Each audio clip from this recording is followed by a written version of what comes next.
Library is a proud supporter of the Jal Panthers. They are excited to have their kids back into schools and in sports, all while staying safe. The Woolworth Library staff encourages you to swing by the library and check out all of the cool stuff just for kids. Great reads for all ages.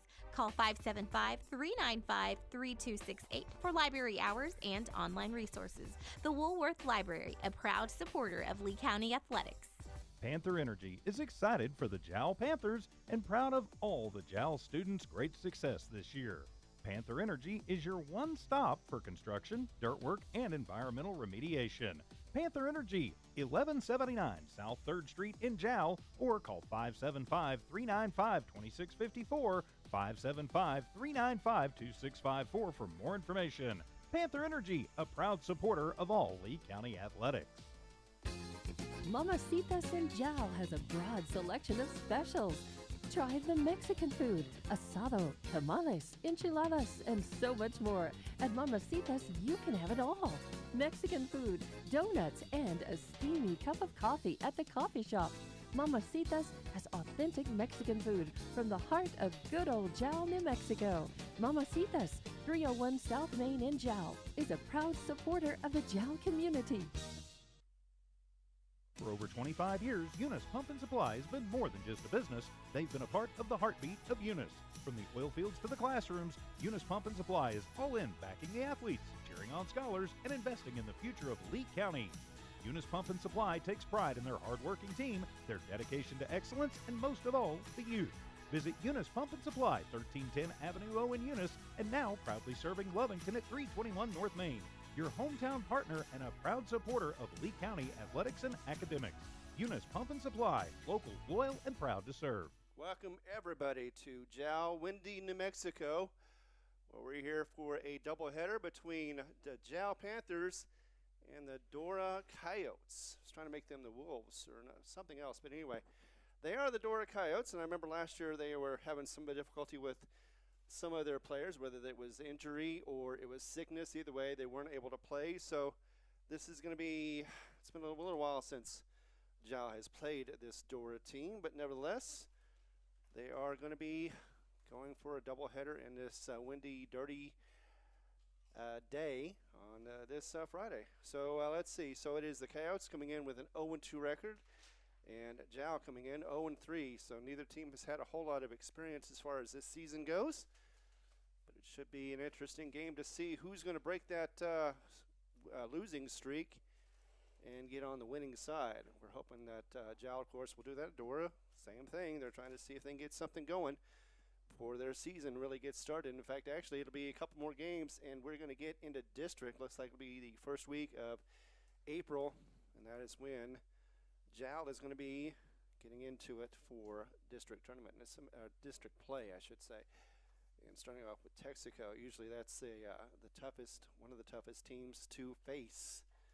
Although I have a feeling that all the district teams are going to be tough outs for the Jal squad. They haven't had, I think they only had one district win in the last, seems like 5 years. I know they did all right against Lovington just the other day against the JV squad, but scores on that one for the 23rd, 3-19 was the score in the first game, and 7-10 was the second game. Lost both of those, but at least made a contest of it in the second game. Let's go and take a break. Be back in a moment, get you the lineups, and we're about to get this thing started right here as we have baseball on this windy Friday right here in Jal, New Mexico. Thanks for watching right here on the Jal Network, whether you're on HobbsAmerica.com or on YouTube. Iron Horse Sports Grill is now open. Burgers, wings, steaks, salads, pastas, oysters, and tons more, all delish. Check out their full online menu on Facebook under Iron Horse Sports Grill. Open Monday through Friday from 6 a.m. to 9 p.m. and Saturday from 7 a.m. to 3 p.m. For takeout orders, just call 395-2109. That's 395-2109. Iron Horse Sports Grill, a taste you'll remember. 204 East Kansas Avenue. For over 25 years, Eunice Pump and Supply has been more than just a business. They've been a part of the heartbeat of Eunice. From the oil fields to the classrooms, Eunice Pump and Supply is all in backing the athletes, cheering on scholars, and investing in the future of Lee County. Eunice Pump and Supply takes pride in their hardworking team, their dedication to excellence, and most of all, the youth. Visit Eunice Pump and Supply, 1310 Avenue O in Eunice, and now proudly serving Lovington at 321 North Main. Your hometown partner and a proud supporter of Lee County athletics and academics. Eunice Pump and Supply, local, loyal, and proud to serve. The staff of the Jal Public School District is proud of their Jal Panthers. Those late practices, hard work, and dedication paid off. Go Panthers! Jal schools have continually provided a quality education and safe environment for the students. Jal Public School System is on the move. Are you ready? Jal Public Schools, another proud sponsor of all Lee County athletics and academics. Mamacitas in Jal has a broad selection of specials. Try the Mexican food, asado, tamales, enchiladas, and so much more. At Mamacitas, you can have it all. Mexican food, donuts, and a steamy cup of coffee at the coffee shop. Mamacitas has authentic Mexican food from the heart of good old Jal, New Mexico. Mamacitas, 301 South Main in Jal, is a proud supporter of the Jal community. Panther Energy is excited for the Jal Panthers and proud of all the Jal students' great success this year. Panther Energy is your one stop for construction, dirt work, and environmental remediation. Panther Energy, 1179 South 3rd Street in Jal, or call 575-395-2654, 575-395-2654 for more information. Panther Energy, a proud supporter of all Lee County athletics. All right, welcome back to the broadcast right here in Jal, New Mexico. This is Ron Gunter, making sure you get all the plays. I've got Jerry Bear on the camera doing that work for me, so that way we can get all the extra coverage on those balls that seem to go out. Usually I'm downstairs, I'm outside and behind the plate. This time around I'm upstairs and inside, so not feeling the wind so much. I'm hearing it, but luckily, I'm not going to be freezing my booty off as it is. And the guys out there, of course, they'll be active enough to be staying warm for this game. So let's go ahead and get you Dora on the start. And they'll be batting first. So let's go ahead and get their batting order. Starting off with number 21. That'll be Carson Kircher. He's a junior. He's been hitting 400 for the season so far. But again, they've only had 2 games. So hard to say if that is what he's going to be hitting today, but nevertheless, that's what his average is so far. Second one is going to be the shortstop. That'll be number 30, sophomore Isaac Jasso, also at 400%. He's also a pitcher as well, and he's going to be pitching. Let's see, no, he won't be pitching today. He's going to be at shortstop. So Rylan is going to be number 24. The junior, Rylan Harris, has a batting average of 667. He'll be pitching for the first time this season. Be number 32 next, Timmy Neal, senior. He is one of the seniors. He's batting 250 this season so far. Next up in the lineup is going to be number 22, Charlie Love. Love is a pitcher, but he's also, this time around, going to be the first baseman for the junior. Now, it's also, let's see, number 1 next. It's going to be Preston Williamson, batting at 250. He is a freshman. So some youngsters on the both teams. Next up, number 14 is going to be Eric Michael. He is a senior, so the second senior for the team. He will be playing at second base. Next up on the roster for the batting is going to be number 10, Grider Tipton. He is a sophomore. He'll be playing at third base. And no, I don't believe he's had too many times at bat enough to be able to get anything for the average. Last but not least, it'll be the right fielder. That'll be number, let's see, is it number 4? Yes, it is. It'll be Tate Belcher. And Tate is a freshman, yes. So that is the lineup for Dora. Let's go ahead and get your lineup for the Jal Panthers. So first is going to be Sauceda. That'll be Fernando Sauceda is going to be pitching for this one. He's got 9 strikeouts and 12 walks so far this season. And he is a sophomore, so he's got a couple more years to go. Along with him, there'll be catching is going to be Jayden Butts. Jayden is a freshman, as you know, batting 500. Then after that, and at first is going to be Villa. Let's get his first name, Xavier Villa, who has a perfect record as far as batting average. Of course, I think he hasn't had too many, but he has a 1,000 batting average for the first baseman for the junior. Then for second base, it'll be Navarrete. And Navarrete, let's see, doesn't have any numbers yet. I think this is actually his first game of the season. Always a possibility. So over that, third base is going to be covered by Salinas. Let's see, do I have his name on here? Yes, Isaac Salinas, third base, sophomore. Also pitches from time to time. After that, it's going to be on shortstop, Helmer. And that is Trip Helmer, 8th grader. So, his youth may be beneficial. I'm sure he'll be getting a lot of dings hit his way. In the outfield, we've got Mr. Moody, number 3. That'll be Ben Moody, freshman, hitting at 333. Center field is going to be Perez. And that is no Perez at 600 is what he's got, sophomore for him. And right field is going to be Ramirez. And let's see, that is Miguel Ramirez, freshman. So again, both sides young on their team and hoping to see if they can get a victory, 2 victories actually, for today. Let's go ahead and pause. Be back in a moment as we continue coverage right here on the Jal Panther Network. The staff of the Jal Public School District is proud of their Jal Panthers.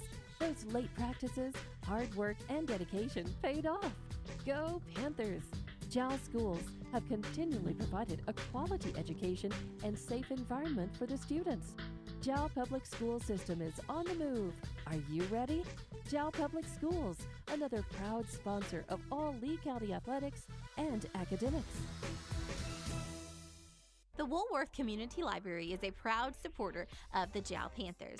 They are excited to have their kids back into schools and in sports, all while staying safe. The Woolworth Library staff encourages you to swing by the library and check out all of the cool stuff just for kids. Great reads for all ages. Call 575-395-3268 for library hours and online resources. The Woolworth Library, a proud supporter of Lee County athletics. For over 25 years, Eunice Pump and Supply has been more than just a business. They've been a part of the heartbeat of Eunice. From the oil fields to the classrooms, Eunice Pump and Supply is all in backing the athletes, cheering on scholars, and investing in the future of Lee County. Eunice Pump and Supply takes pride in their hard-working team, their dedication to excellence, and most of all, the youth. Visit Eunice Pump and Supply, 1310 Avenue O in Eunice, and now proudly serving Lovington at 321 North Main. Your hometown partner and a proud supporter of Lee County athletics and academics. Eunice Pump and Supply, local, loyal, and proud to serve. Mamacitas in Jal has a broad selection of specials.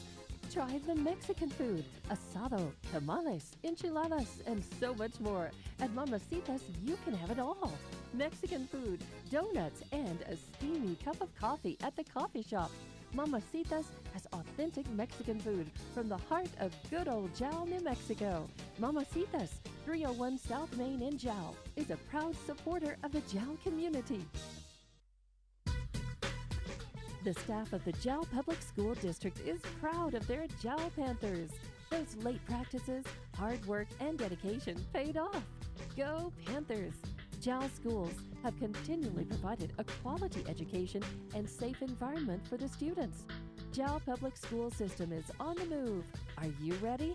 Jal Public Schools, another proud sponsor of all Lee County athletics and academics.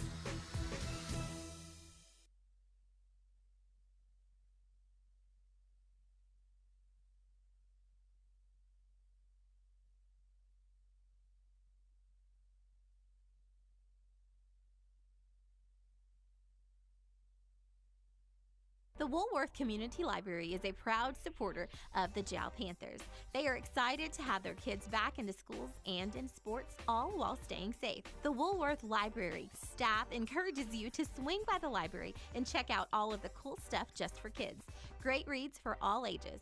Call 575-395-3268 for library hours and online resources. The Woolworth Library, a proud supporter of Lee County Athletics.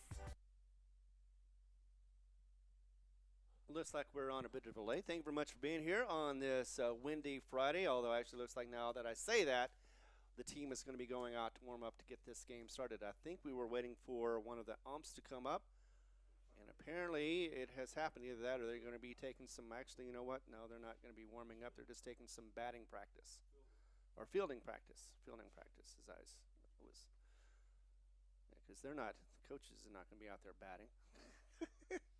It would be weird if they did, but nevertheless, so they are warming up now, and could be another hour. I remember last year when the season started, Jal was a couple hours late because they were told wrong, and that was a game that happened in, actually it was in Portales. It was a neutral site for both sides, but nevertheless, though, this year's already had a couple of games under their belt. This will be their first time on broadcast for No Mark Broadcasting.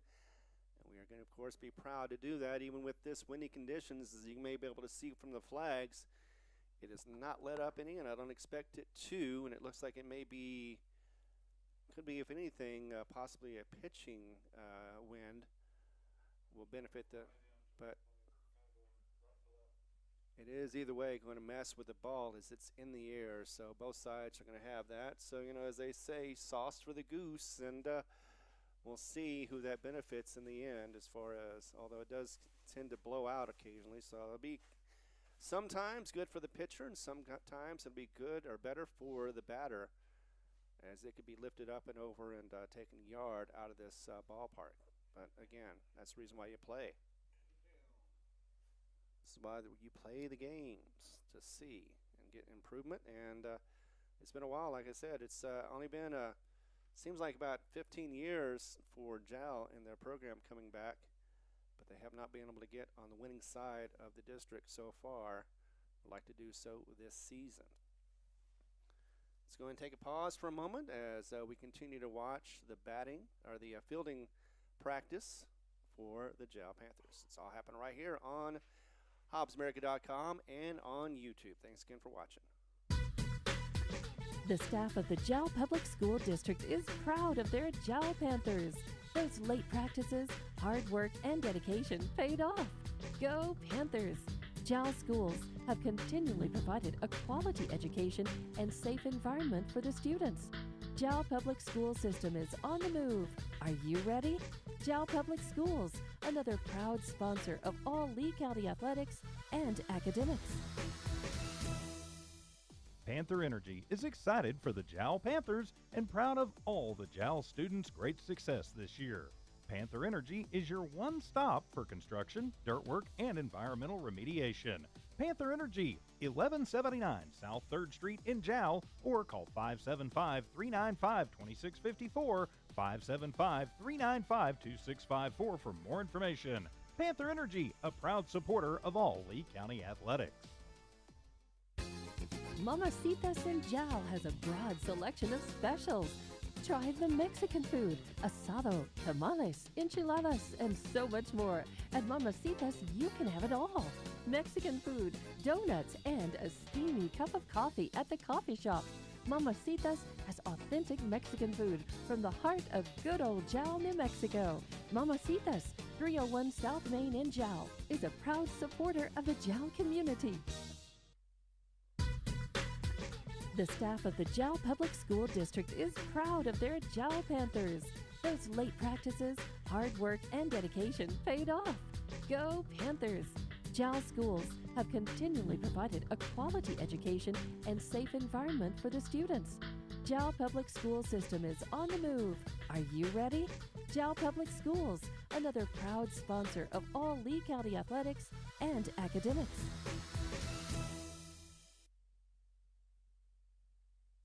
Iron Horse Sports Grill is now open. Burgers, wings, steaks, salads, pastas, oysters, and tons more, all delish. Check out their full online menu on Facebook under Iron Horse Sports Grill. Open Monday through Friday from 6 a.m. to 9 p.m. and Saturday from 7 a.m. to 3 p.m. For takeout orders, just call 395-2109. That's 395-2109.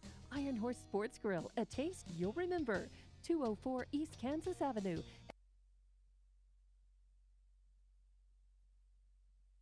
Panther Energy is excited for the Jal Panthers and proud of all the Jal students' great success this year. Panther Energy is your one stop for construction, dirt work, and environmental remediation. Panther Energy, 1179 South 3rd Street in Jal, or call 575-395-2654, 575-395-2654 for more information. Panther Energy, a proud supporter of all Lee County athletics.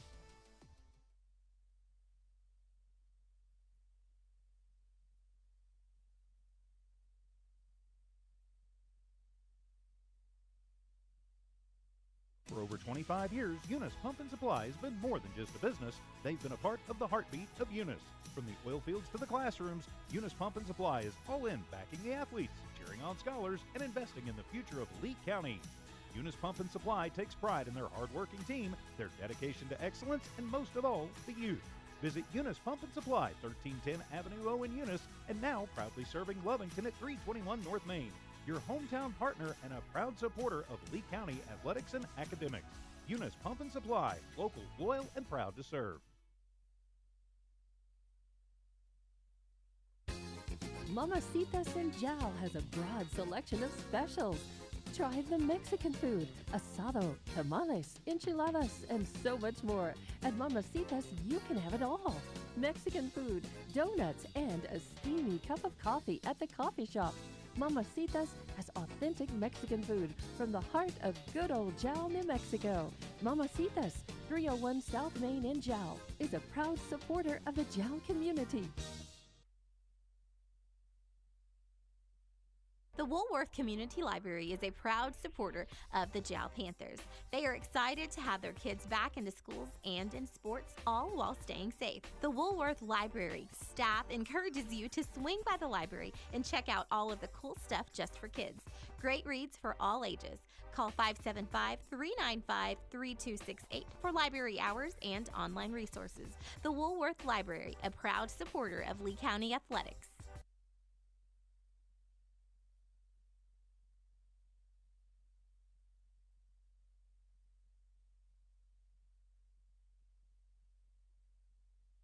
Panther Energy is excited for the Jal Panthers and proud of all the Jal students' great success this year. Panther Energy is your one stop for construction, dirt work, and environmental remediation. Panther Energy, 1179 South 3rd Street in Jal, or call 575-395-2654, 575-395-2654 for more information. Panther Energy, a proud supporter of all Lee County athletics.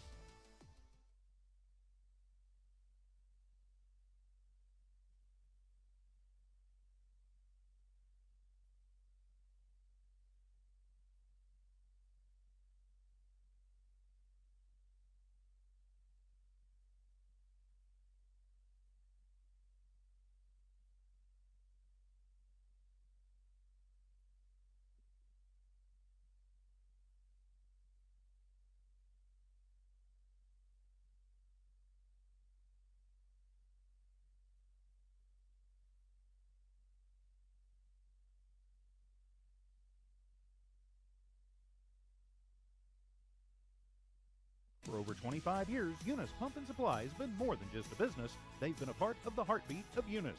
From the oil fields to the classrooms, Eunice Pump and Supply is all in backing the athletes, cheering on scholars, and investing in the future of Lee County. Eunice Pump and Supply takes pride in their hard-working team, their dedication to excellence, and most of all, the youth. Visit Eunice Pump and Supply, 1310 Avenue O in Eunice, and now proudly serving Lovington at 321 North Main. Your hometown partner and a proud supporter of Lee County athletics and academics. Eunice Pump and Supply, local, loyal, and proud to serve.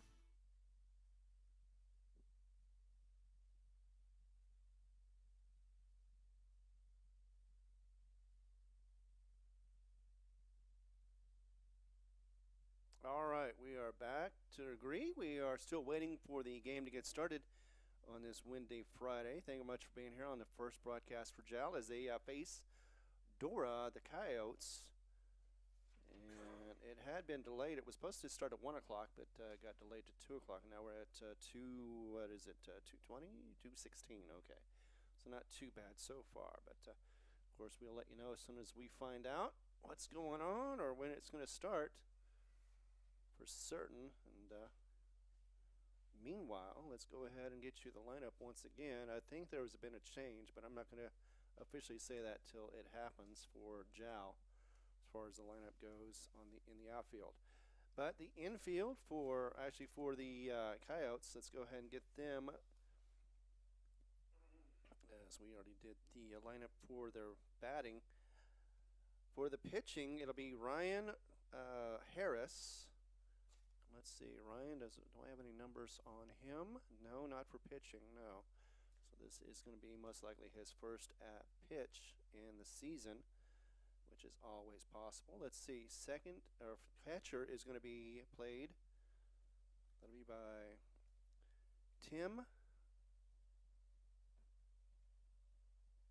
Timmy Neal, number 32.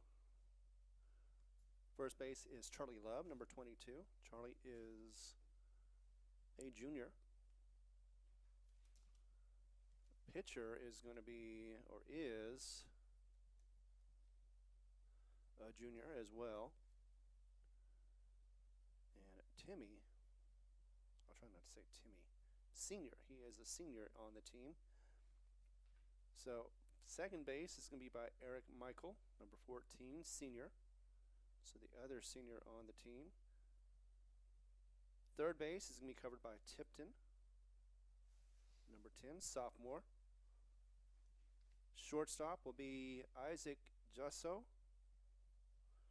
Isaac is a sophomore. He's hitting at 400. Followed by Preston Williamson. He's going to be at left field. And Preston is a freshman. Center field is going to be by Carson Kircher, hitting 400, a junior. And right field is going to be by Belcher. He is a freshman. That is Tate Belcher. And I don't have any numbers on him either. So not everybody has the numbers, but they don't have very many opportunities with only 2 games under their belt. Let's go ahead and continue with more of our sponsors. Without whom, of course, we would not be able to put these on the air, whether it be on HobbsAmerica.com or YouTube. This is Ron Gunner. Be back in just a moment to let you know what's going on. The staff of the Jal Public School District is proud of their Jal Panthers. Those late practices, hard work, and dedication paid off. Go Panthers! Jal schools have continually provided a quality education and safe environment for the students. Jal Public School System is on the move. Are you ready? Jal Public Schools, another proud sponsor of all Lee County athletics and academics. For over 25 years, Eunice Pump and Supply has been more than just a business. They've been a part of the heartbeat of Eunice. From the oil fields to the classrooms, Eunice Pump and Supply is all in backing the athletes, cheering on scholars, and investing in the future of Lee County. Eunice Pump and Supply takes pride in their hard-working team, their dedication to excellence, and most of all, the youth. Visit Eunice Pump and Supply, 1310 Avenue O in Eunice, and now proudly serving Lovington at 321 North Main. Your hometown partner and a proud supporter of Lee County athletics and academics. Eunice Pump and Supply, local, loyal, and proud to serve.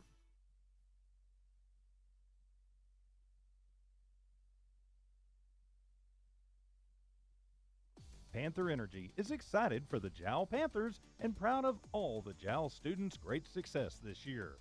Panther Energy is your one stop for construction, dirt work, and environmental remediation.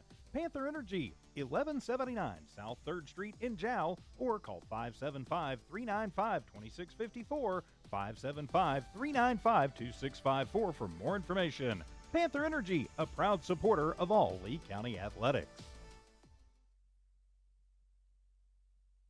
The Woolworth Community Library is a proud supporter of the Jal Panthers.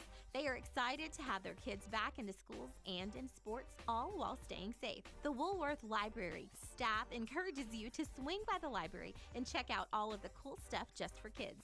Great reads for all ages. Call 575-395-3268 for library hours and online resources. The Woolworth Library, a proud supporter of Lee County Athletics.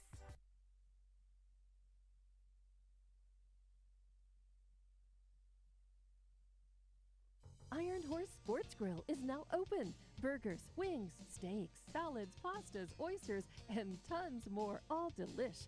Check out their full online menu on Facebook under Iron Horse Sports Grill. Open Monday through Friday from 6 a.m. to 9 p.m. and Saturday from 7 a.m. to 3 p.m. For takeout orders, just call 395-2109. That's 395-2109. Iron Horse Sports Grill, a taste you'll remember. 204 East Kansas Avenue.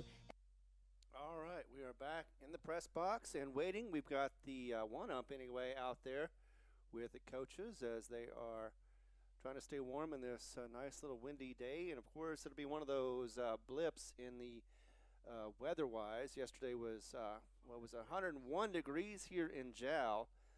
And now it is the wind with it being out of the north, of course, about 40 degrees colder than what it was. And tomorrow, I believe, is going to be another one of those hot days in the 90s. So let's double check to see what the weather app says, if it does say that. Nope, tomorrow actually it'll be 65. Then it'll be 85 on Sunday. Get back to the 80s. And I think the weather is just having its own emotional problems as we get this cold front coming through here again. But it's 73 degrees is today's high. I don't know if it's going to make it or not because it is a bit chill, like I said, from the north wind that we are receiving right now. Tomorrow, once again, 65 degrees is the high. So some people were thinking they should probably delay this game, but others have seen this happen before. And we've fought through the wind and braved it, played through it. It looks like pretty much what we're going to happen today in Jal, New Mexico, as the time is now 2:25. Let's go ahead and get the Jal lineup for the outfield once again, or the fielding. Starting off with number 1, once again, 20. That'll be Fernando Sauceda. Oh, we are taking the field after all, so that is a good sign. So once again, Fernando Sauceda is going to be pitching. He's got 9 strikeouts. He's got 12 walks, and he is a sophomore. Also going to be catching Jayton Butts. Butts is a freshman. He's been hitting .500, so he's been good on the bat as well for those 3 games. Yep. Let's see, that's if it's number 4, that's a different player.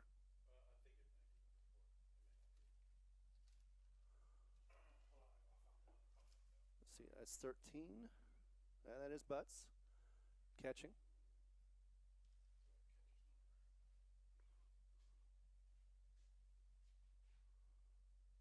Gotta get turn around. Meanwhile, let's see. We've got first baseman is covered. That'll be by Villa. Let's see if Ben Moody who is pitching right now. He was in center field. Actually, he was in right field, but now he is going to be pitching. That is Ben Moody, and Ben is listed as a freshman. He has 3 strikeouts and 5 walks. He hits .333. So not great numbers, but not too bad either, as that means that Sauceda is going to be out in center field. Pitcher's 4. All right, let's see. So that is Helmer. So Trip Helmer. Tripp is listed as an 8th grader. Yeah, that makes more sense. Yeah, bingo was his name. Oh.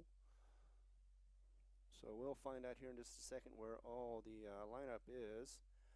Let's get you a pause. We'll be back in a moment to get you the lineup and the start of this game right here on the Jal Panther Network.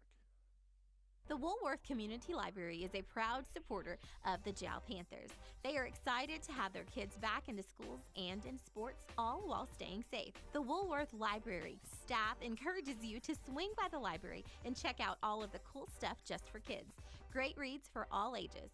Call 575-395-3268 for library hours and online resources. The Woolworth Library, a proud supporter of Lee County Athletics.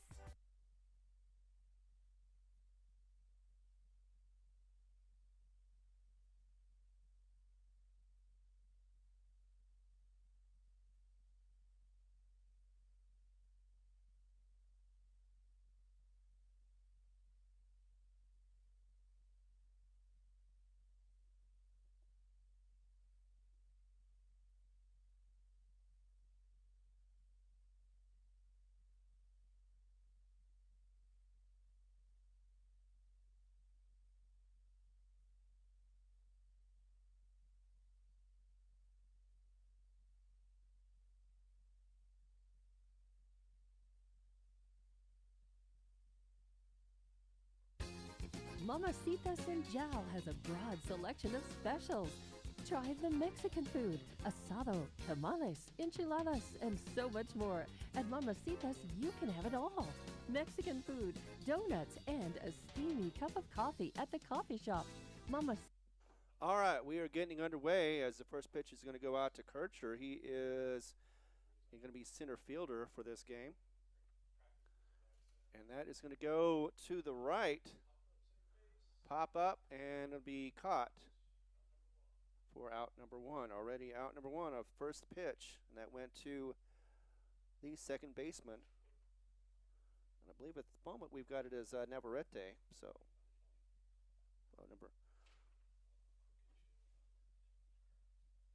should be number 12. But that is the first out. Coming up next is going to be Isaac Josso. I'm going to fix that real quick. First pitch comes across, and that is, I believe, Ben Moody is going to be pitching. First one is going to be a strike. Nicely done.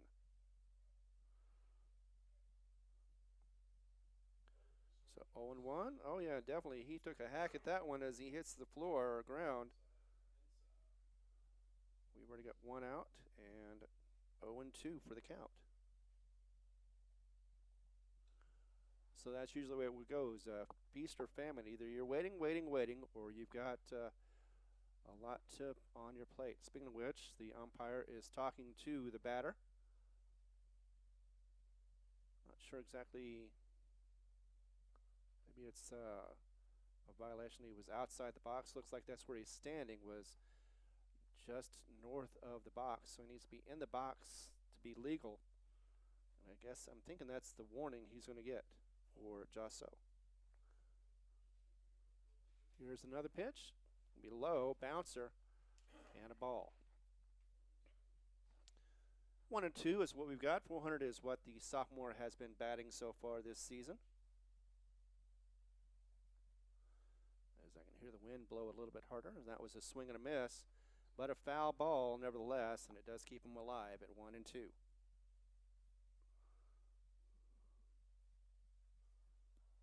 Thanks again for being here. Just started just before 2:30. A little late, but nevertheless, better late than never, as that goes inside. It will be a ball.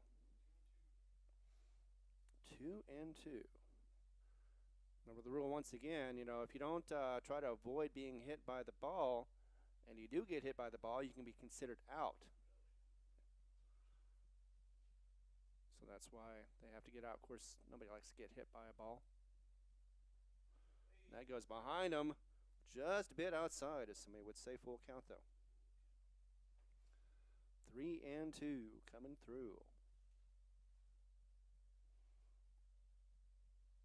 There was a change in the lineup, looked like, at the last minute.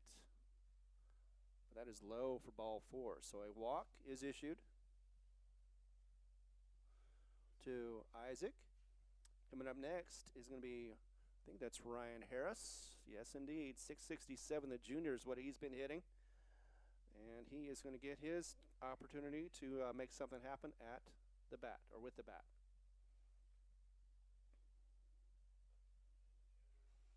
Looks like we've got 2 instead of 3 on the outfield, and that does end up bouncing into him and hit, so hit by pitch. So we've got 2 walks so far, basically. As that advances Isaac to second and Harris to first. So after that first out, 2 on, 1 out. At the top of the first as we just get started. Another deal and a steal. Looks like that'll be a bad throw. Shouldn't have thrown that at all. And that'll be a wild pitch, or not a wild pitch, but an error. And that'll score the 2 to start this game off with Dora in the lead. So score Jasso and score Harris. And that is no hits so far, but 2 have come across. And Charlie Love. Oh, they did. So no score so far. So that's good at least.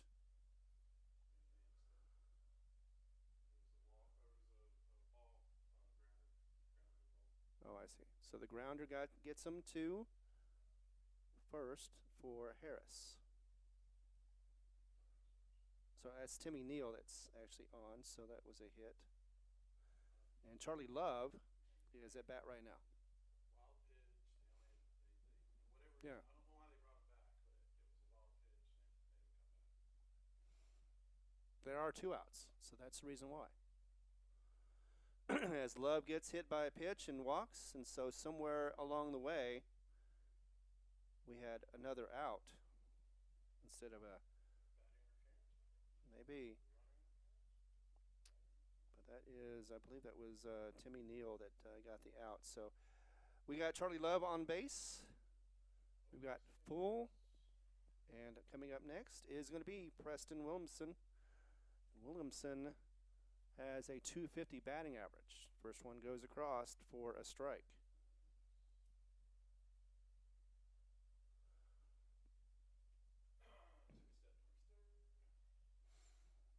So loaded bases, 2 outs, still 1 more to get us out of the inning. Swing and a miss on that one. That was a little fast on him.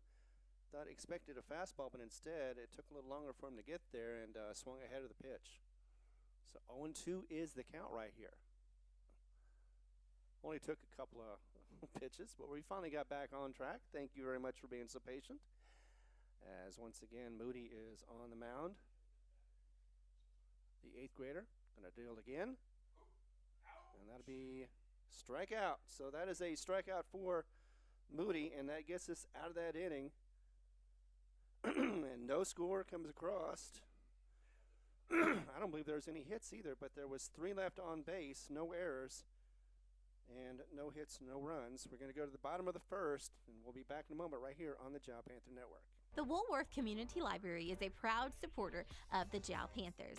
They are excited to have their kids back into schools and in sports, all while staying safe. The Woolworth Library staff encourages you to swing by the library and check out all of the cool stuff just for kids. Great reads for all ages. Call 575-395-3268 for library hours and online resources. The Woolworth Library, a proud supporter of Lee County Athletics. Panther Energy is excited for the Jal Panthers and proud of all the Jal students' great success this year. Panther Energy is your one stop for construction, dirt work, and environmental remediation. Panther Energy, 1179 South 3rd Street in Jal, or call 575-395-2654, 575-395-2654 for more information. Panther Energy, a proud supporter of all Lee County athletics. The Woolworth Community Library is a proud supporter of the Jal Panthers. They are excited to have their kids back into schools and in sports, all while staying safe. The Woolworth Library staff encourages you to swing by the library and check out all of the cool stuff just for kids. Great reads for all ages. Call 575-395-3268 for library hours and online resources. The Woolworth Library, a proud supporter of Lee County Athletics.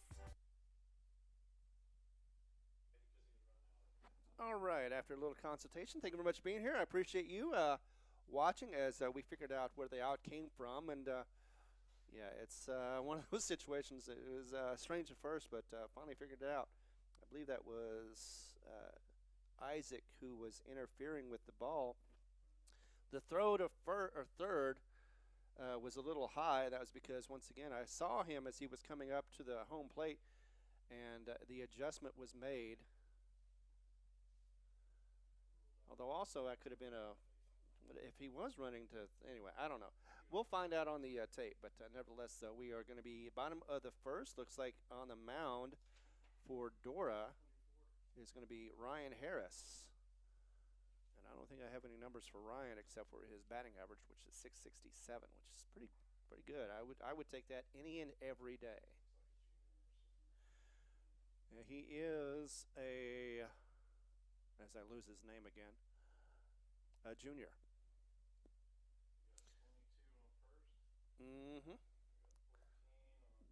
Charlie Love on first. Second is Eric Michael, number 14. Let's see, that would be Isaac Jaso. Tipton is on third base. Outfield. 1, Williamson. Center field is going to be number 21, Kircher. I think that's Charlie. No, Carson, Kircher. And then right field is going to be Belcher, number 4. And I think we're one player short on the Jal team. It seems like there's only 2 players in the outfield, so they are a man short.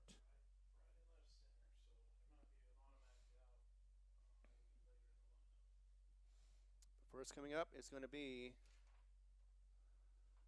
Andrew Perez, playing listed at left field. Andrew Perez, let's see what he's got on his. He's a sophomore, and no numbers on him so far this season.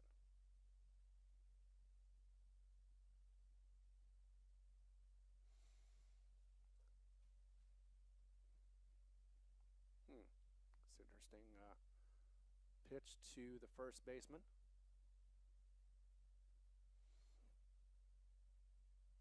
Still waiting on the ump to let play begin or continue as he's talking to the catcher. Or as that would be Timmy Neal. And we are back. Oops, and it helps if I go ahead and change the score. There we go. So one more warm up. Actually, that was, yeah. Nevertheless, on the mound and ready to go to deal. Once again, it's going to be Ryan Harris. Andrew Perez. First pitch goes across, and that'll be a strike.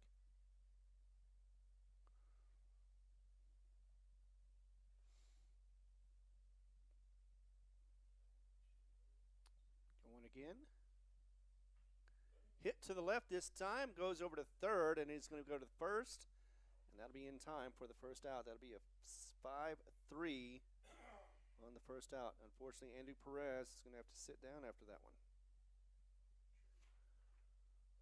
So that was from Tipton to Love, Charlie Love. And there is, I believe, 2 Loves on the team. But coming up next, Ben Moody, the pitcher now. Swung on and missed on that one. Missed everything but the air. As he is batting for his own cause, trying to get a W in his first pitch. It's going to go just outside, looked like. It's kind of hard to see the angle, but it looked like it was outside in or inside and just missed the strike zone nevertheless, though. 1-1 is the count.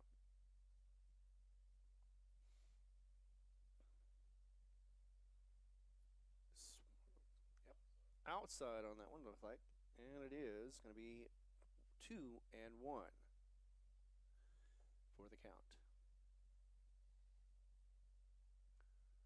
Some of these pitchers trying to see if their batter will chase this time around. Same thing outside. 3-1 now after that wild swing in the first. 3 balls in a row. In most cases, the pitcher will go ahead and challenge the batter, put it down the middle for a strike call. Here we go. And that one actually was a walk. So our first walk issued for Jal gets Ben on first. Fernando Sauceda, the one who was originally going to be pitching, is now going to be in outfield. And he is wearing number 20. He is going to be next up at bat. Saucedo batting .500 for the season, and Saucedo, as you know, is a sophomore. So 1 on, 1 out. Here's the pitch. Inside, that caught something, and it caught a strike call.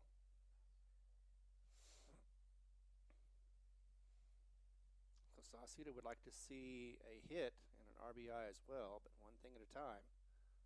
Hits that one, jacks it, gets it across and out into the outfield. Definitely going to be a single for him. And the runners do hold up. So gets Moody to second. And Sauceda goes to first for his single. First single of the game. Coming up next is going to be Jayton Butts. Jayton is a freshman, hitting .500 again, so Saucedo living up to his .500 batting average.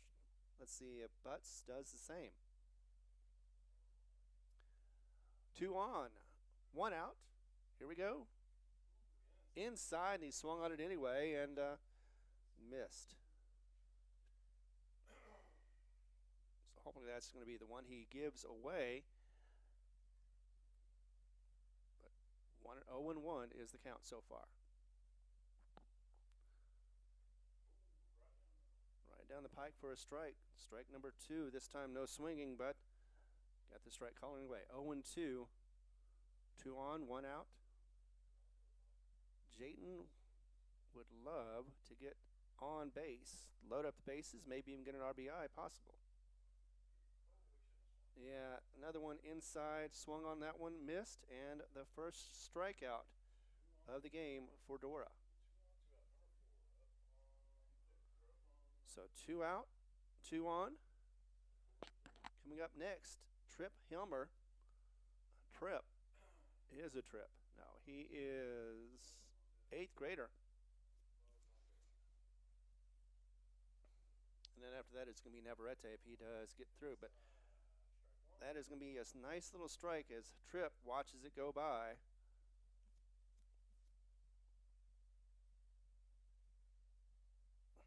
So 0-1 for the count. Runners are taking their lead. Gives it across, and that is going to be called strike.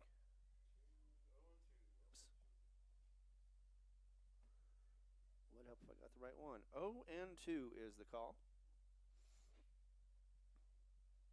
2 on, 2 out. That one goes, and will be a wild pitch. Will advance the runners. Nope. As it is Moody who is at third now, and Sauceda at second.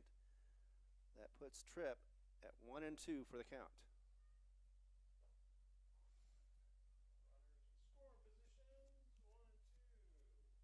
Not too surprised. A little bit of a throwing error almost caused the runner to come in, but instead Dora was able to clean it up. Here's the pitch. A little low. Ball 2.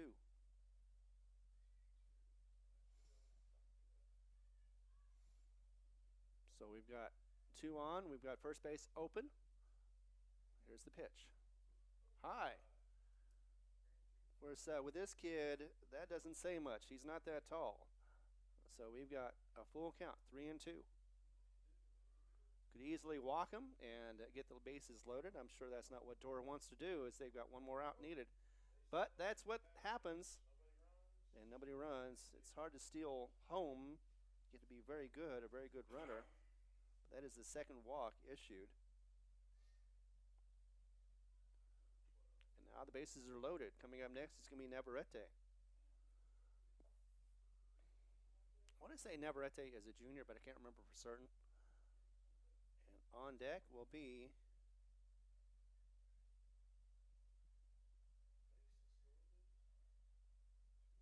it should be 7. It should be Isaac Salinos. First one comes across for the strike. Clean that up. There we go. Yeah, that's 7. Hit, and it's going to be, nope, right to second baseman as he is able to just reach up and get that one for the third out.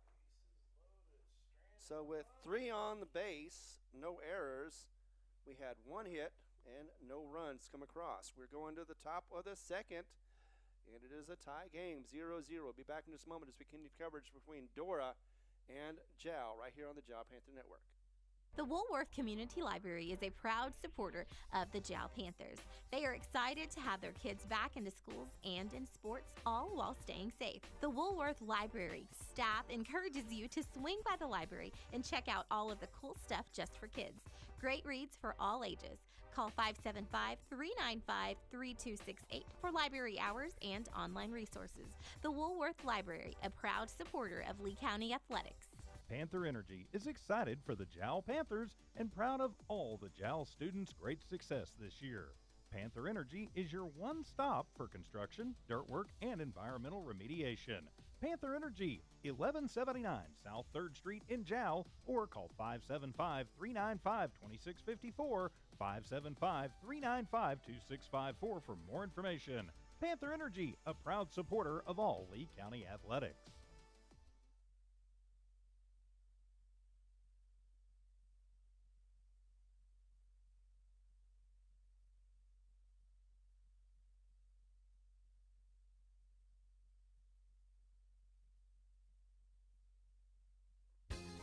Mamacitas in Jal has a broad selection of specials. Try the Mexican food, asado, tamales, enchiladas, and so much more. At Mamacitas, you can have it all. Mexican food, donuts, and a steamy cup of coffee at the coffee shop. Mamacitas has authentic Mexican food from the heart of good old Jal, New Mexico. Mamacitas, 301 South Main in Jal, is a proud supporter of the Jal community.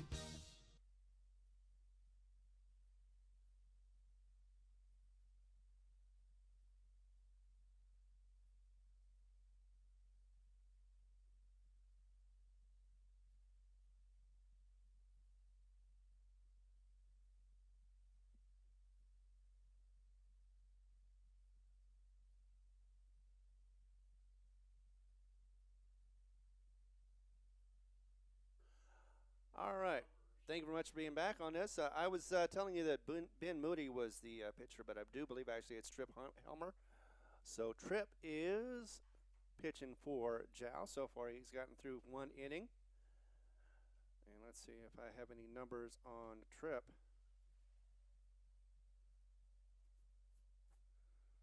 As the warm-ups continue. Nope, the 8th grader does not have any, so nice little throw on that one. As first one up for Dora will be Eric Michael. He is playing at second base. Should be Tipton on deck.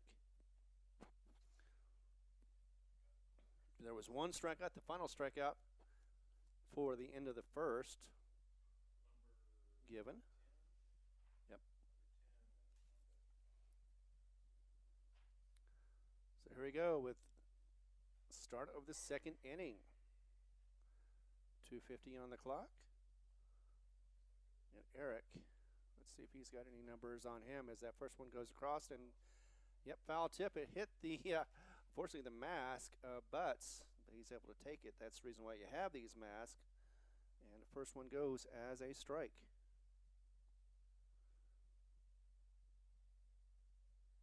For Michael, let's see, Eric Michael, no numbers on him for the senior.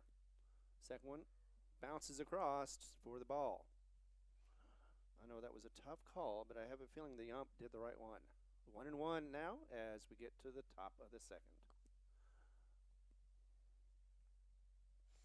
Throw low, and he swings anyway for the strike. You know he wants that one back. Here we go with 1-2 count. Nobody on, nobody out.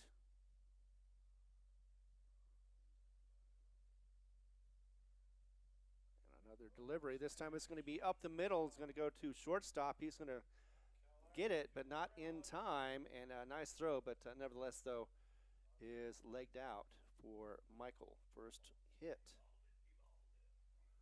Well, he had it in front of him. He did the right thing. He, as far as you're told, if you can't stop, if you can't catch it, stop it at least so it doesn't go in the outfield, which is what he did. However, though, tried to pick it up from the ground and throw it, and usually means a run will be, or a hit will be delivered. So Tipton up now. He is third baseman. First one goes for a foul.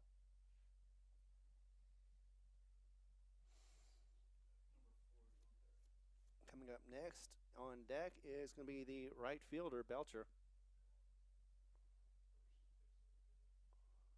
Got a lead on that one. And swing, and he's going to go ahead and steal. Yep, that's right, foul chip. If it wasn't for that, if he hadn't swung, that runner would have been at second, Eric Michael. So because of that, it is now 0-2. Pitcher ahead, goes ahead and throws it, bouncer. And no, thankfully not. Otherwise, it would have been, could have advanced the runner to third. That time around, a steal.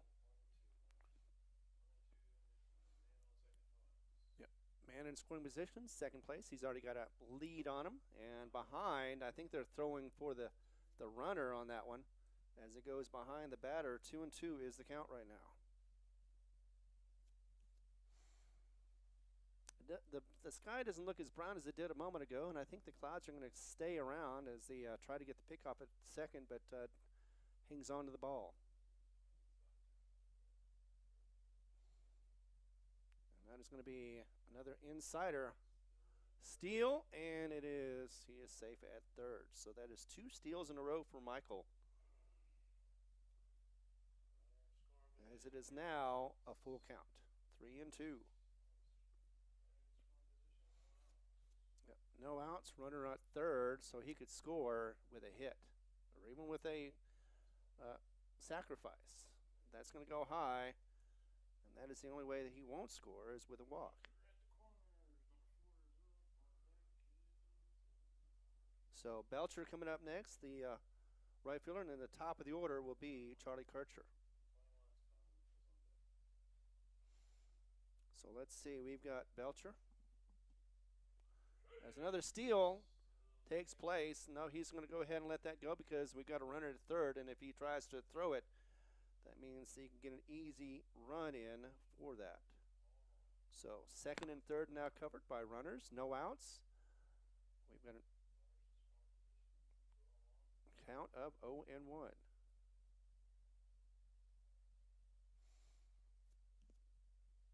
And this is when your strategy is to get some runners in, but that goes a little high for the ball. Let's see, for Belcher, let's see, do we have any numbers on him? Nope, Tate Belcher is a freshman. Low and outside for ball 2. Oh, okay. Yeah. I'm thinking literally and not figuratively. So that's a bouncer. It's not going to make it quite. And now we've got a 3-1 count. So at the very least, they could load the bases with a walk, but do not want to do that with with no outs and 2 on. And walks him anyway. So another walk has been issued, and we did have that last season with Adam Juarez. He used to issue some walks from time to time, but nevertheless, Michael, who stole to third, is still at third, and Tipton at second, Belcher at first. Coming up next, top of the order will be, I believe that's Charlie Kircher. No, Carson. I'll remember that one day. Carson Kircher.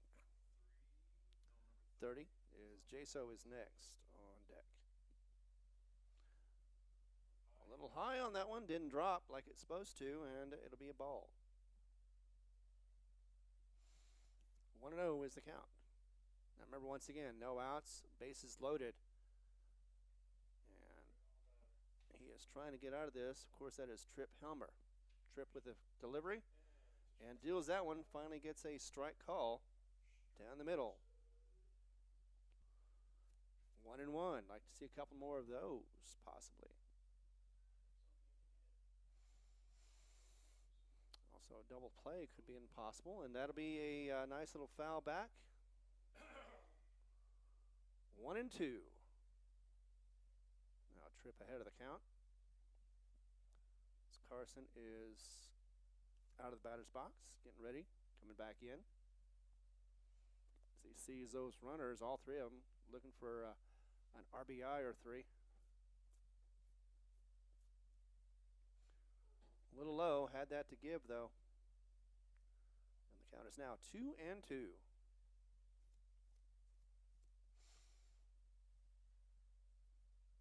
I have a feeling the wind is causing a little bit of problems, but hopefully not too much, as that is a big lead at first. Goes a little high. Nope.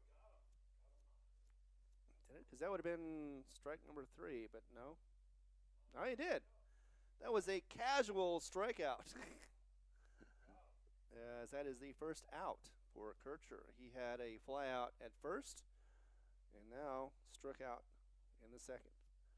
Coming up is Isaac Jaso, who had a walk and was stranded at third. Actually, I think he was the out, but nevertheless, though, that one bounces across for ball number 1. Oops, wrong side. There we go. Ball 1. 1-0 is the count. Coming up next is going to be Ryan Harris. He is the pitcher. Tie the shoe. So it's time to tie the shoe. With the bases loaded, not a bad time. Needs 2 more outs to get out of this inning. Still nobody has scored yet on either side. Here we go. Swung on and hit to first. As it goes to second, second is not going to be able to handle it. It goes under his glove. And that is going to be 1-2 to go across. So E4 is going to get Jaso on. And 2 come across. Actually, yep, there is 1 on second and 1 on first. That'll be Belcher is at first or second now, and Jaso is at first. That is Ryan Harris who hits that one, and it'll be a foul ball. Let's see, just to make sure, we had Michael score, and that was also Tipton who scored as well. So it is 2-0. Another nice throw. Nope, over the head, and it will be another run. Yeah. So runners go home and third, respectively. So let's see, that's going to be Jaso over to third. And another score runs in the, or another run scores in the process. Yep. Belcher, who was at second at that time, gets all the way home for the score.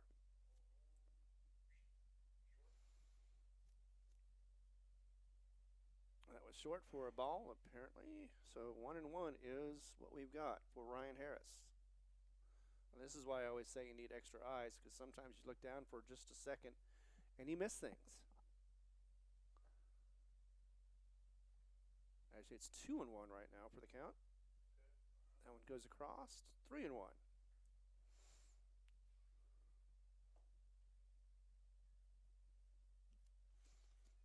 So 3-1 is the count. We already had 3 come across for Dora. And 1 more still on as that one goes inside for the ball. We've got that dangerous spot. Runners on the corners. One out, though. Oh, he's taking it. Giving him second base. Might as well. That actually is a smart play. So that way there's no stealing of home.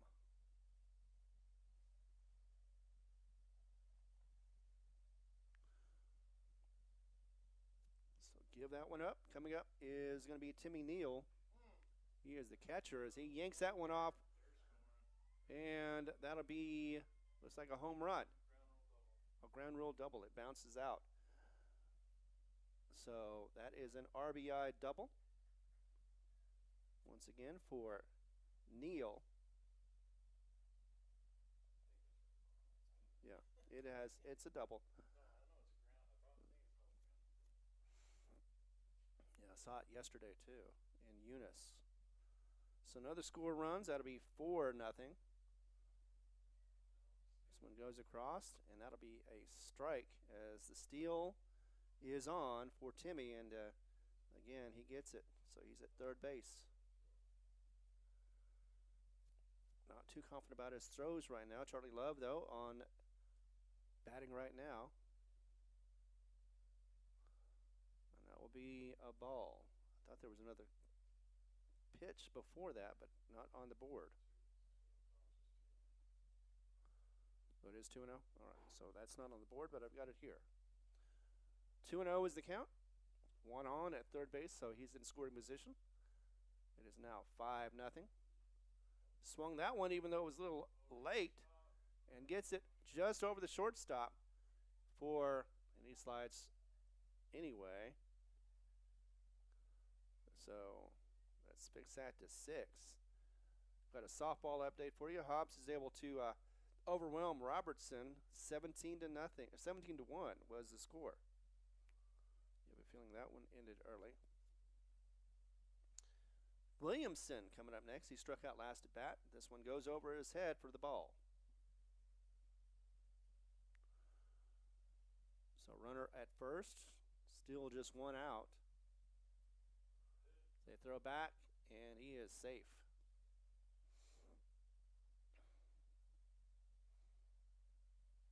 Williamson, once again, let's see, he has a .250 batting average, so that hasn't changed. And he hits this one to left field. It's going to go under. He can't. Nope, he misses it. He misplayed it. Now the runners are back to back. They got to watch out because they could run into each other if they do that. The runner stopped at second, and it was Belcher who was going to go ahead. Actually, not Belcher. It was Love who almost run into him as he ends up with a long single. No, that was Williamson. So it was Love who stopped before he went on. And just like that, we've got another batter. Let's see, coming up now is going to be Eric Michael.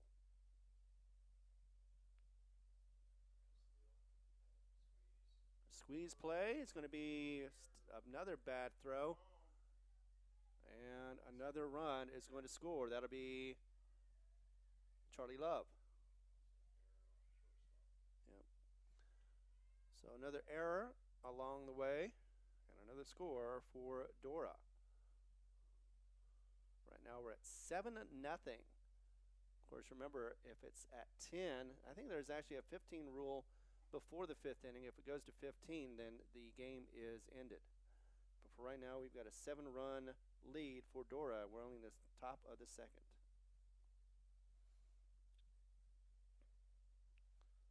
Coming up next is going to be Eric Michael. He's already had a bat where he got a single. And just there was a strike on that one. That's going to be a foul as well. So 0-2 is the count against Eric Michael.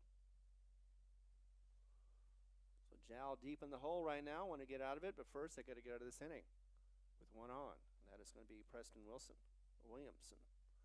who is now at second. I had a thing earlier where somebody said I was a little too loud, so I turned down the volume. Now I got a saying I'm a little low on the volume, so I'm going to turn it back up again.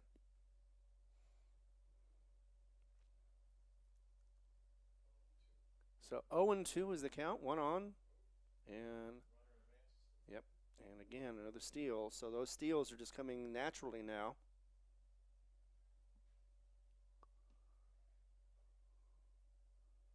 And back to Eric Michael, who has a count of 1-2.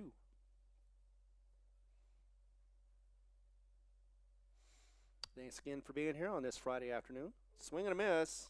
Definitely a strike on that one, and as a strikeout for Jal. Number 2 is the out. And let's see, that is going to be, well, that's right.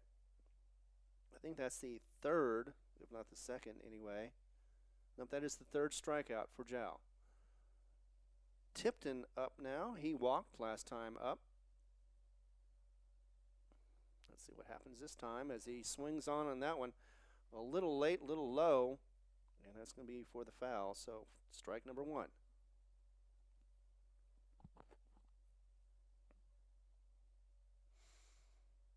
Tipton setting up. He's got one still in scoring position with just 2 outs. 7 runs. That one goes back, and the pitcher misses it. No chance for a throw to first. And it will be another run scores for Dora. So Tipton with the single and the RBI as well. 8-0 is the score. Belcher now back again after he had a walk. Swung on lazily, and that is going to be a miss. Strike 1.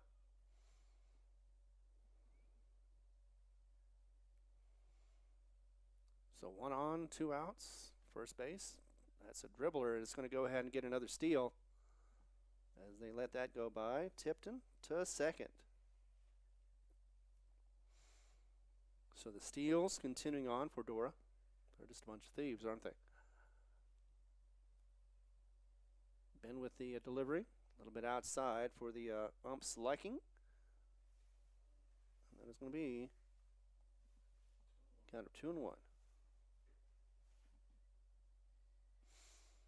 So 2-1. Runner at second now. Goes ahead and deliver. Up. He's going to get hit by a pitch on that one. So yeah. So he goes to first off that hit by pitch. And the runner, Tipton, will go back to second. So maybe there was a little bit of a blessing on that one with the hit by pitch. But nevertheless, though, top of the order now is going to be Carson Kircher, who struck out last time at bat for the first out of this inning. Could be the last bat or last out as well, depending on how it works out. Another steal this time around. He does get it, but not in time, or at least not in the area he should have. And the steal. Now they're on corners, first and third. So let's see, that would be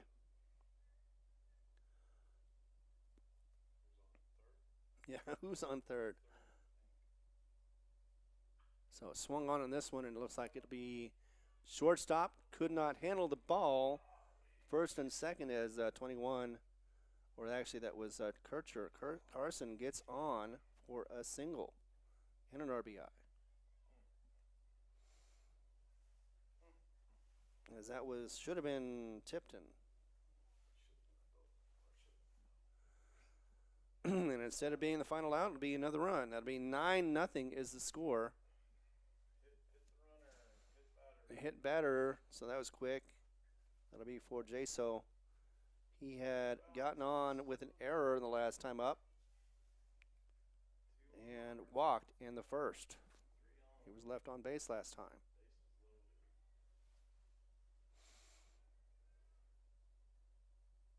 So they've got 8, I've got 9. I want to make sure that that's right. Nevertheless, though, let's see. Bases are loaded.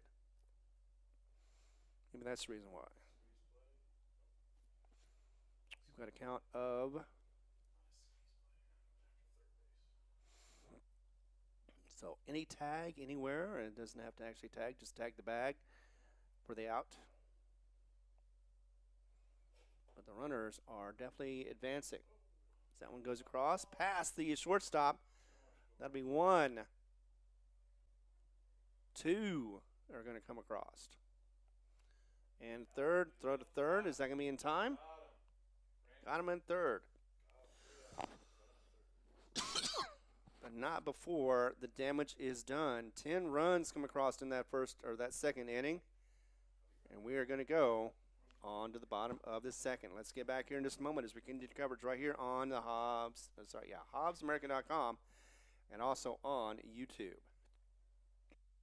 The Woolworth Community Library is a proud supporter of the Jal Panthers. They are excited to have their kids back into schools and in sports, all while staying safe. The Woolworth Library staff encourages you to swing by the library and check out all of the cool stuff just for kids. Great reads for all ages. Call 575-395-3268 for library hours and online resources. The Woolworth Library, a proud supporter of Lee County Athletics. Panther Energy is excited for the Jal Panthers and proud of all the Jal students' great success this year. Panther Energy is your one stop for construction, dirt work, and environmental remediation. Panther Energy, 1179 South 3rd Street in Jal, or call 575-395-2654, 575-395-2654 for more information. Panther Energy, a proud supporter of all Lee County athletics. Mamacitas in Jal has a broad selection of specials. Try the Mexican food, asado, tamales, enchiladas, and so much more.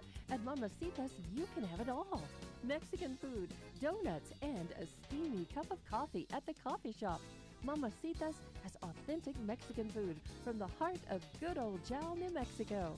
Mamacitas, 301 South Main in Jal, is a proud supporter of the Jal community. The staff of the Jal Public School District is proud of their Jal Panthers. Those late practices, hard work, and dedication paid off. Go Panthers! Jal schools have continually provided a quality education and safe environment for the students. Jal Public School System is on the move. Are you ready? Jal Public Schools, another proud sponsor of all Lee County athletics and academics. Jal has a deep hole to get out of. 10, actually, they went back to 7. So they dropped 3? Huh. Well, they've got 7-0 on there. I had 10-0 at one point. So I'm going to go ahead and, until otherwise told, I'm going to go with the call of, and I don't know what I got my phone where it's on.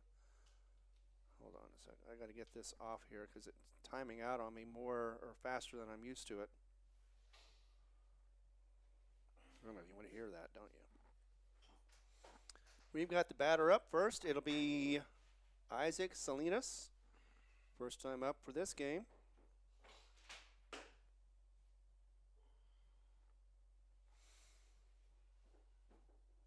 And pitching once again for Dora is going to be Ryan Harris.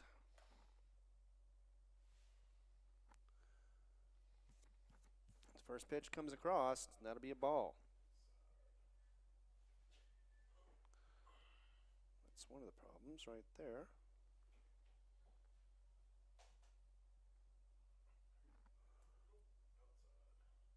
Strike.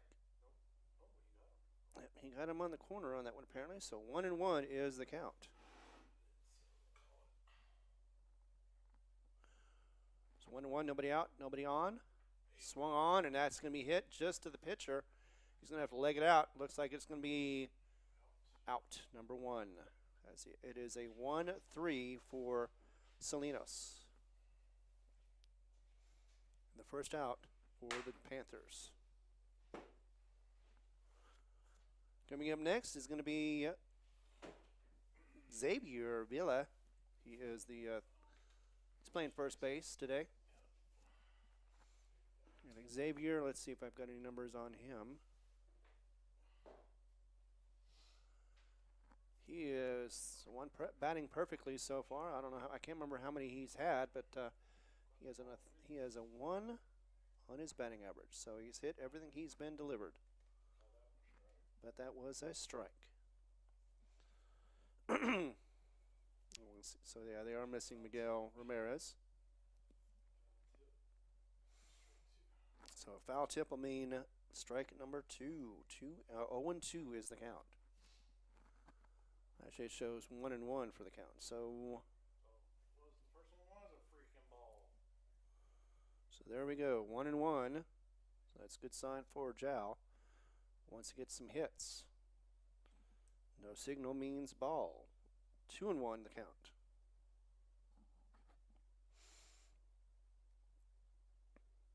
So wind's still going, still cold outside, I'm sure. And that one goes inside or outside for the ball. 3-1. I'll get that in a moment. Oh.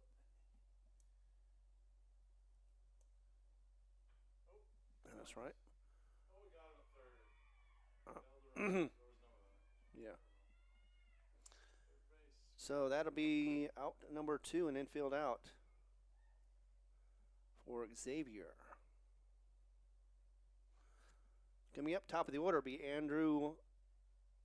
Andre Perez. He had a infield out as well starting off. Went third to first. Jal would like to get on the board, get some runs. 7-0 is the score. I'm going to say that's official. First one goes this crossed, and that'll be a strike. So let's fix. I had 4 hits for Dora in that top of the second.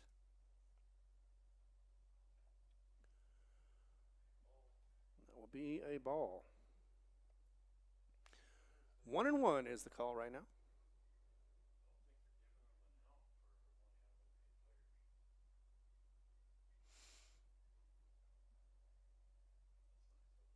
Nope, they did not. So I'm not quite sure what happened with the players, but nevertheless, there you are. That one goes across, and that'll be a ball as well. Moody coming up to bat after this. Right now, we've got a 2-1 count. Once again for Perez. Hits that one, goes foul as it goes into the parking lot or near the parking lot. At least where the crowd is. It went over that way, but they do have a cover. So 2-2 is the count as I see some wind blowing across the dirt. The pitcher loses the handle on the ball, has to go out and pick it up off the mound.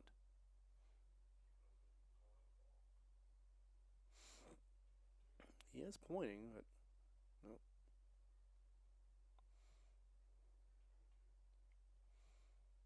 Some discussion between the ump and the catcher.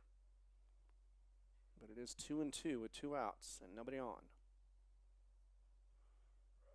Cross for the ball. Oh. So it was 3-2, and we missed a call on that one, and it is a walk. So he is going to take his place on first base. Perez at first, Moody up to bat. Moody gets set in the box. Here's the delivery. Low steal, and he's going to get it to first. Easy slide in. No way was that going to be an out. So Perez moves to second. That is going to be a ball for Moody. And we've got a count of 1-0. Down needs to be aggressive, and that's what they're doing so far on the running. That is going to be aggressive too. That is a strike called as it goes past the batter as he watches it go by. Ben sitting on 1-1 right now. Outside. I don't think he could have stretched and gotten that one if he tried. 2-1. So Perez at second. Not a lot of returning players from last season. Not the usual names you see like Lujan. That one's hit, and it's going to be to left field. And he catches it easily as he didn't have to move anywhere for that third out. So it is going to be no hits. Actually, there was, nope, no hits, no runs, one left on base, and no errors. We're going to go to the top of the third. 7-0 is the score. We'll be back in a moment as we continue coverage right here on the Jal Panther Network. The staff of the Jal Public School District is proud of their Jal Panthers. Those late practices, hard work, and dedication paid off. Go Panthers! Jal schools have continually provided a quality education and safe environment for the students. Jal Public School System is on the move. Are you ready? Jal Public Schools, another proud sponsor of all Lee County athletics and academics. Panther Energy is excited for the Jal Panthers and proud of all the Jal students' great success this year. Panther Energy is your one stop for construction, dirt work, and environmental remediation. Panther Energy, 1179 South 3rd Street in Jal, or call 575-395-2654, 575-395-2654 for more information. Panther Energy, a proud supporter of all Lee County athletics.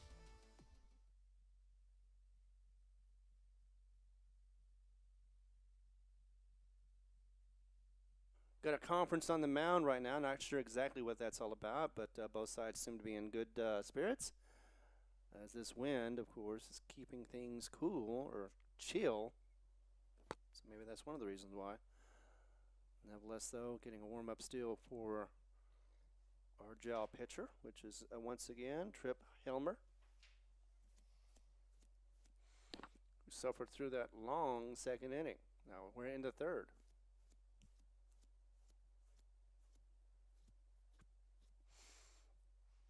Meanwhile, once again, still a conference with the coaches on both sides.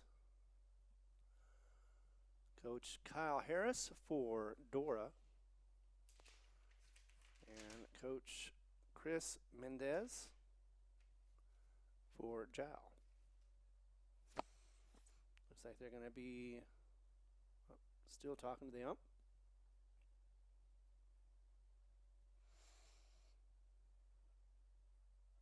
So still missing a player for Jal in the outfield.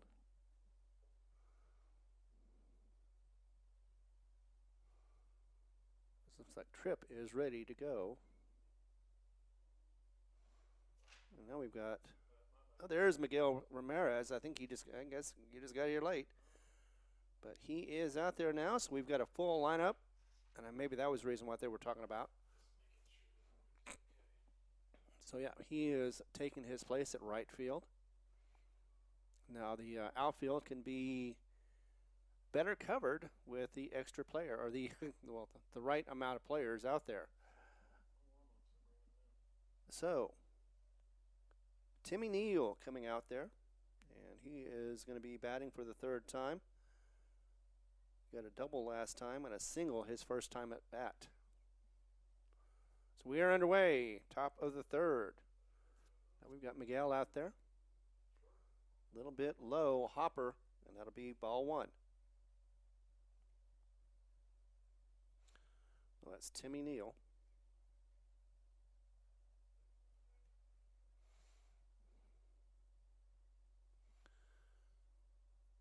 And Timmy comes in as a senior.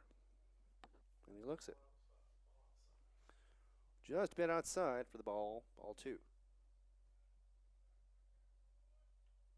There we go. 2-0 count, nobody on, and a bouncer again. Not going to get too many swings on that one if it hits the ground first.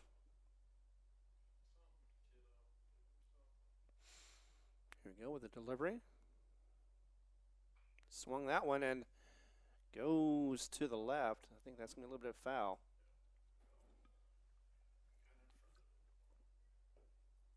And the long strike is what it's going to be. So 3-1 is the count. Neal gets that one delivered behind him, and he's going to be walked.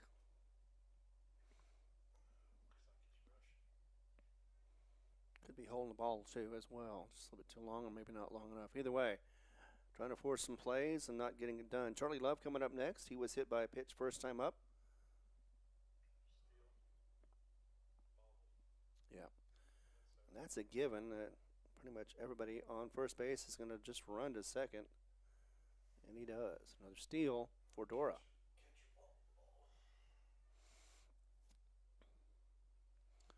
So count of 1-0, the count. Looks back to second. It's going to deliver. And that is, I thought it was going to be right on the money, but instead, just off the mark for ball number 2. So Charlie Love, 2-0. Swings that one, hits it late, but gets it to left. And gets out to the outfield and will be a hit. So, man at first and third right now. Yep. And it's no outs. First and third once again. And up next, Preston Williamson. He had struck out the first and got a single in the second. As the first delivery, he's going to bunt. No, he's going to go back and throw to third. Check the runner and did not get him.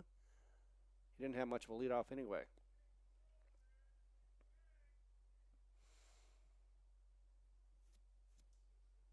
7-0 is the score. Another bunt showing, and that one is going to go high, and he goes and bunts it out play for the foul. As the runner has to come back from that, from first base. Still has plenty of energy, I'm sure, that he can do that all day long. 0-1 is the count once again. Bunt and bunted back. That is going to be strike number 2. And now he's going to either be smart about his bunt or not do it at all, because if he gets one more foul on a bunt, that's an out. So first and third once again covered. Still haven't stolen the base simply because of those foul balls.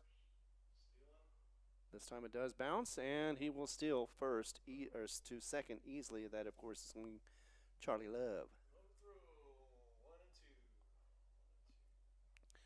So now second and third are covered. We've got the count of 1 and 2. And here we go with the delivery, a little low. And that'll put Preston at 2 and 2.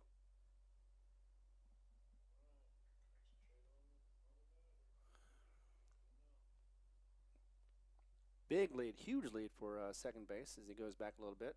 Going to get delivered across once again, bouncer. And having trouble getting it across the plate, but keeping the runners at bay so far, as it has been Butts who has been able to corral those and keep them from being wild pitches.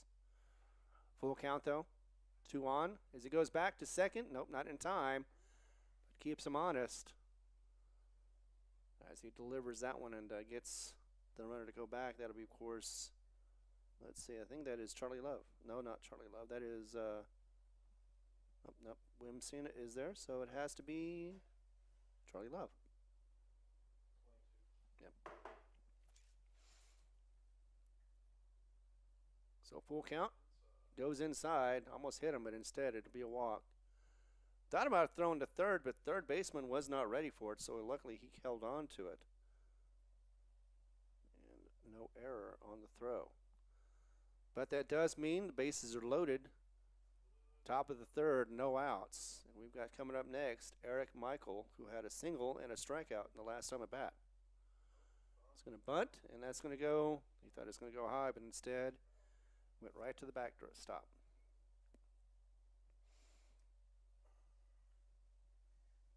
So third time at bat, already down on the count, 0-1. See if he bunts again. Looks like he is. Same result, so as it goes foul. So the bunting not working for Dora so far, as they all have been foul balls. Or as the Ducks say, it went afoul.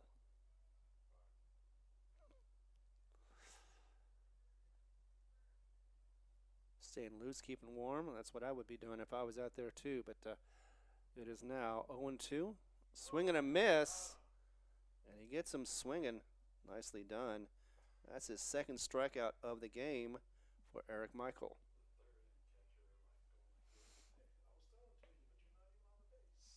Yep.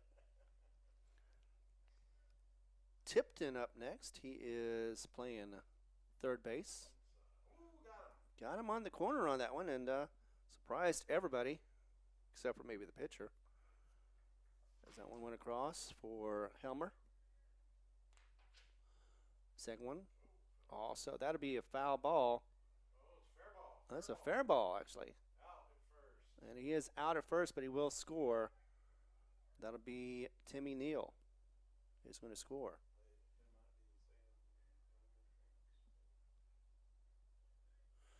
So that is out number 2. 2. We had the strikeout.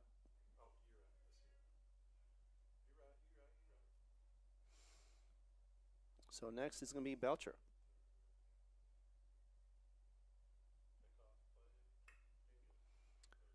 No, he got back in time. Of course, that was Charlie Love. So it is 2 on right now, as it is.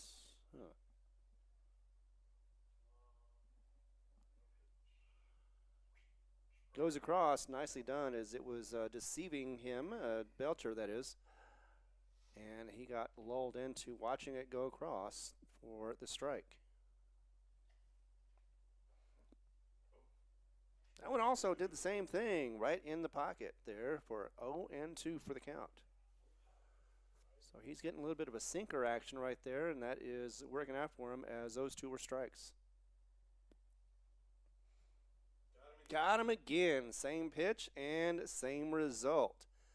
And that is going to be strikeout, another strikeout for him. That is Belcher's first. He got hit by a pitch last time up, and that will end the inning. We'll be back in a moment as we continue the coverage right here on the Jal Panther Network. The staff of the Jal Public School District is proud of their Jal Panthers. Those late practices, hard work, and dedication paid off. Go Panthers! Jal schools have continually provided a quality education and safe environment for the students. Jal Public School System is on the move. Are you ready? Jal Public Schools, another proud sponsor of all Lee County athletics and academics. Mamacitas in Jal has a broad selection of specials. Try the Mexican food, asado, tamales, enchiladas, and so much more. At Mamacitas, you can have it all. Mexican food, donuts, and a steamy cup of coffee at the coffee shop. Mamacitas has authentic Mexican food from the heart of good old Jal, New Mexico. Mamacitas, 301 South Main in Jal, is a proud supporter of the Jal community. So stopping the bleeding, that helped a lot for the Jal Panthers as far as defense. They had just 1 run come across, but they did have 2 on base that were left on base. And that means that Dora has left at least 5 on base. And it is 8-0 as we go to the bottom of the 3rd. And Jal looking to get some runs back in, as coming up first is going to be, looks like that'll be Fernando Sauceda. And we do have Miguel Ramirez back, so there's a possibility he could be batting for the first time in this inning. He came back just at the top of the 3rd.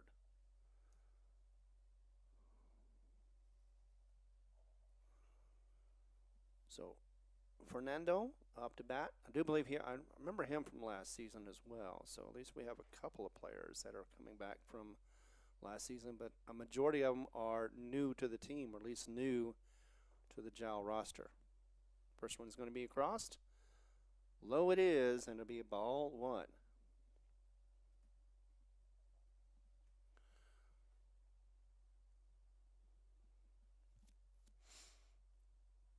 We'll go with another one. That's going to be delivered and hit high, but a foul ball nevertheless. It goes back. So 1-1 is the count.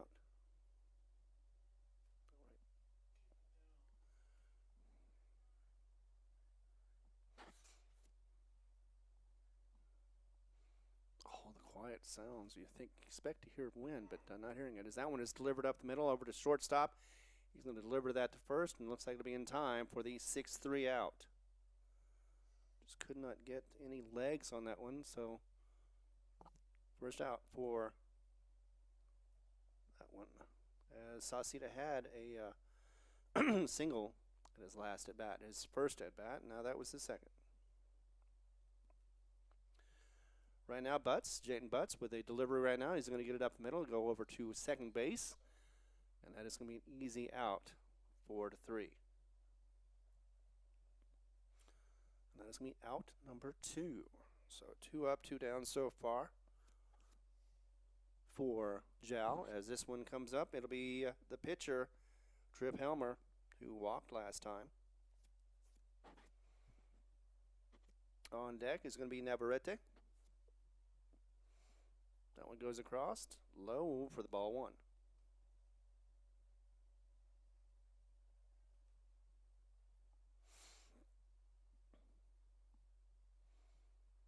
Second delivery. Caught the corner, strike. 1-1 is the call. Delivered again. Found the same spot, or similar anyway, as it's going to be strike number 2 against Tripp. Tripp wanting to take a trip down to first, but he has to hit the ball. Swung on and missed. That'll be strike number 3. He's going to go down swinging at least, as that is also going to be out number 3 as well. So we're going to go to the top of the 4th. We had no hits, no runs, no errors, and nobody left on base. We'll be back in a moment as we continue coverage right here on the Jal Panther Network. Iron Horse Sports Grill is now open. Burgers, wings, steaks, salads, pastas, oysters, and tons more, all delish. Check out their full online menu on Facebook under Iron Horse Sports Grill. Open Monday through Friday from 6 a.m. to 9 p.m. and Saturday from 7 a.m. to 3 p.m.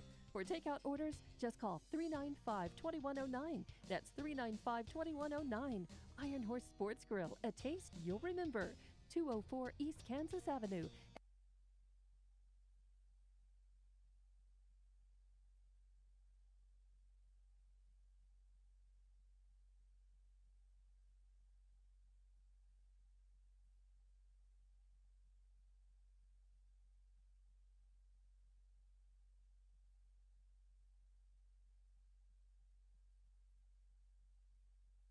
All right, well, there is a pause in the action as nobody's warming up, and there's a lineup going across. Not sure what's going to happen, but I think the only guess I can do is the fact that they went ahead and called the first game with a mercy rule, even though it was 3.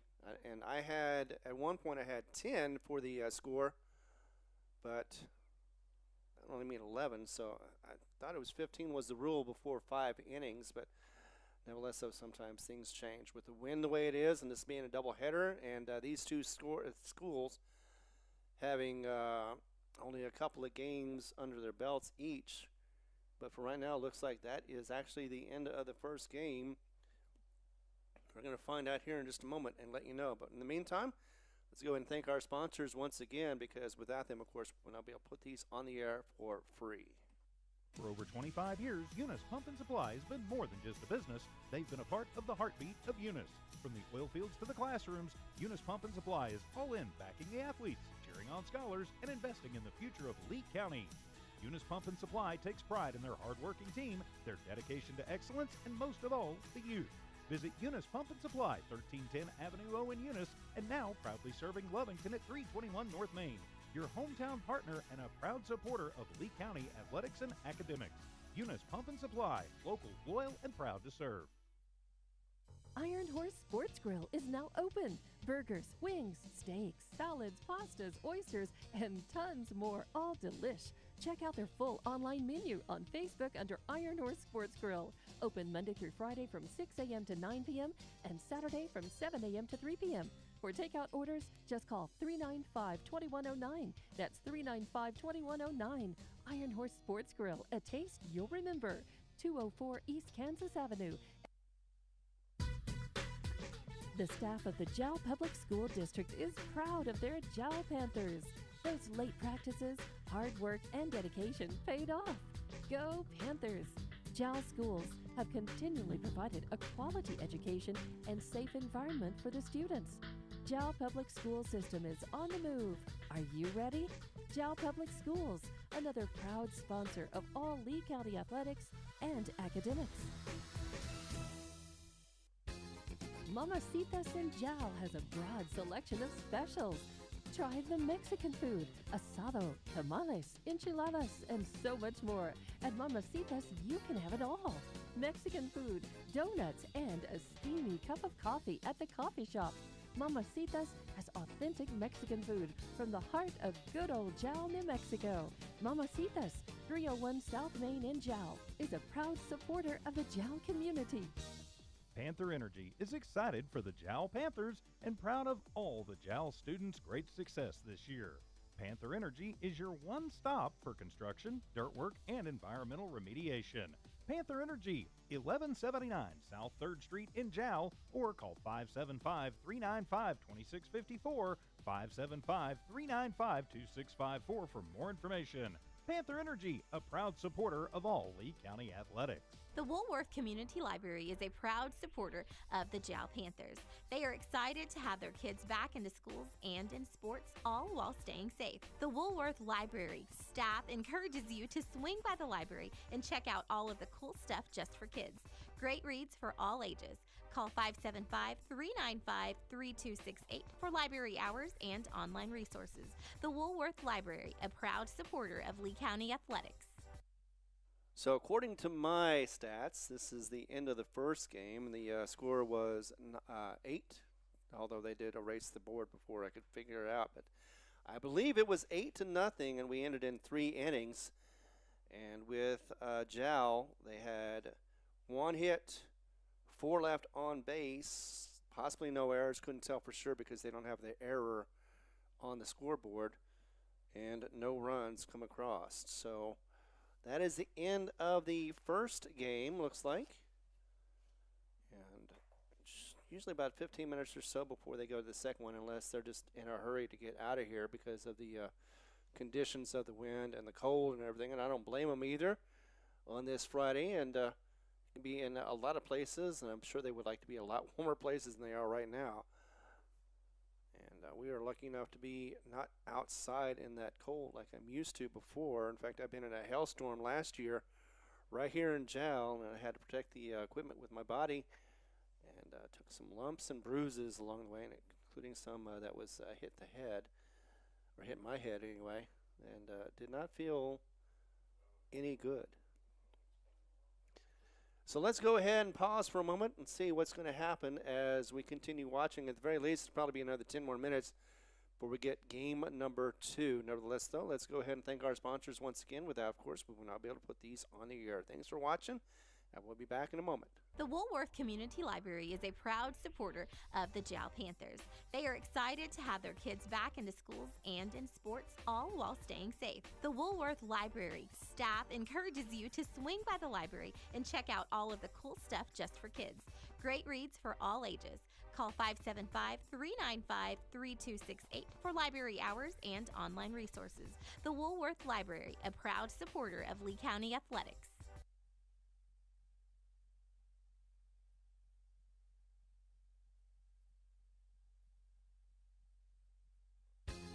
Mamacitas in Jal has a broad selection of specials. Try the Mexican food, asado, tamales, enchiladas, and so much more. At Mamacitas, you can have it all. Mexican food, donuts, and a steamy cup of coffee at the coffee shop. Mamacitas has authentic Mexican food from the heart of good old Jal, New Mexico. Mamacitas, 301 South Main in Jal, is a proud supporter of the Jal community. All right, looks like we've got a verification to a degree. They are giving the handing up the lineups, which means the new game is going to be starting here in just a moment.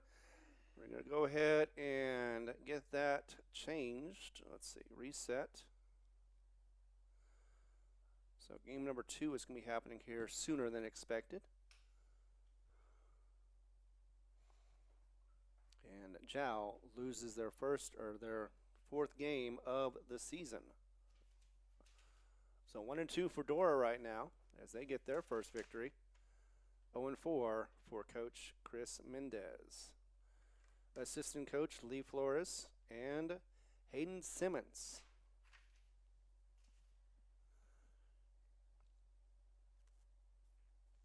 But a quick game, nevertheless.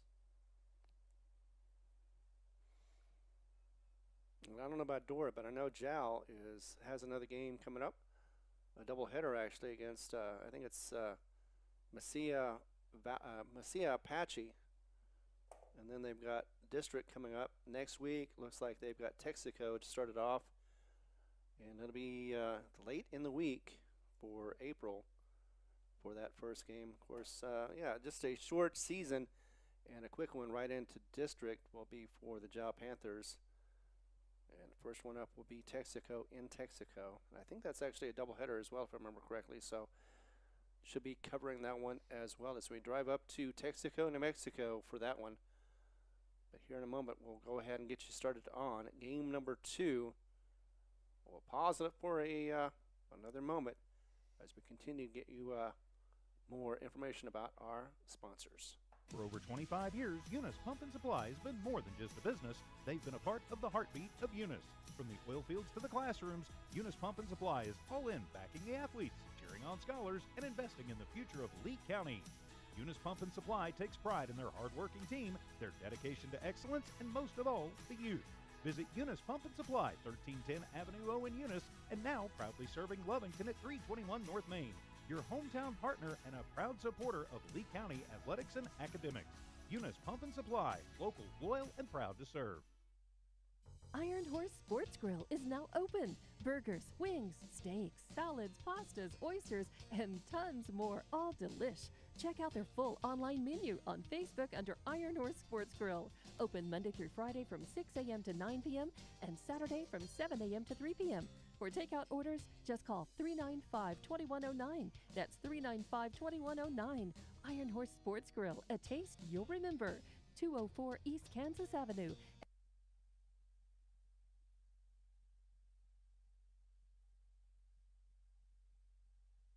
The Woolworth Community Library is a proud supporter of the Jal Panthers.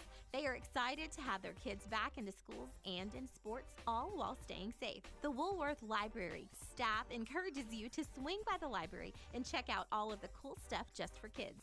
Great reads for all ages. Call 575-395-3268 for library hours and online resources. The Woolworth Library, a proud supporter of Lee County athletics.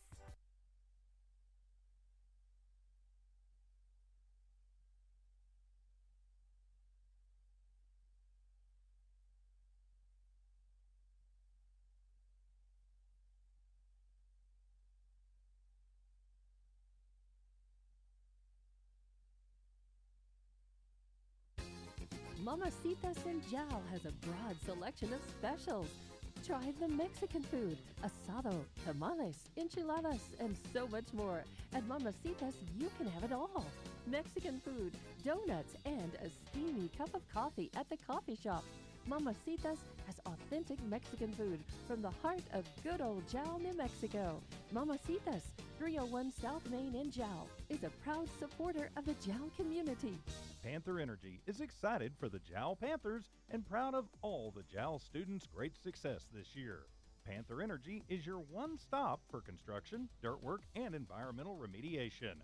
Panther Energy, 1179 South 3rd Street in Jal, or call 575-395-2654, 575-395-2654 for more information. Panther Energy, a proud supporter of all Lee County athletics.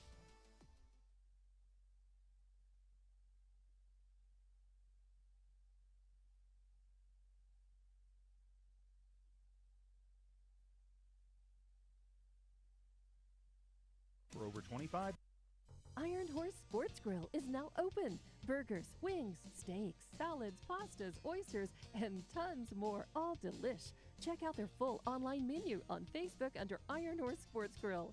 Open Monday through Friday from 6 a.m. to 9 p.m. and Saturday from 7 a.m. to 3 p.m. For takeout orders, just call 395-2109. That's 395-2109. Iron Horse Sports Grill, a taste you'll remember.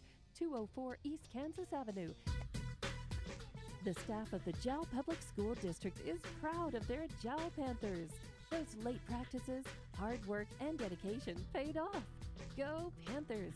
Jal schools have continually provided a quality education and safe environment for the students. Jal Public School System is on the move. Are you ready?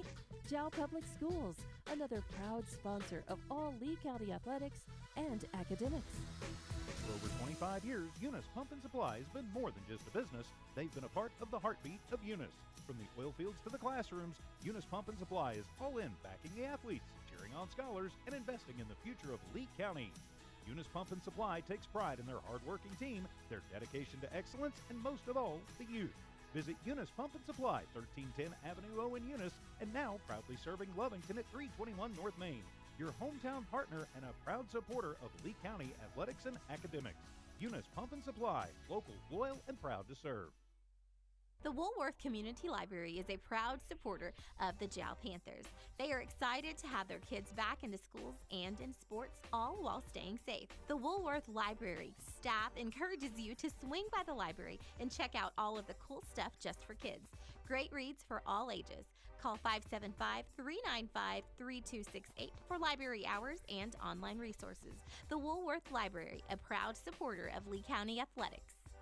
Are we back? And we've got the lineup for you on the Jal Panthers for the outfield, or for the defense anyway. And starting off is going to be the pitcher that was going to be in the first game for us is going to be Fernando Sauceda, followed by Jayton Butts as catcher. Coming up to bat first will be number 21. And that one goes ball. So first up is Carson. Once again, Carson Kircher already has ball one. Second one, the lefty delivers, and that'll be across the pike for a strike. So 1-1.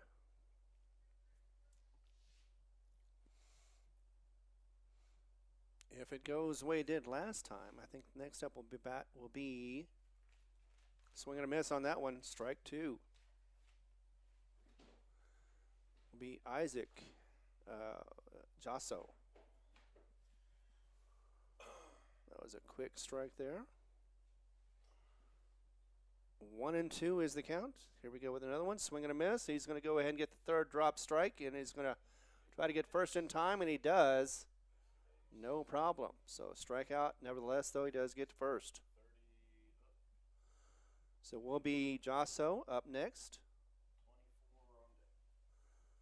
And coming up after that will be, wrong lineup, let's see. Yep, Ryland. So similar lineup for the batting, as I suspected.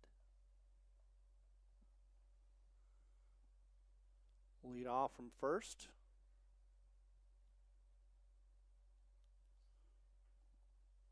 Swung on, and it'll be a steal, easy one for Kircher.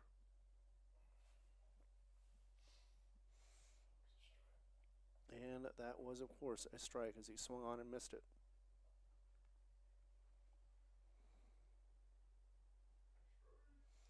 Strike two, another swing and a miss for Jasso.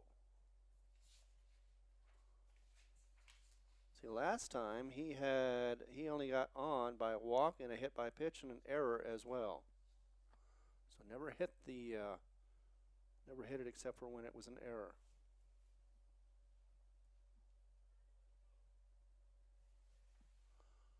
So once again, the junior Ryan Harris, as he knocks that one to the left. Oh, and thrown to first, not going to make it, as that is going to be a run-in score for Carson. So that's going to be RBI right there. And it'll be Isaac at first.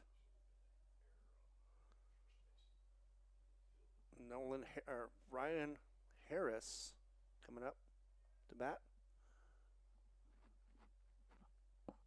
Oh, and a run did score on that one, so no outs, one on. We've got a ball on that one. Ball 1 for Ryan. Let's see, coming up next should be Timmy Neal. Yep. Ball number 2 on that one. As we're in game number 2 on this one, just so you know. First game was won by Dora. Holds off the bat. Now he gets back into the box.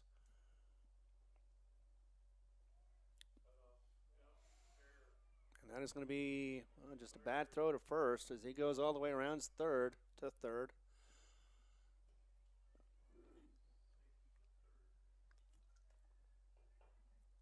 That's going to be the second error.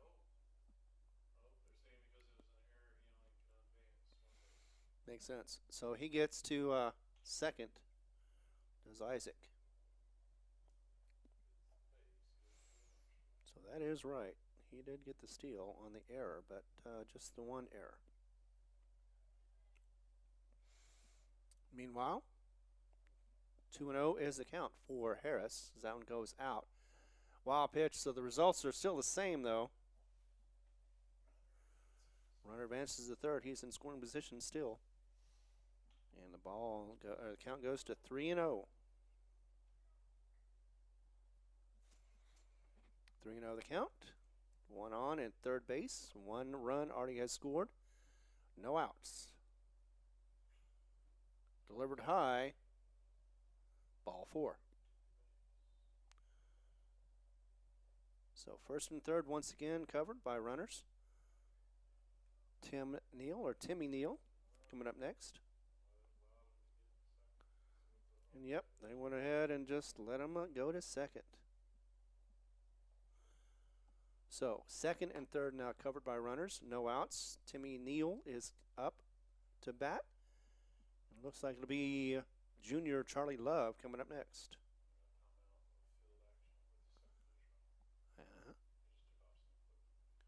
Oh, yeah. So going back after taking off some equipment, slows them down, or would have slowed them down maybe.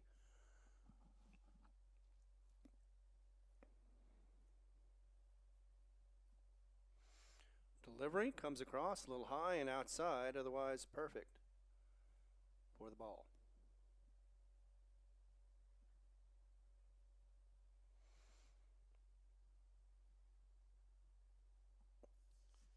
See if I can find Timmy.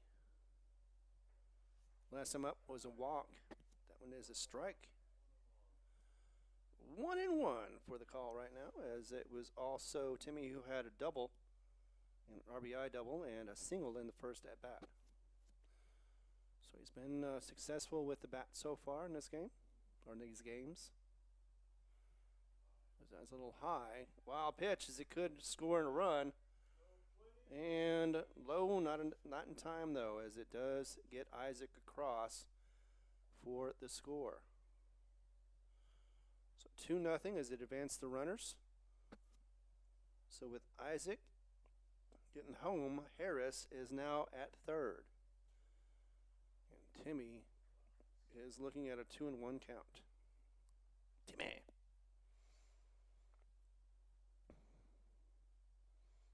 Delivered. Strike on that one as it goes down the pike for a strike. 2-2 now is the call, as pitcher is now not behind the count anymore. Could have Timmy stretch and try to get this one, or he can just throw it down the middle.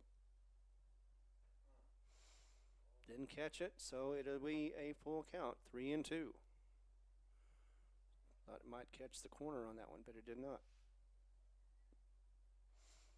So man on third. No outs. Here's delivery. High. Ball 4. That is a good question. Are they going to let him advance? Almost. So Charlie Love coming up next. Let's see what Charlie did last time. He had just 2 at-bats. No, 3 at-bats. He got hit by a pitch the first time around, and looks like he got a single the second time, or one of the times. Conference from Butts. He's going to go out to talk to Saucito. Let's go and take a pause for a moment and be back as we continue coverage right here on on HobbsAmerica.com. Actually, we're not going to take a break after all. That was a quick meeting. Coming up next is Williamson. And now Charlie Love still on to bat. The clouds are breaking up a little bit, so the sun's popping out for a moment. Luckily, though, not in an area that will cause any problems, hopefully, for the camera.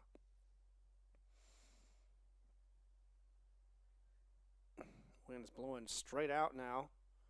Looks like at least it's changed a little bit. So a hitting wind, if they hit it just right, they can knock it out of the park.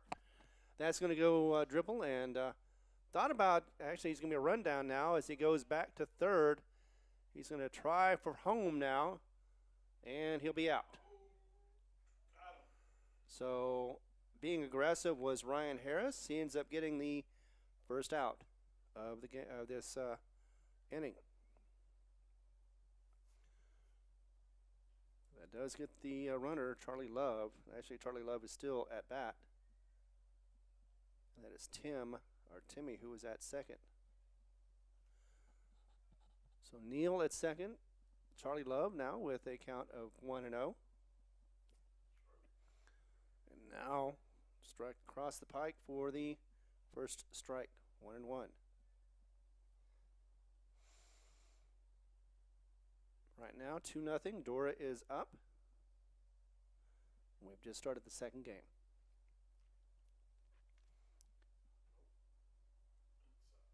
Inside, but not enough. Ball 2. Coming up after Charlie will be Williamson.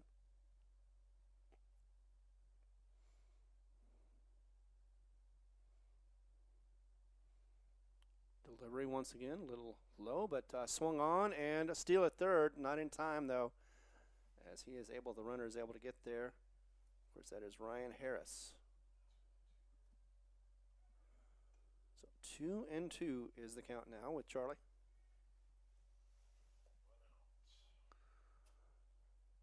Man on third, 1 out. And here we go with another delivery from Saucito. High.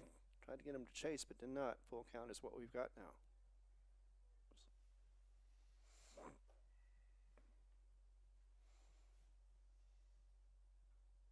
So luckily there's no dirt on this field, otherwise it could be blown around and causing some major problems. Hit a little high as it goes back to Saucito. He's unable to get it, and it will be a hit and an RBI as well for Charlie.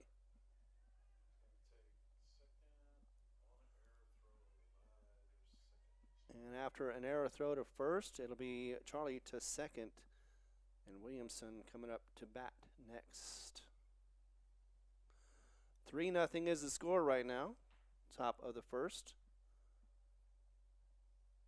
And he had a walk, a hit, and a strikeout the first game for Williamson. A bunt in process, but he does not. He pulls it back, and Eric Michael will be next up for Dora. At least he's on the deck, or circle. So that is a count of 1-0. Threatens to go back to second and keeps the runner true.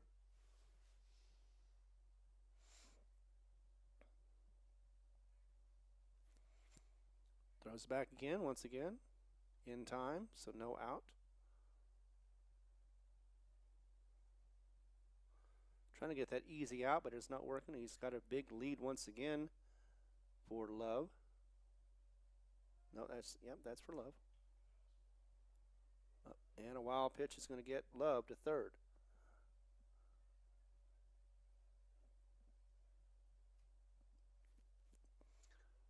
Meanwhile, Williamson count has gone to 2-0. And another scoring opportunity for Dora. Already 3-0 so far. bunt, and that'll go low. Wild pitch will score Love.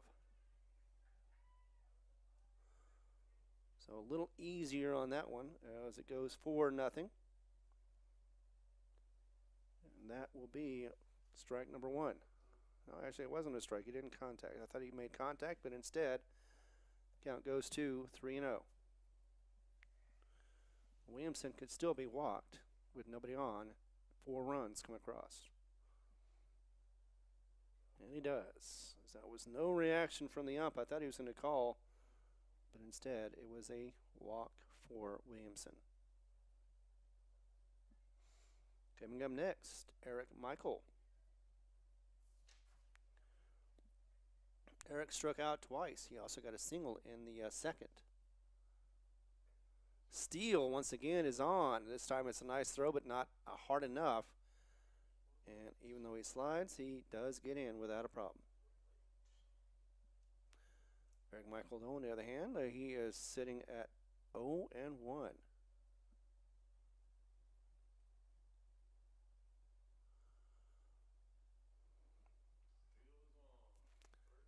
Yep.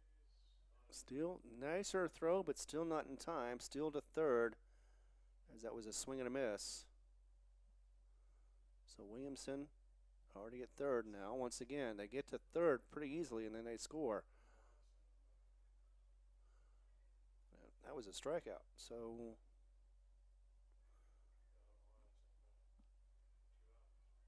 yep. So 2 outs.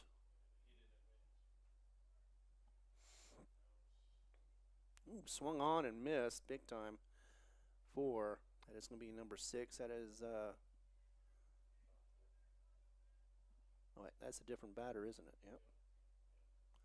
Yep. Now, Aiden Strop is up for the first time in this game.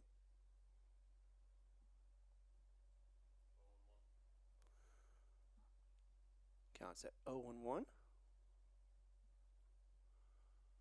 going to throw to third again. This time it could be on time. Let's see, is it? No, he says safe somehow. I thought he had the tag, but instead misses the runner. It could have been easy out for him, but instead it was definitely on time. You're right about that. So third baseman already, third base for Peterson. Off the walk. He's going to throw back to, nope, he was going to try, but I don't think third base was ready for that, so luckily did not throw that. Count is now at 2-1.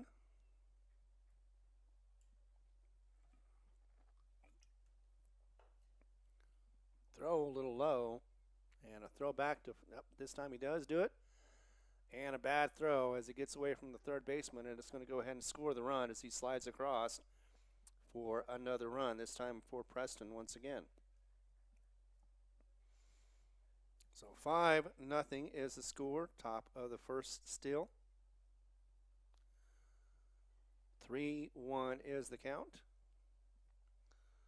And that is for Strop once again.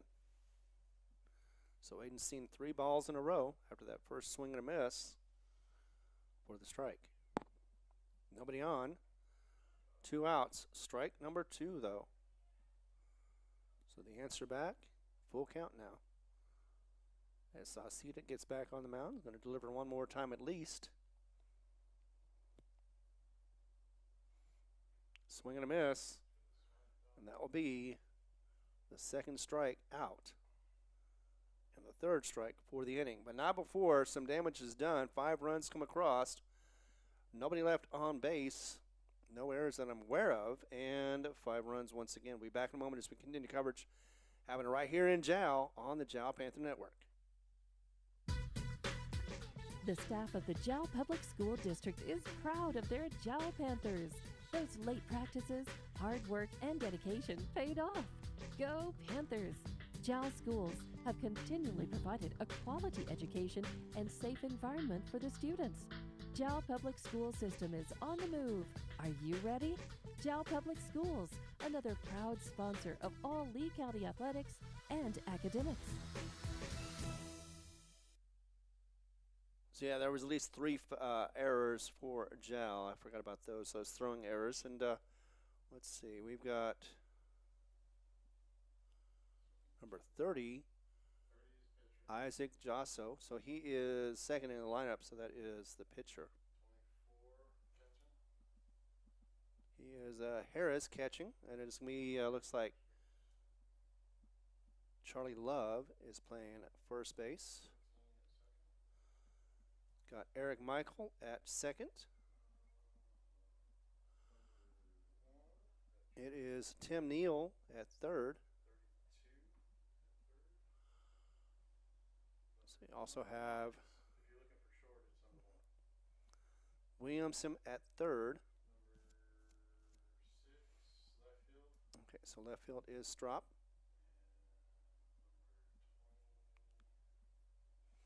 One. It's probably going to be number 21. Yep. So only one left is right field. And that is, yeah, right. First pitch comes across. He does make contact, gets over to shortstop. He should be able to leg it out in time, and he does. He is safe at first for the first hit. And that is going to be nicely done as he took that swing easily and got to first on the first hit for, let's see who it is, Perez. So next up is Ben Moody.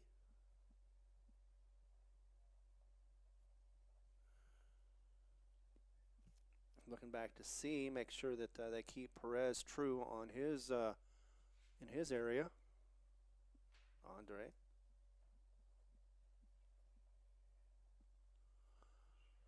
And they're going to steal second. Let's see, it's a high pitch. He's going to go ahead and run to third.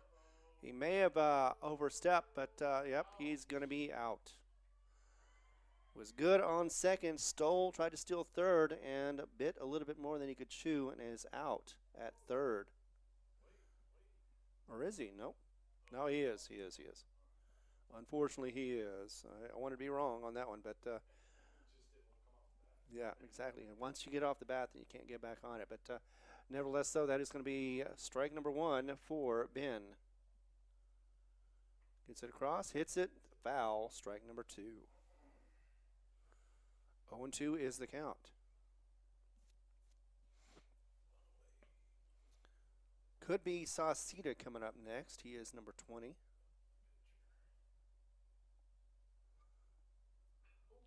That one's going to be smacked. It's going to be in the gap, looks like, and it will find it on the right-hand side. And could be extra as he goes to second, and they're still having trouble getting it. But he's going to stop at second. Could have, but, you know, we've done that before, and it didn't work out as well. So you can call that a double on that one. So it's 2 hits so far, but only 1 on base right now, as it is going to be Fernando Sauceda coming up next.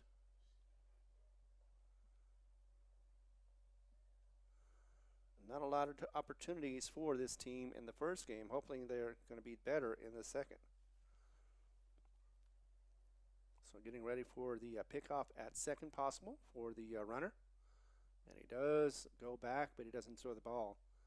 So keeps him true once again for Ben.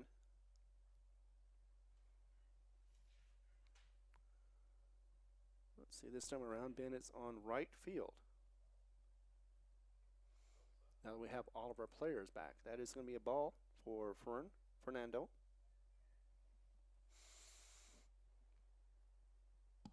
We're in game number 2, bottom of the first. It's been 5 runs already scored across for Dora. Nice hack, but it is short or slow on that one as it goes back for the foul. 1-1 is the call. On this windy, dirty day, still windy. Those flags very, very much hanging on by a thread as the wind whips them around. But a hitting wind nevertheless. As Fernando swings in that one, fouls, and goes back to the backstop for the 1-2 count.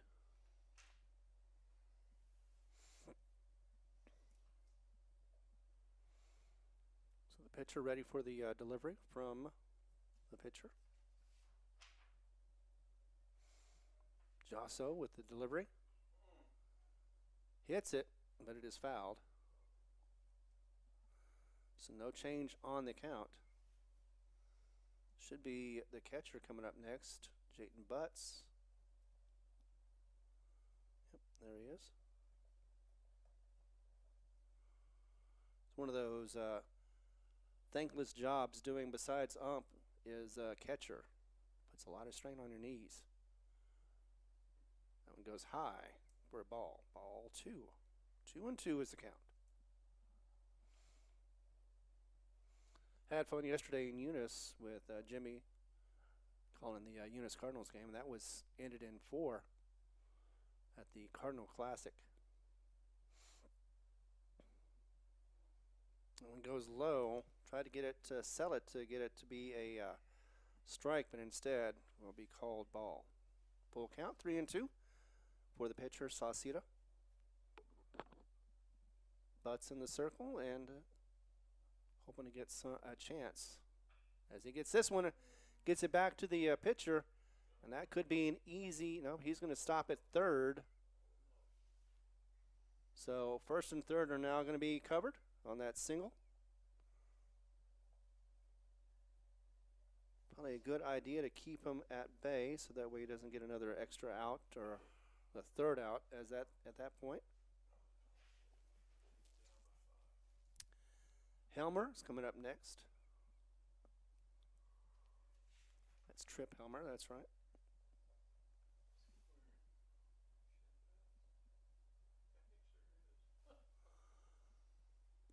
The shins are terrible to hit. So we've got runners on the corners. We've got 2 outs. And Butts having a discussion with Dora's catcher. I'm pointing at something. I didn't see what it was, but nevertheless, getting back in the box. Here we go. Swung on, and that is going to be hit to third. He's going to take the fielder's choice, and oh, that was dropped. So that was an RBI single. Actually, it was an error, but nevertheless, it will be man on first and second. Sauceda goes there, and it is going to be Moody who is able to score. So 1 run comes across. It is now 5-1. Now the big man himself is coming up. That'll be, once again, Trip Helmer. Number 12 on for Navarrete is going to be up next. A little high on that one, you said? Ball 1. Well, that's not much. That's not very hard to do. So let's see. So ball number 1. That one's going to be hit, fouled, and catchable-ish, but no. Instead, it'll be a strike. So strike number 1.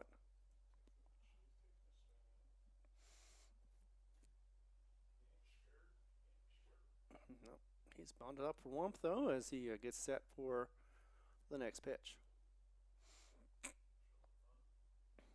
2 on, bunt is being shown. Gets back out of it, and will be a strike. 1-2. Now Tripp is behind on the count. And one out so far. As that one gets hit, nicely jacked as it could find the gap. And no, it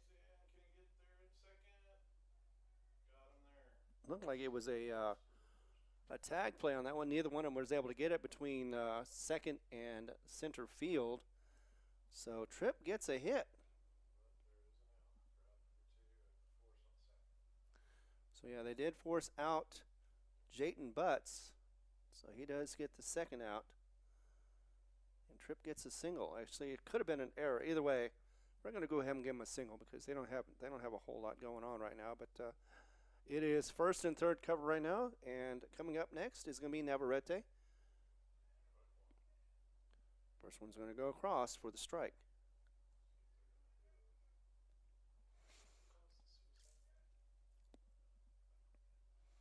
I think that's Salinas on deck. Should be anyway. Both teams have a shallow bench.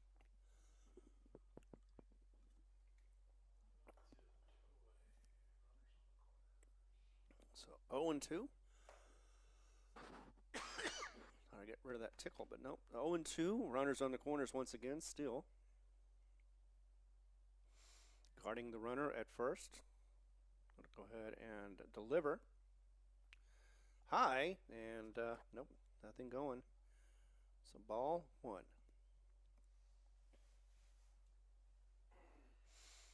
1-2 is the count now.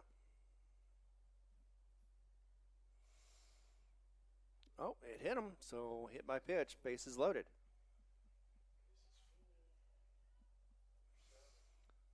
So for the first time today, Jal has the bases loaded, and there's going to be a conference on the mound. Wants to make sure that they're on the same page, I suspect. Salinas coming up for a bat. Coming up next will be Miguel Ramirez.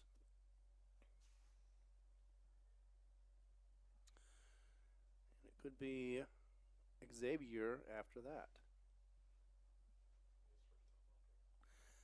So Salinas, first time up this game.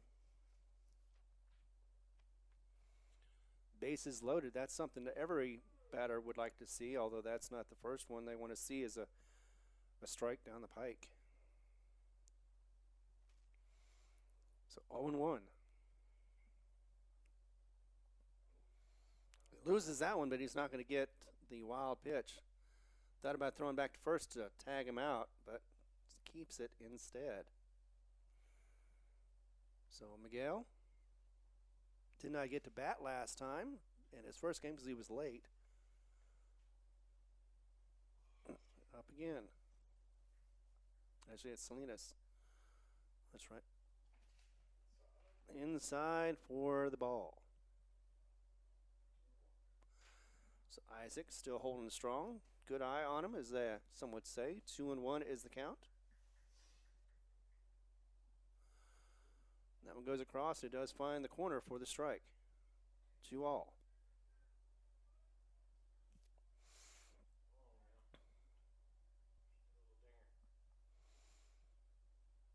Hit that one, and ooh, that got close to Miguel. As it goes, no change in the count. 2-2 after that foul.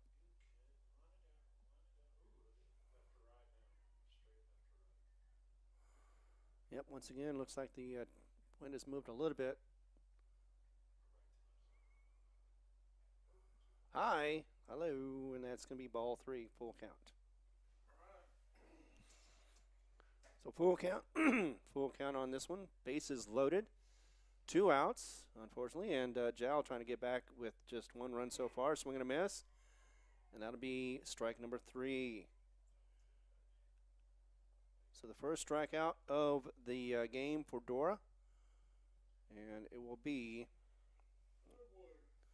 the top of the second. Looks like they did have a couple of hits, but they could not convert on it because of, let's see, it's 4 hits, 1 strikeout, 3 left on base, no errors, 1 run, and again 3 hits. So we go to the top of the second. Dora getting at bat with a 4-run lead. We'll be back in a moment as we continue coverage right here on the Jal Panther Network. Thanks for watching. Iron Horse Sports Grill is now open. Burgers, wings, steaks, salads, pastas, oysters, and tons more, all delish. Check out their full online menu on Facebook under Iron Horse Sports Grill. Open Monday through Friday from 6 a.m. to 9 p.m. and Saturday from 7 a.m. to 3 p.m. For takeout orders, just call 395-2109. That's 395-2109. Iron Horse Sports Grill, a taste you'll remember. 204 East Kansas Avenue. For over 25 years, Eunice Pump and Supply has been more than just a business. They've been a part of the heartbeat of Eunice. From the oil fields to the classrooms, Eunice Pump and Supply is all in backing the athletes, cheering on scholars, and investing in the future of Lee County. Eunice Pump and Supply takes pride in their hard-working team, their dedication to excellence, and most of all, the youth. Visit Eunice Pump and Supply, 1310 Avenue O in Eunice, and now proudly serving Lovington at 321 North Main. Your hometown partner and a proud supporter of Lee County athletics and academics. Eunice Pump and Supply, local, loyal, and proud to serve. Mamacitas in Jal has a broad selection of specials. Try the Mexican food, asado, tamales, enchiladas, and so much more. At Mamacitas, you can have it all. Mexican food, donuts, and a steamy cup of coffee at the coffee shop. Mamacitas has authentic Mexican food from the heart of good old Jal, New Mexico. Mamacitas, 301 South Main in Jal, is a proud supporter of the Jal community.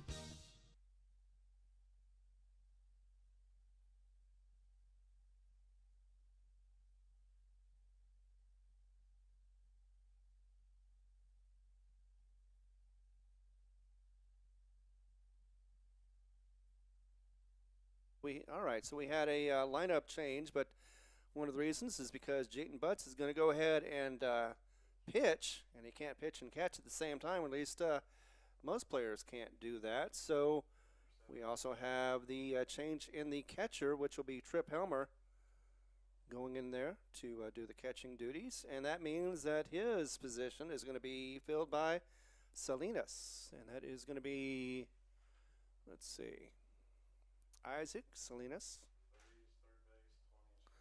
I think everybody else is pretty much the same as it has been before. So, 30. yeah, 30. First baseman went to third. Third base went to short. 30's always been first base. Oh, that's 20. All right. 30 is now third base. The pitcher is now first base. So pitcher Fern Sauceda 20 first base. is on first base now instead of pitching. Yes. And then first base is overhead third. Right. And first went to third. Third base went to short. 7 who used to be third is now short. So quite a bit of a lineup change. Usually I'm just used to the change in two, but instead everybody moved around a little bit. Maybe it's because they were having a little more problems with some throws. Who knows? But nevertheless, though, we are in the second inning, top of the second. Tripp showing his arm off and doing it pretty well as well. So coming up to bat first is going to be Grider Tipton.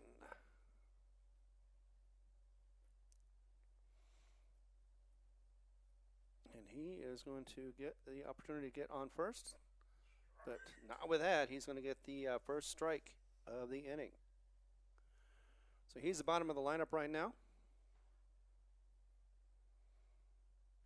5-1 is the score. Top of the second. That one goes across, but did not make it across the zone. So ball. 1-1 is the call. Still windy out here and not as dirty, but then again, I'm not out there, so I can't tell for certain. But that one goes across for the ball. 2-1 is the count. So Tipton, gotta get that name right. Tipton, yep, that is his name, over his head. And I have a feeling that could happen a lot with the catcher.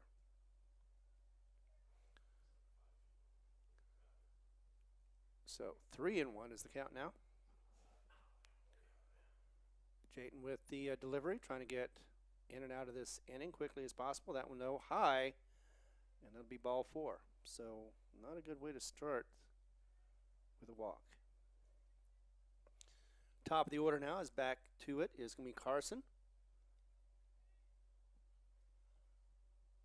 Carson Kircher came in to this day with a 400 batting average.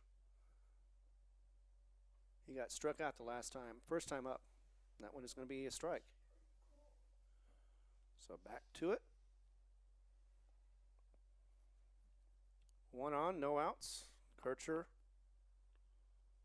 0-1. Steele is on right now, as that is going to be a ball call. And no attempt. He was already halfway home, or halfway there, when the catcher had the ball.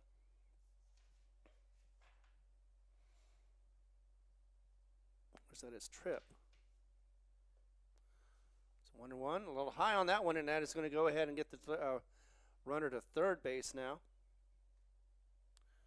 So Tipton to third after another steal. And Carson is going to be sitting at 2-1.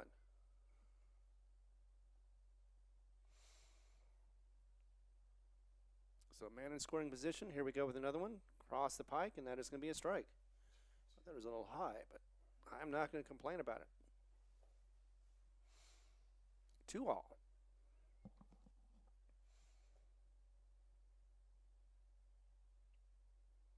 Swung on and missed. That is definitely going to be a strike.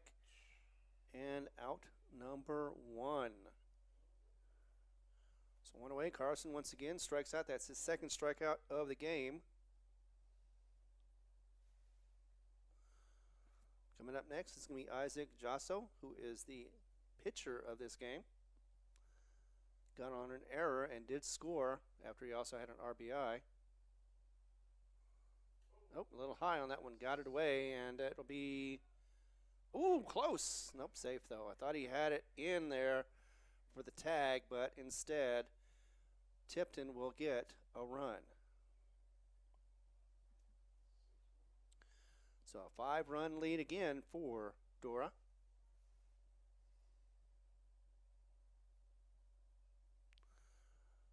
Yeah, still the bat. 1-0. Here goes the delivery once again, a little high for ball 2.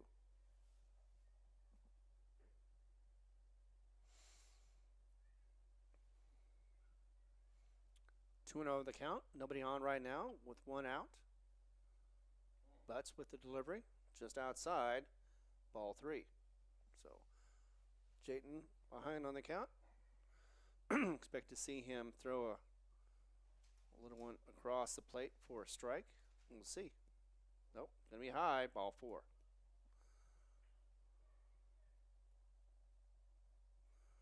Second walk issued in this inning.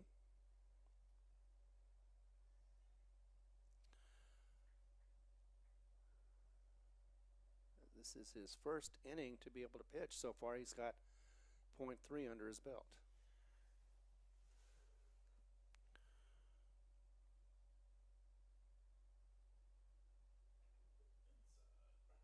Inside for ball, and Sauceda had a nice, nice little inning, but had 4 strikeouts overall, or 3 strikeouts in the first inning. Throw is going to be high as it goes for another steal. Easily done as he's able to walk across over there for Isaac. Count goes to 1-1. There we go. Once again for Ryan Harris. He walked last time up. Swung on, missed for that one for strike 2. Count goes to 1-2. So man at second, 1 out. Harris up, and like I said, he walked last time up. He was able to score. Very high on that one as it goes over his head. Not sure exactly what was thinking about. Got it over to third and not in time. Yep. So no throwing error on that one. So it is with Tripp on the at the catching. Had a pretty decent arm over there to third. So Jasso at third now. Hit popped up. It's going to be shallow. And it is going to be a nice catch from shortstop. And that is going to be out number 2. Salinas with that catch. Nicely done. Was actually closer to third base, but he went ahead and took that anyway. He already had gotten on the horse, was riding over there. Might as well get it for out number 2. Keeps the runner at third, for Jasso. So 2 outs. Swing and a miss on that one. And that was going to be for Timmy Neal. Got a single in his last time at bat. 0-1 is the count. Here goes delivery once again, a little high. I think he's got a little motion where it seems like he loses the ball, or maybe that's just the way he throws it. Either way, it looks like it's lost on the high end, and it goes and it floats across. I don't know if he's trying to get a sinker on that one or not, but it is not sinking like he wants it to. That one same way. So Timmy with a 2-1 count now ahead of the count. Charlie Love coming up next on deck, if needed. Same height, same position, and same results.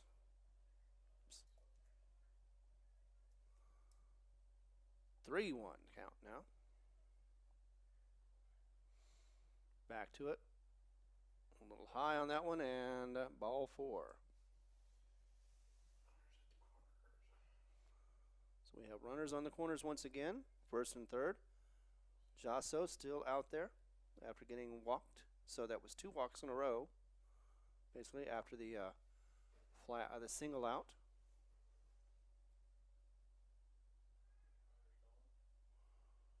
Runner's going to go. Tripp's going to keep the ball so he doesn't get another run coming in, as we'd have the runners on the corners. Charlie Love batting right now. First one was the ball.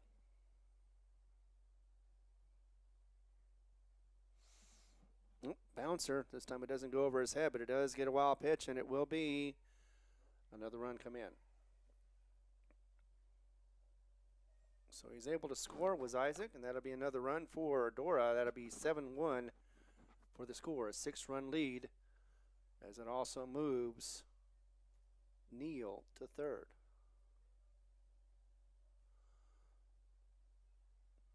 Threatened to throw it back to third. He was on base anyway, so it wouldn't have mattered much. That's why he faked it. Charlie Love, though, still on. Batting 2-0 is the count. Make that 3-0. A little high on that one, once again.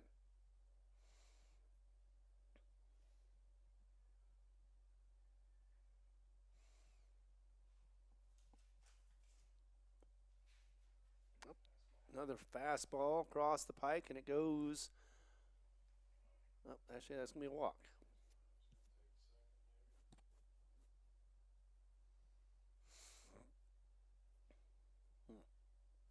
So Charlie is now at first.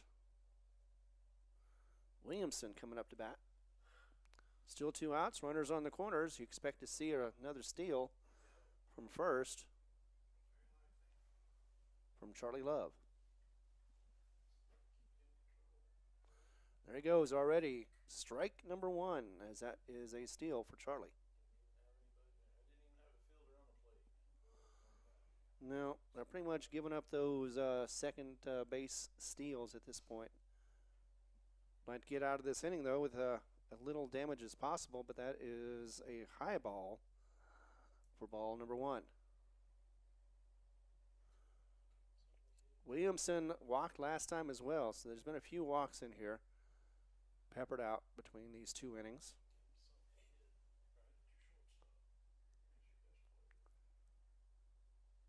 A little low on that one. Another wild pitch, and nope, they're not going to advance this time.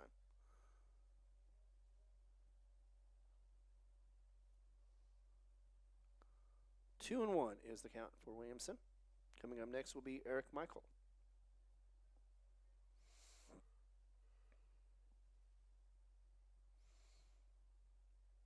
Already 7 runs across, 1 for Jal, but they've only had 1 inning to bat. High on the ball, and that'll be ball number 3. 3-1 is the count right now.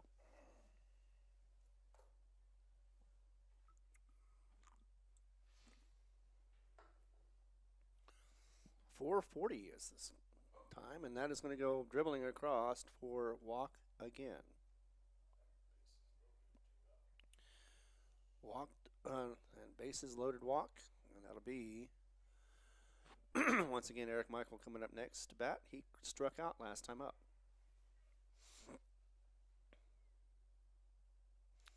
Bunt, and that'll be and out. That got him as he tried to steal home. Tim Neal with the 3rd out. And that will be out number 3. So we get out of the inning, but not before Dora puts up a couple of runs. So it was 2 runs coming in. That was 2 left on base as well. We're going to go to the bottom of the second. Be back in a moment as we continue coverage right here on this Windy Friday. Mamacitas in Jal has a broad selection of specials. Try the Mexican food, asado, tamales, enchiladas, and so much more. At Mamacitas, you can have it all. Mexican food, donuts, and a steamy cup of coffee at the coffee shop. Mamacitas has authentic Mexican food from the heart of good old Jal, New Mexico. Mamacitas, 301 South Main in Jal, is a proud supporter of the Jal community. So that was 2 runs off of no hits, 2 left on base, and no errors. Be back in a moment as we continue coverage right here on the Jal Panther Network. The Woolworth Community Library is a proud supporter of the Jal Panthers. They are excited to have their kids back into schools and in sports, all while staying safe. The Woolworth Library staff encourages you to swing by the library and check out all of the cool stuff just for kids. Great reads for all ages. Call 575-395-3268 for library hours and online resources. The Woolworth Library, a proud supporter of Lee County Athletics. All right, we are back. Thank you very much for being here. As let's see, the temperature outside. Let's see what it shows. It says it feels like 45 degrees, and it's 60 degrees is what the temperature shows. The air quality is a little high on the dirt side, so not too good for some people. Luckily, I am not out there. I know my nose would be running up and down the aisle. Miguel Ramirez is up to bat now, his first time in this game and this day. That one goes a little high, though, ball 1. Once again on the mound, delivering for Dora is Isaac Jasso. Second one inside, had to move out of the way on that one and did a good job doing so, so ball 2. 6-run hole is what Jal is looking at. This one is delivered. That does find the corner for the strike. Count now at 2-1. After him, it's Xavier. He's going to be next to bat. High ball, 3-1. So looking at a possible walk. Let's see what happens on this pitch to protect that plate as it goes across. And take your base. Yep, indeed. So that is a walk. Looks like that is the first walk issued by Jasso. Xavier coming up next. Let's see what he had last time. He only got to bat once, and it was a shallow hit. That was a infield out. First one goes across for the strike.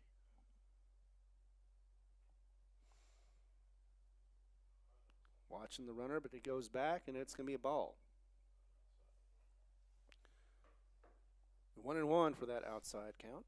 And hit this time up the middle. It's going to go over to shortstop. He's going to tag second and overthrow first. So that'll be an error as he gets back in time. Gets back in time, but 1 out already. 6-4. For the fielder's choice, actually.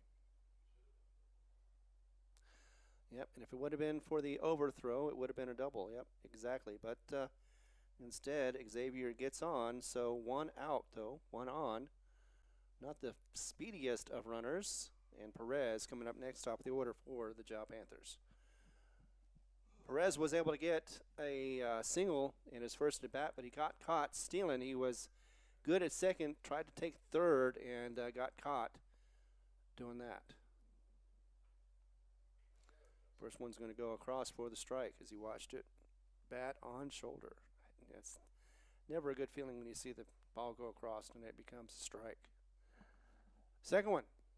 Oh, hits his back, and that'll be a hit by pitch. That'll be the second one of the game. Navarrete was the one that got hit last time, so it'll be.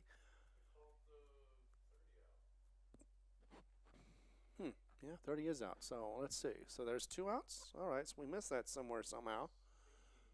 When he got tagged back, I thought he was on time, but maybe not. So. Oh.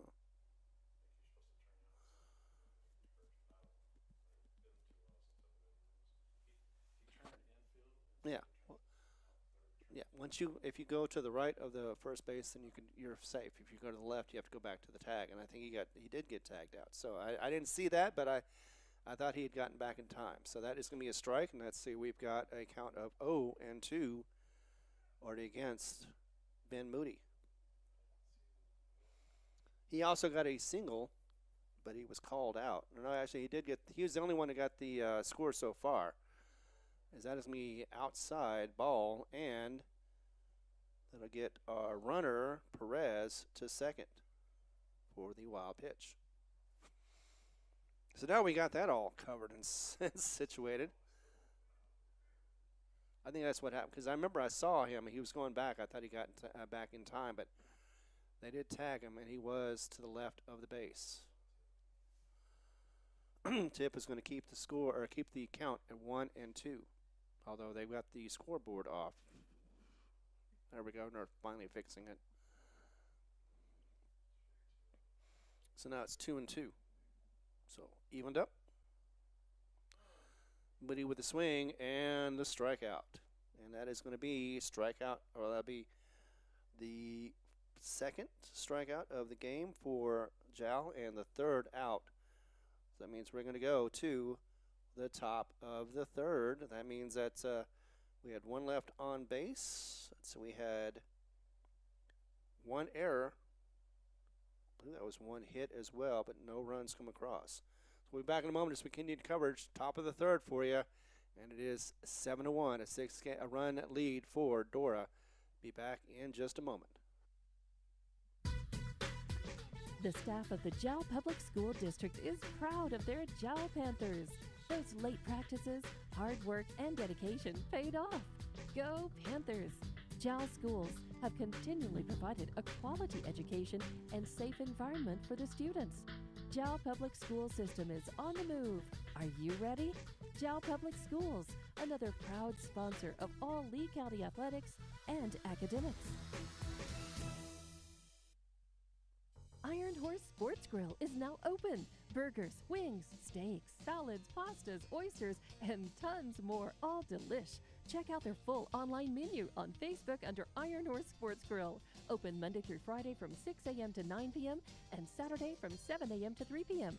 For takeout orders, just call 395-2109. That's 395-2109. Iron Horse Sports Grill, a taste you'll remember. 204 East Kansas Avenue. All right, we are at the top of the third. Coming up first is going to be Eric Michael. He struck out the last time at bat in his first at bat for this game, and hopefully he will do the same thing. But nevertheless, though, it has been 5 runs in the first for Dora and 2 in the second. So the defense has worked better, but this will be the second inning that Butts has been on the mound after Sauceda pitched the first inning. We had a couple of other players. Of course, we also had Miguel Ramirez, who showed up late, and by the time he got in, he had half an inning of work in the outfield, and then the game was called. And now we're back to it. Third inning for the second game, and Eric Michael coming up to bat.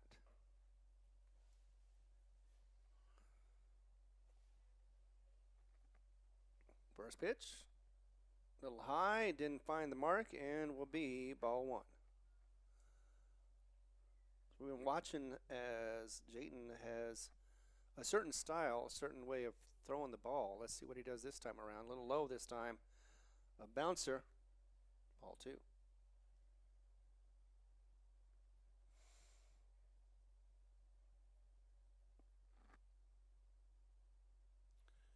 Delivery once again to Michael. He's going to swing on the miss, that one. As it did get close, it may have been a strike ball without the swing, but we won't know that for certain. All we know is it is a strike, and the sun is trying to come out as well. Still a cool day, or cold day for some. 2-1 the count. Ooh, that did not find. I thought it dropped just enough, but instead will get the ball call. So Michael ahead of the count, 3-1. Jayton fast on the delivery this time. Here it goes. A little high. Could not say that was a ball or say that was a strike. As it goes for the walk. So Eric gets to first. 1 on, no outs. Top of the third. We've got a 6-run lead for Dora. And a lead for the runner as he goes ahead and takes off. And we'll get to second base. No problem. As that has been the story for the most of this day. Aiden Strop is up. As he gets that first delivery, it's going to be a ball. High on this one, and it'll be another wild pitch. Throw to third, though, and it looks like it'll be in time. Oh, he's safe, though, somehow. He had the ball. He turned around and could not tag it. The runner, as he went low, he was able to get underneath him. So the count is now 2-0. I really thought he had that one, too, but nevertheless, though, that one delivered. A little lighter to the left and just off the mark for 3-0. Aiden struck out the last time at bat, but that was for Sauceda this time around. Jayton is pitching to him. He goes inside for ball 4.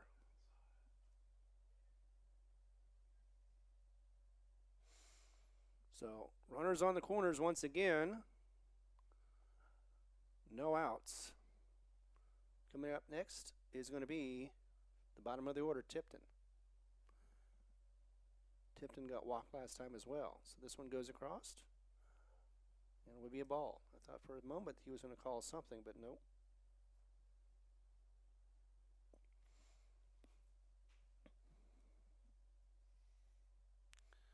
So 6 walks have been issued so far by Jayton.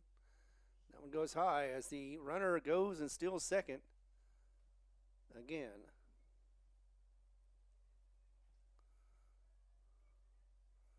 So runners at second and third.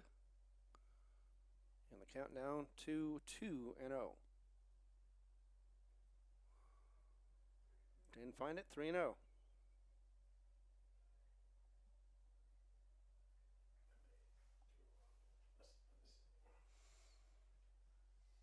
So 3-0. Goes across. Yep, definitely gonna be a walk. Full bases are loaded, and you can't walk. You can't run on a walk. So covering the base, but didn't have to. They could. All right.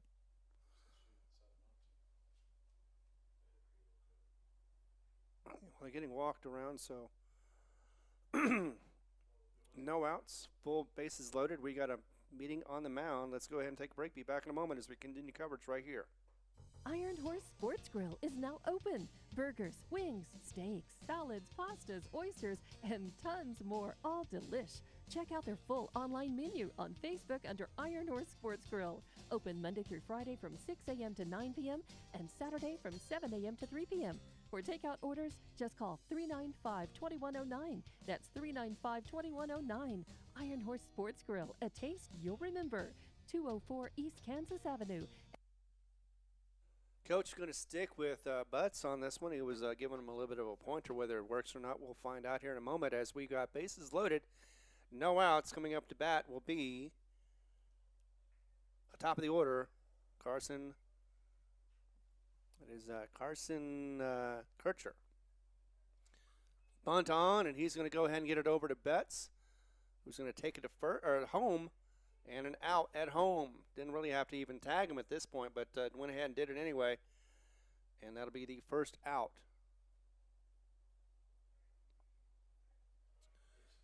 As the bunt goes, it'll be for Carson. He's able to get the one, but again, that was back to Eric Michael, who had the first out. Yep, that's what I was just saying too. Didn't have to tag him, but just looked nice. Jaso with the bat now in his hand. He had an error the first one and a walk in the second. I know he's going to hit with 2 bats. No, he just needed 1. So 1 out. Bases still loaded though. Swing on and hit. And it's going to go to left field. It's going to dribble over there to the left fielder. 1 run scores. 2 run is going to score. That's going to get him to second. Let's see. Nope, didn't get it there in time. It lost the ball. Otherwise, it could have been a possible tag. But instead, Isaac goes all the way to second for a 2-run or 2 RBI double.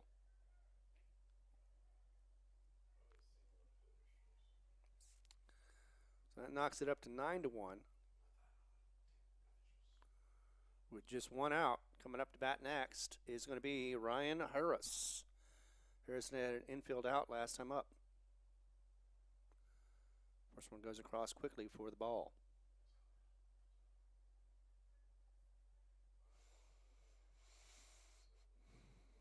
Still cloudy, but the sun trying to break through those clouds. Swing and a miss on that one. That'll be strike number 1 for Ryan.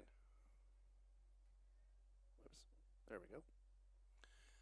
So top of the third, 1 out. We've already got 2 runs come across. We're just in the third.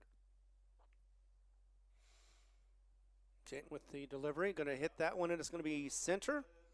It's going to go to the wall, and it's going to go over, so it's going to be a ground rule double.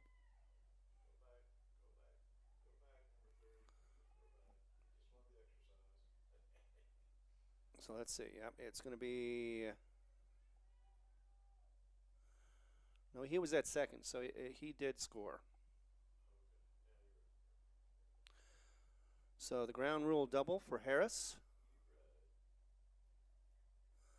Gets in 2. And now we're looking at 11-1 score with 10 runs for the deficit. Coming up next, Tim Neal. Tim had a walk both times, actually. And I believe he was the third out in the last inning. Hit high, and it's shallow. It's going to go to second.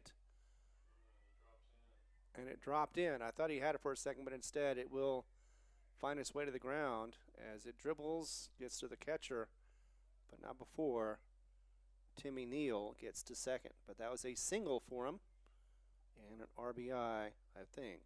Maybe not. Maybe not the RBI. Nope, he's runners at third.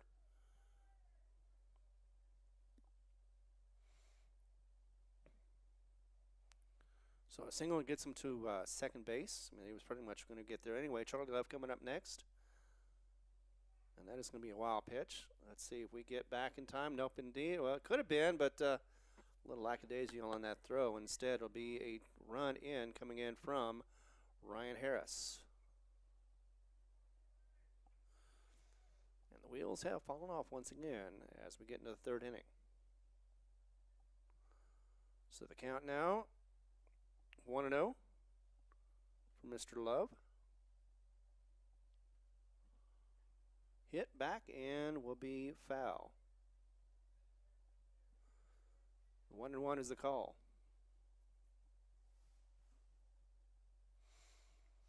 So runner at third, only runner at third. 1 out though with Charlie batting right now.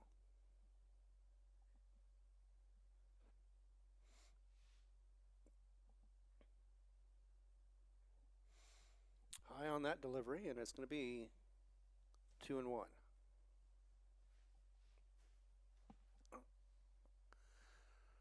Oh, it's almost 5 o'clock. Charlie. See what 5 o'clock Charlie does. Hits it and foul. So we'll go back. 2-2 is the count now.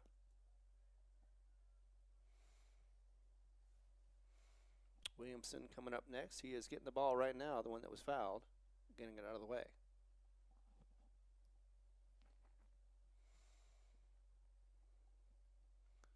Two all. Charlie ready for it as he swung a little extra and gets loosened up. Butts delivering. Jayton with that. Low and ball 3. Full count on the way for Mr. Love, the first baseman.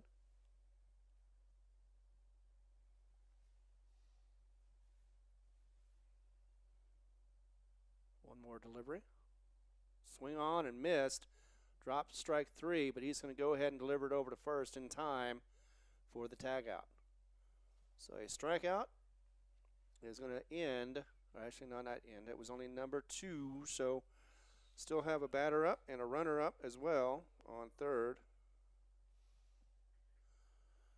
2 outs, Williamson up.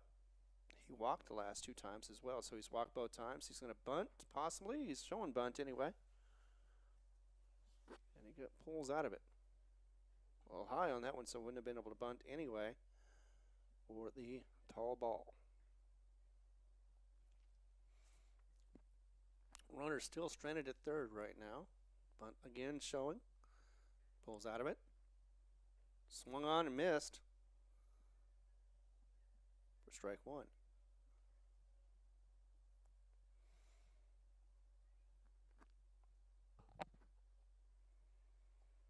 So top of the third, we've got a score of 12-1. I do have that right. 11 runs deficit. That one goes across for the ball. Just a bit high.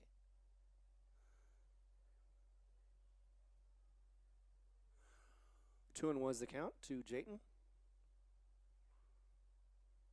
Delivers. A little low. Ball 3. So you got to go between those two. Got to go not the high and not the low, but in the middle. Got to do the Goldilocks and the 3 Bears technique. Showing bunt once again. He's going to get out of it once again. Low for ball 4. 2 outs, runners on the corners. Coming up next is going to be, that'll be Eric Michael, who started off this inning with a walk.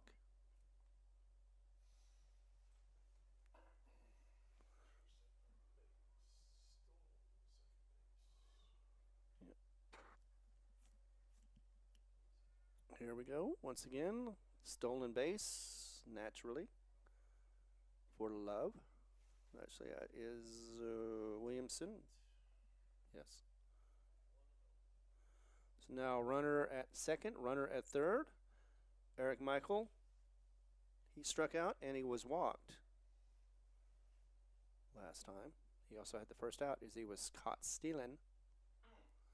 Hit that one up the middle over to second. Goes between his legs, and that is going to score in a run. As he tries to go to second, and is thrown to second. No, badly done. Could have just run it there, but instead. And it is going to be safe at second for Michael. He didn't move anywhere after that.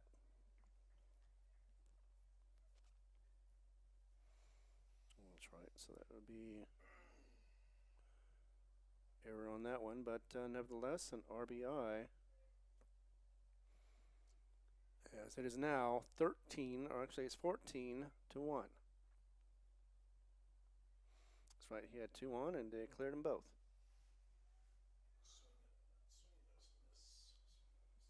So a swing and a miss on that one, and that is going to be for Aiden Strop. High on that one. Gets the count at 1-1. So third time around, actually, for the this lineup in the batting. Swung on and hit, fouled back for strike number 2.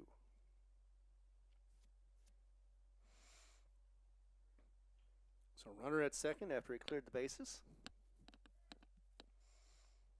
And Aiden struck out the first time and walked the second time. It's his third at bat. 1-2 is the count. 13-run difference now.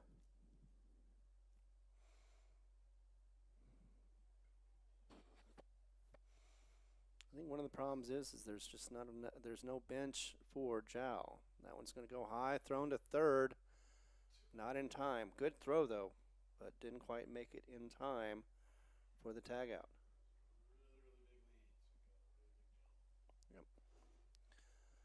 2-2 is the count now for Strop. He was the third out in the first inning. He could be the third out in this inning too if it happens to work out that way. But full count right now.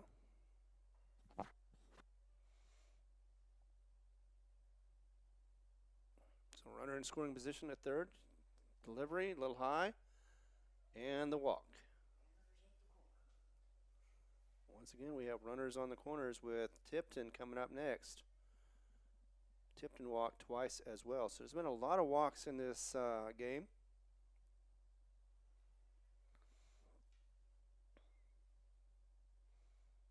Delivery once again, same or similar. Couldn't quite get it down enough for the ump's liking. Ball 1. Runner still on the corners, 2 outs. Thrown high, ball 2.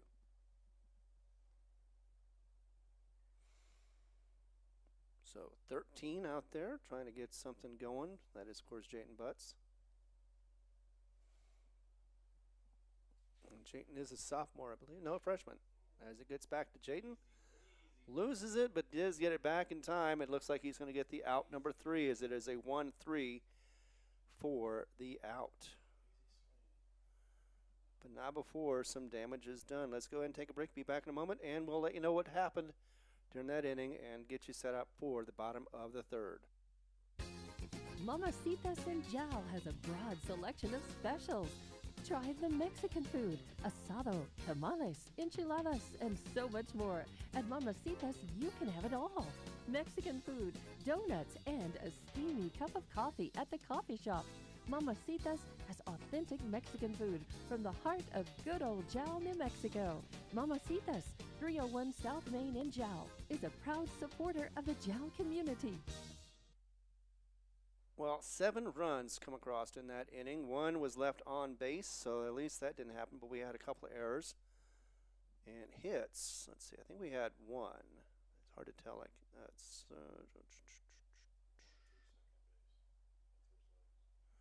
that's right. So at least 1 hit on that one overall, but nevertheless, though, we are in the bottom of the 3rd. We're going to see first up, that'll be Fernando Sauceda coming up. He did have a single at his last at bat. I think he got nope, he didn't get caught. He just was left out there stranded in the first inning. So 14-1, 13-run lead for this Coyotes team. And if we don't get some runs for Jal, this could be over by the bottom of the 5th, unless there's a mercy rule. I think it's 15, like I said. I'm not quite sure. It doesn't happen very often, but when it does, of course, you know it's going to happen.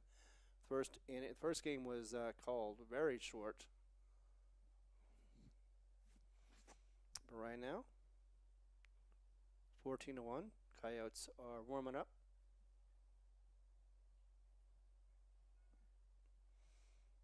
And we're about to get underway.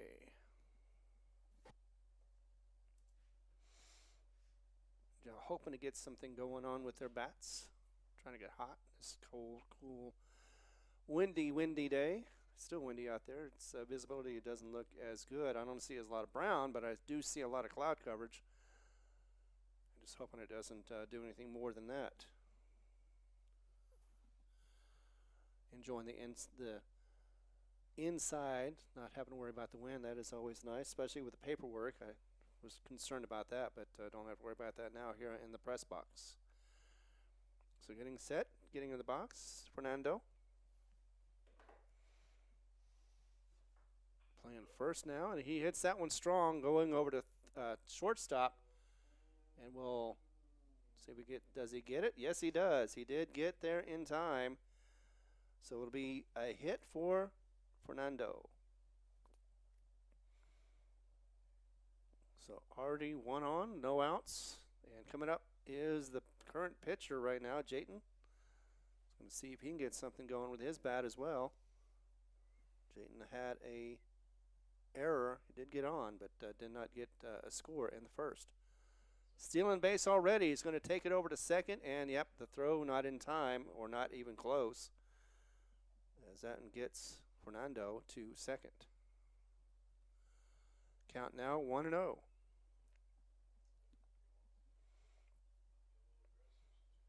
And hit once again up the middle over to second. Misses it. It goes in the outfield. Could be a score. And they're going to hold him. Maybe that was actually wise as they get it back to the pitcher in time. But nevertheless, though, another hit this time around for Jayton Butts. So runner goes to third for Saucedo. So we got runners on the corners once again. And it is going to be Tripp coming up next. Tripp Helmer, catcher. And he had a single last time up as well. Showing bunt. See what he does. He pulls back out of that one, swings and hits it, but foul. So 0-1 is the count. No outs for Jal. Good sign. Runners on the corners. Tripp up. Or Tripp up to bat. And a throw to third. Not in time. Safe. Saucedo having to pick himself up off the ground, and maybe a bad throw to the pitcher as it goes past him. He has to get collected by the first baseman. First that is going to be Charlie Love. Bunt again, back out of it. I think both sides have been doing that. This one's hit up the middle, in the gap. It's going to score a run as it gets him a first or a single, and gets it to second, but not in time. As he runs or walks across. Nope. Yep.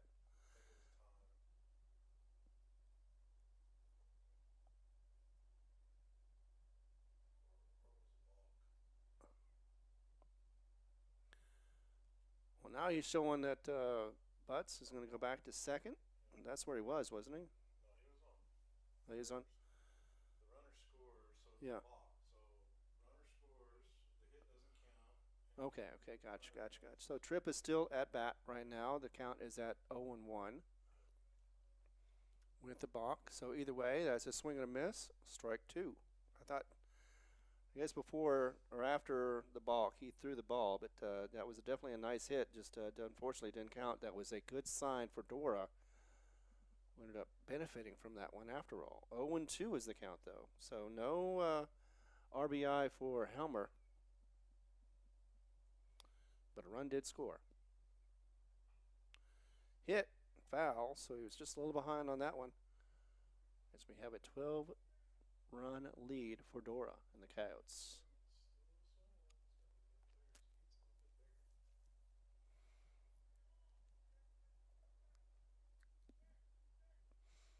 So back to it. It's 0-2 count, still the same. Excuse me. And here we go with the delivery. Hit this one a little high.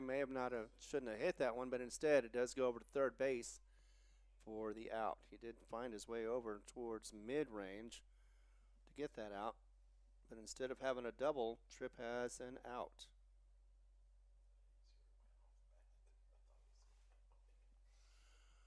The first out of the inning. This time around, it's going to be, actually, I think that's a different batter now. Let me double check. So that one goes across. Oh, nope, it is Navarrete. First one goes across for the ball. Nope. Middle of the order right now for Navarrete. He gets across for ball number 2.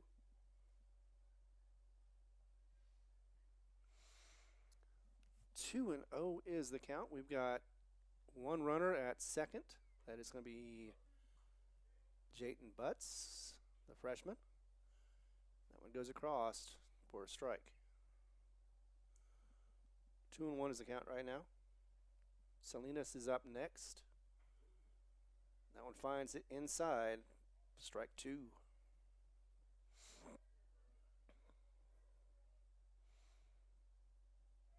So it's showing some nice swing and a miss, and that'll be, I thought it was for a second it was going to be a foul, but instead will go down as a strike. So out number 2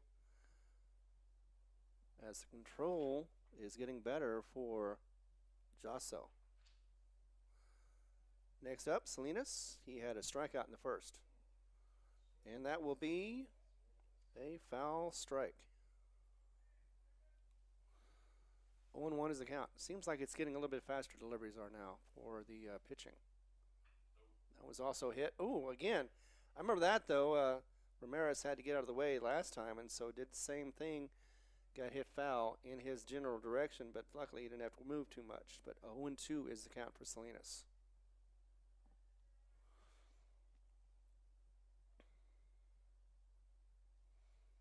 Looking to get on base, trying to get back into this game. Hits it hard, hits it high, shallow to first, and he does track it down and get it for the third out.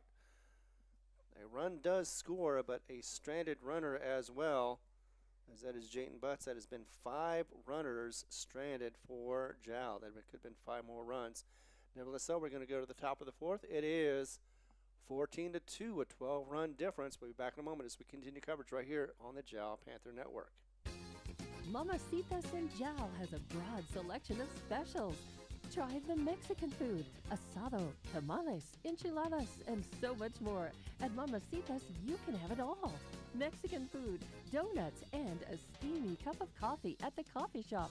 Mamacitas has authentic Mexican food from the heart of good old Jal, New Mexico.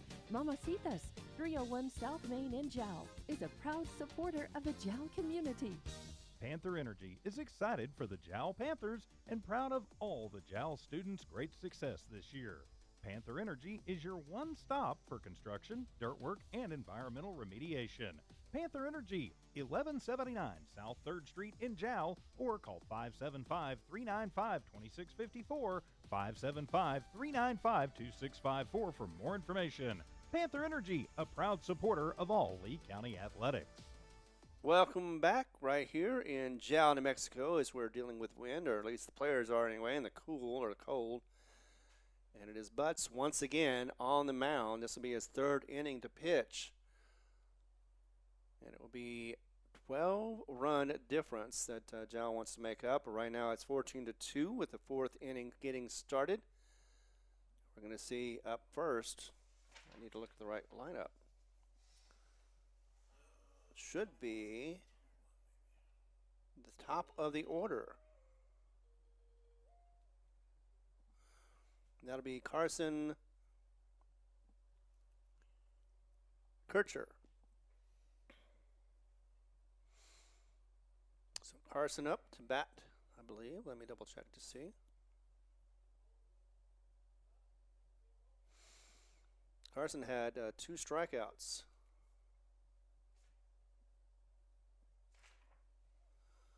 Or am I looking at the right one? Let's see. Yep, that is the right one. Okay. Top of the order, here comes Carson. And the 4th inning is stopped for a second. All right, there we go. He gets back in the box, in the batter's box.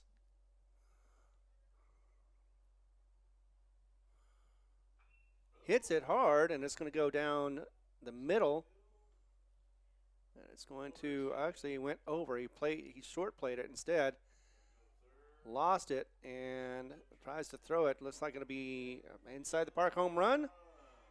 Yes, indeed. As he slides, didn't have to. The ball is still in the outfield.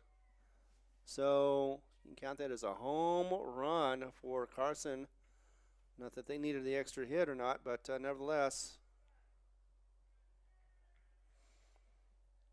it is another score. 15-2 is the score right now with that clinker. Coming up next, Isaac Jasso.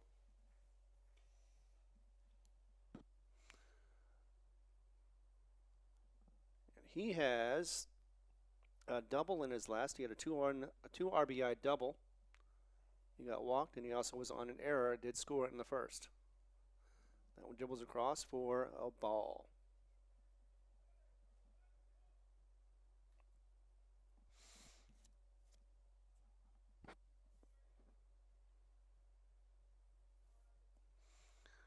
So 15-2 is the score. Do have that right. 13-run difference now.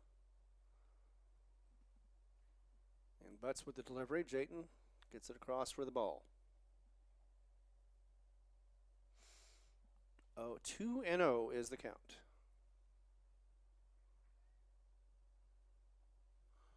High, and that, well, nobody's on, so it doesn't matter with the wild pitch. But 3-0 for the count.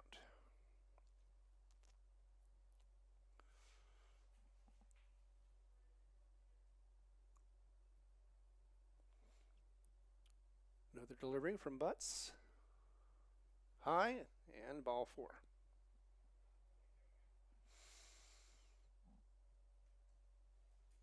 Quite a few walked in this game so far for Dora, who came in 0-2. Now they're 1-2 with that win in the first. Ryan Harris coming up next. Ryan has had a double, 2 RBI double at his last at bat. He's got 1 on right now with no outs. High delivery once again, and runner will go to second. That'll be Isaac. He has stolen before. So it's almost second nature at times. So Ryan Harris, first one is going to be a ball, and actually it's going to be another pitch. It's going to take Isaac to third. Another steal. Count goes to 1-1.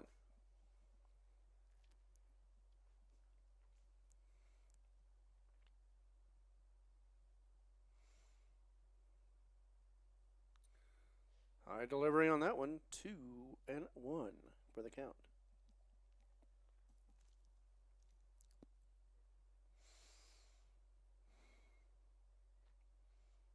So 2-1, 15-2 is the score. Delivery goes across. It is hit this time, and it is going to be in center field. Going to get tracked down. Yes, indeed. Center fielder gets it, and that is going to be tracked down by Andre Perez, but not before the sac fly gets Jasso across for another score. But out number 1.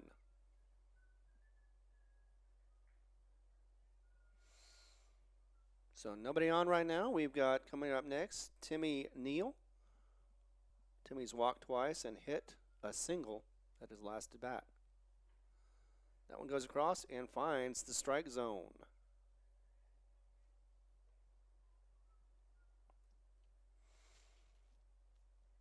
Wind seems to still be whipping it around. Swing and a miss, and that'll be strike number 2. So trying to make something out of nothing was Mr. Neal, but did nothing but get the foul. So at least he's still alive at 0-2.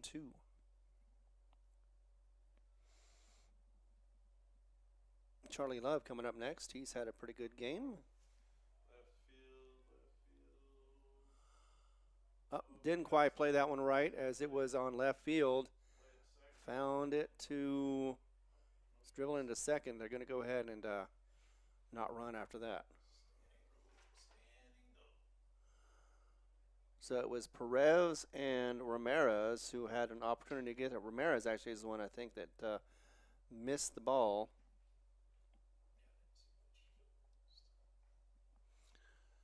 And it will be 1 on, 1 out. Charlie Love on right now as he hits it. And that could be, no, but it's going to be safe, or it's going to be fair, I should say, as it goes to third. And Charlie is able to get the run to first. So nice little hit for him as Tim Neal goes to, or is that second steal?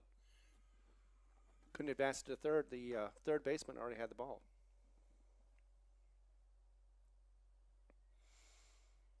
So 1 out, 2 on. Williamson up to bat. Been walked all 3 times in this game. Throw to third, and would have been a close call, but it didn't get into his glove. It bounces out. It's caught by the shortstop and will be safe at third. So runners at second and third now. As once again, it'll be Williamson up to bat. So Timmy is at third. Second is at Love. And Williamson with the bat, or with a 1-0 call. Make that 2-0.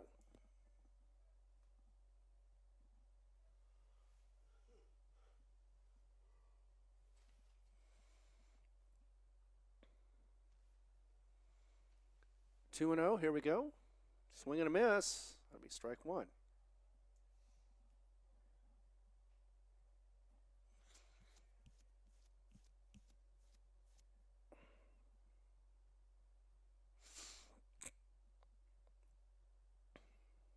Nope. No call on that one, so ball. Count is now 3-1.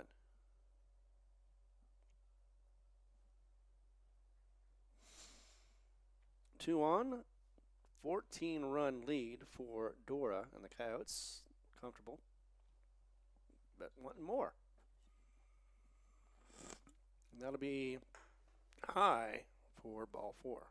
So now bases are loaded.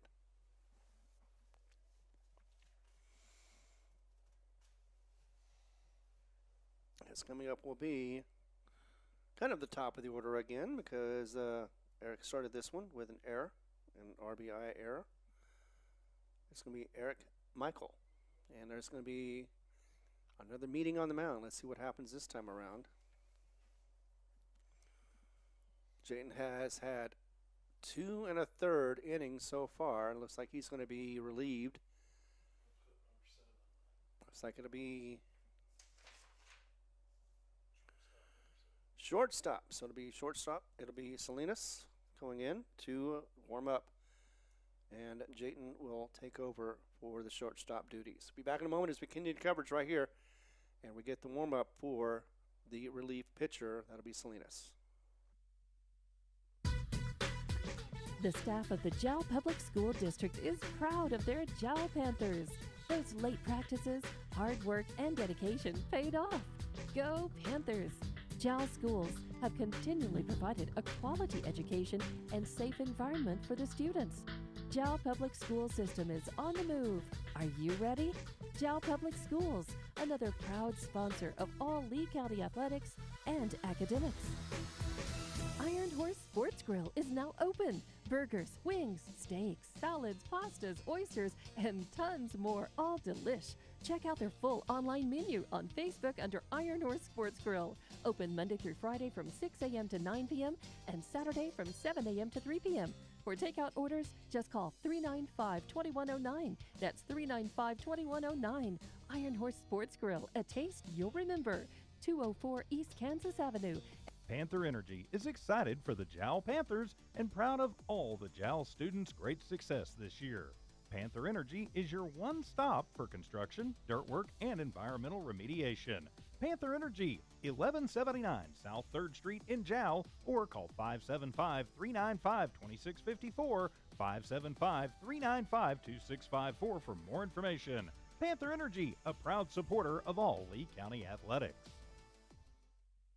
All right, we are back as we're about to get back into it. We've got Salinas warming up for the Jal Panthers as he is the relief pitcher number 2. And he does have 4 strikeouts and 5 walks for the sophomore.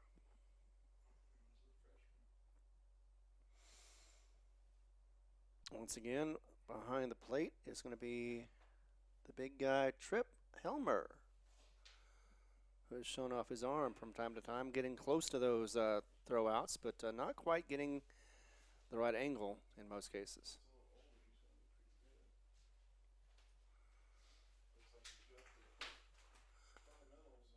Of course, Tripp is an 8th grader. That's pretty impressive for being out here on varsity.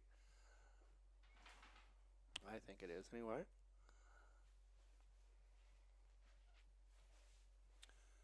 And looking at the bench, you know, we already knew that there was 8 players in the first game. They didn't have anybody to cover for the 9th player. But looking over, there's nobody on the bench. So they've got just 9 players, just enough to cover the game. Of course, with the wind and the chill and everything else, not ideal conditions for a baseball game. Nevertheless, though, here we are as we have some diehard fans in the stands.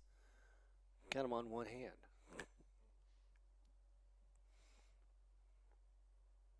Get 1 or 2 more throws, warm-ups. Maybe he needs a bigger glove.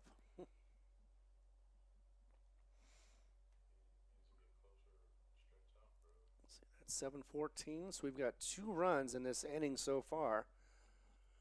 We've got bases loaded, 1 out. And coming up to bat is going to be Eric Michael,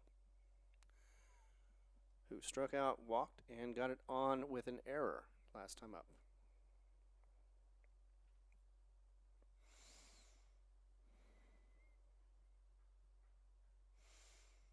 Here we go with the delivery from the first pitch. And it goes across. Looks like it'll be a ball.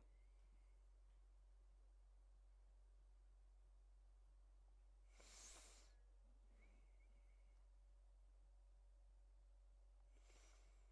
ball 1. Michael back to the box. And Salinas delivers another one. Low.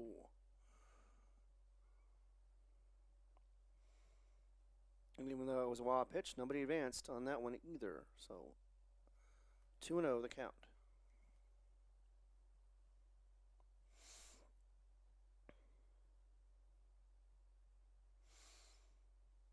Takes a look at all the runners. So that's a leadoff big for the first base.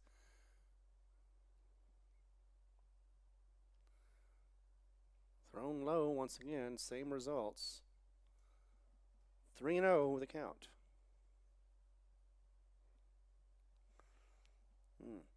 Looks more like a practice game, but get back on the mound. 3-0 is the count. Bases loaded, 1 out. 14-run lead for the Coyotes. Delivered. Oh, and finds the spot, sweet spot that is, for a strike.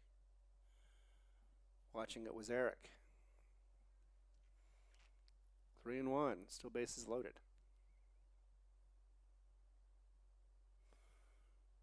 Delivers that one low, ball 4. So walks in a run. Not something anybody wants to see done, but unfortunately that is the case.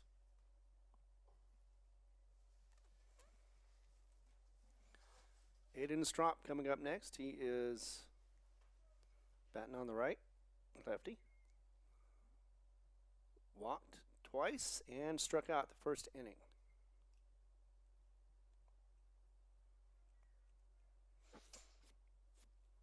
Bases loaded once again, 17-2, 15-run lead, and another wild pitch that is not going to go anywhere for the ball.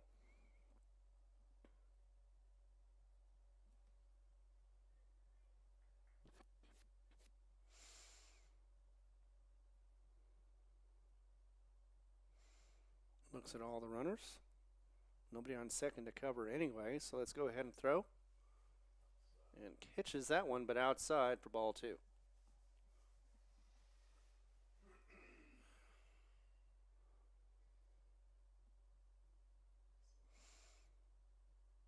So still in the 4th inning, 1 out.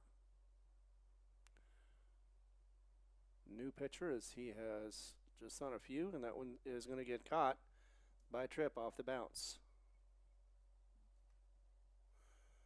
Aiden looking at a 3-0 count for the Coyote.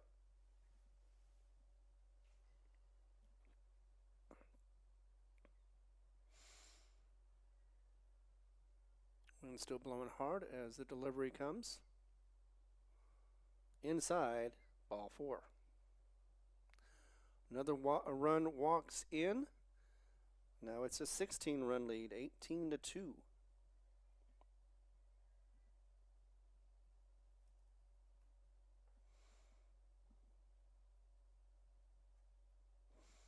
So Michael goes to second, Strop to first, and I believe that is going to be Williamson at third.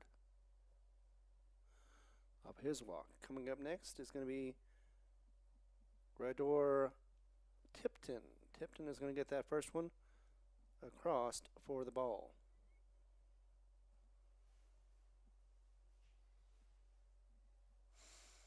We're about to go to the top of the order. If Tipton is able to continue on, it'll be back to Carson again, top of the order.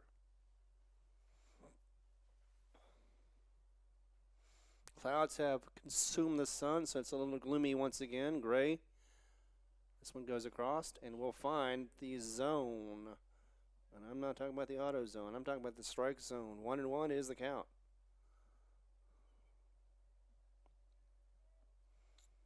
Still 1 out, so if he strikes him out, it'll just be out number 2. Won't be the end of the inning. Need to get a double play for that. Swung on and missed, but strike 2.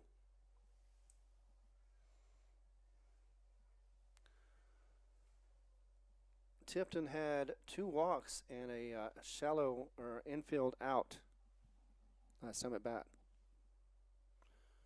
Goes across, and will be another wild pitch, but nobody's going to advance. 2-2 evens it up.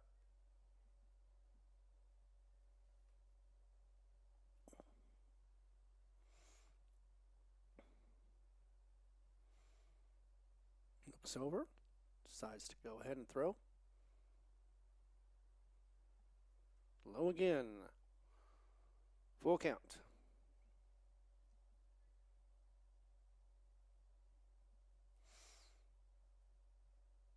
That hasn't happened in a little while, at least for Salinas, as he is going back to the mound after getting the ball. Yep, 16-run difference. Still on the top of the 4th. At least we don't have to worry about the glare of the sun at this point. Goes across, and that'll be a walk. And it'll be another one walking in. 19-2 is the score right now.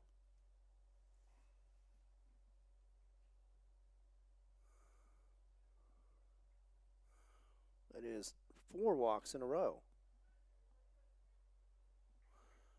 So once again, top of the order after a home run, in the park home run, that is, for Carson. Bases are loaded still.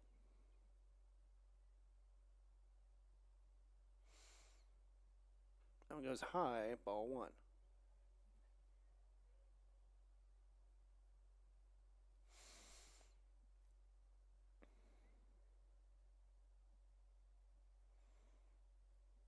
I think we've got 2 more people come up to watch the game. This one goes across, a little low, ball 2.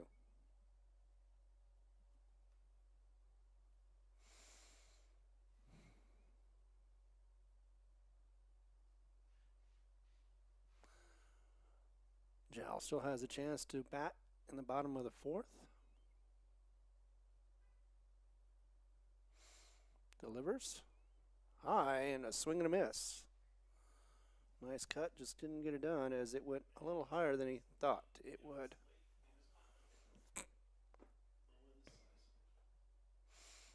So 2-1 is the count right now. Actually, it shows 1-2. So we'll go with that. 1-2 is the count.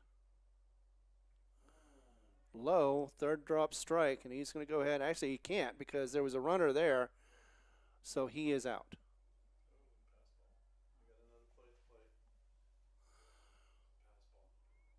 Well, after that, then yes. Then we have another score running and or runner scoring as we have 2 outs. 20-2 is the score right now. Let's see. Hard to say who that was. I think it was.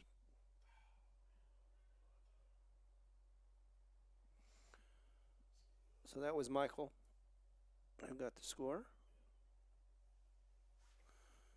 Aiden Strop is at 3rd. Second base should be Tipton as it was out number 2 for Carson.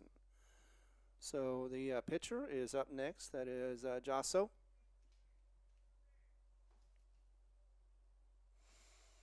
First one goes across, and that is going to be a called strike.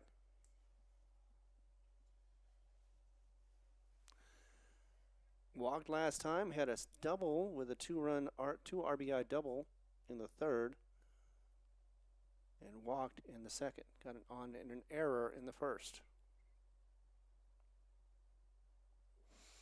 Just a bit outside. High ball for ball 1. Isaac getting back in the box.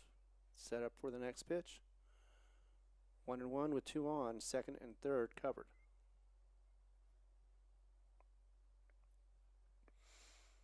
18-run lead for these Coyotes.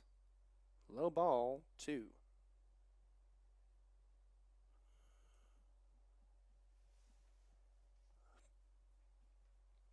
This has been 41 minutes, and still, I believe we're still in this 4th inning, it seems like.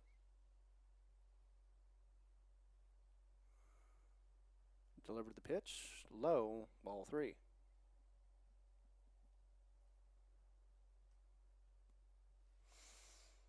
So 3-1 is the count.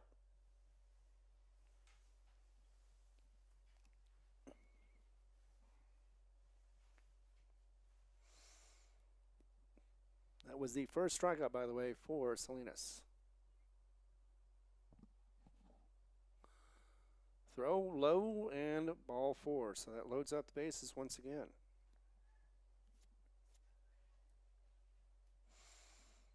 And that is going to be, it was broken up by the strikeout. There has been 4 to 5 different walks. 5 out of 6 for the batters. Coming up next is going to be Ryan Harris, as he had an RBI, sac fly RBI, and earlier in this, that was to start off the first of many scores in this inning. That's going to go across as a ball.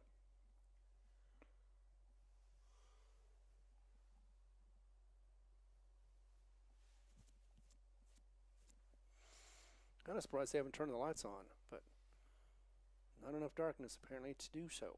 So 1-0 is the count. High, and again another wild pitch. Nope, not going to run. Just going to take them as they go. Ball 2.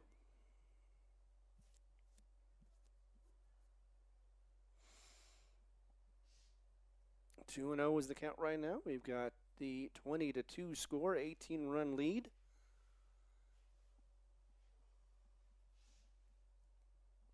Jal trying to get out of this one. Strike on that helps. Goes to 2-1 for the count.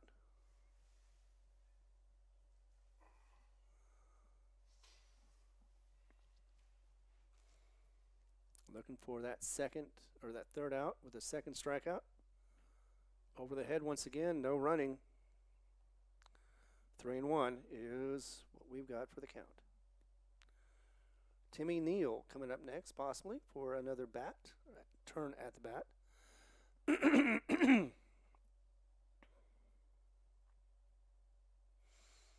But the catcher right now still batting. Throws. This time he does hit it. Goes up the middle. Shallow, but it's going to get past the shortstop and find its way to the shortstop. He's going to throw home, but not in time as 2 runs come across. Going to be a double for, that'll be Ryan Harris.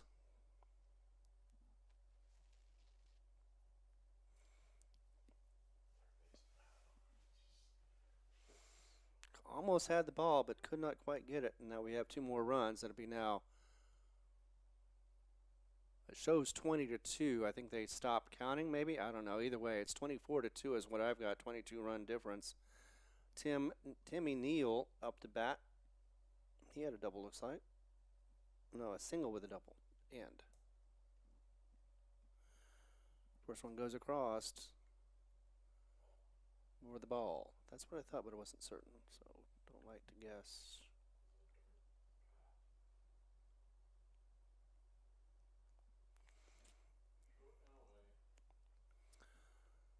So we've got 2 on. Actually, just 1. Let's say no. Would have been 2. 2 scored.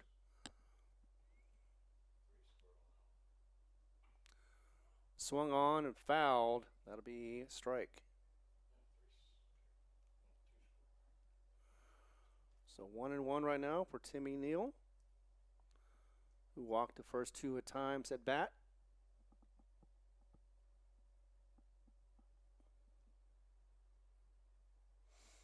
Feels a little isolated up here being all alone, but I guess I can take it. It's better than being stuck in the wind and the cold. Delivers just outside for the ball call.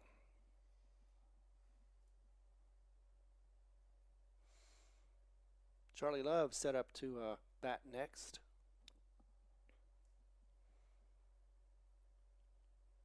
This will be the fifth time for the Coyotes. This is the middle of the fifth in the rotation. Count goes now to 3-1. Timmy playing third base right now, or not right now, but played it in this game, is now looking at a 3-1 count.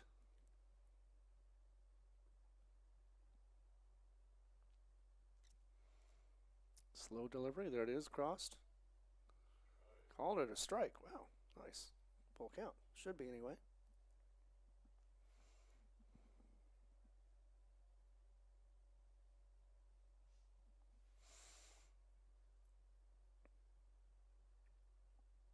Once again, another delivery from Salinas. Low. I guess it was actually ball 3 on that one. So we are now at a full count of 3-2.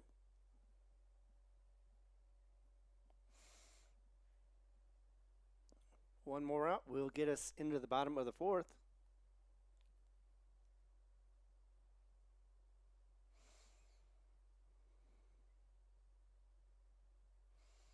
Here comes the delivery.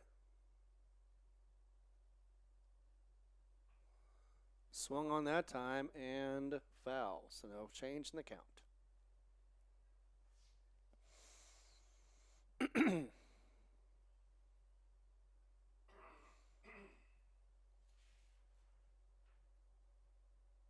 Isaac is a sophomore, and he's on the mound right now. Wanting desperately to get out of this inning, get back on the bat, see what they can do for the Panthers.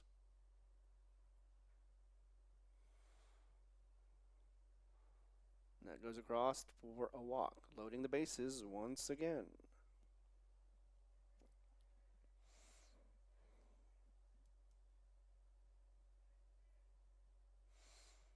There we go.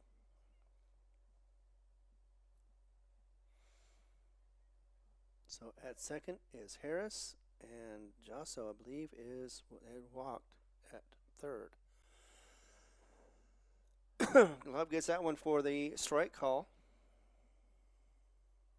So it is 0-1. Love had a single and a strikeout before that. It was going to be a dribbler, bounce across, and ball.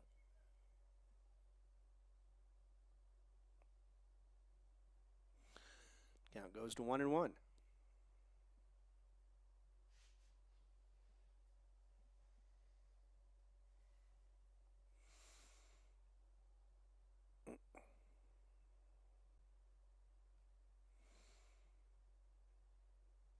Go ahead and deliver again. That's going to be too high for ball 2. We did? No, you're right, he did. Strike number 2. I thought it was going to be outside, but did drop down low enough to get that strike call. Good enough for me. I like it. 1-2. So possible strikeout here. Oh. Nope. Well, it shows 3, so he had a full count apparently. I didn't realize that. I got hit. All right, well, either way, hit by pitch, and so it'll take him to first, and that will, of course, advance a runner to score.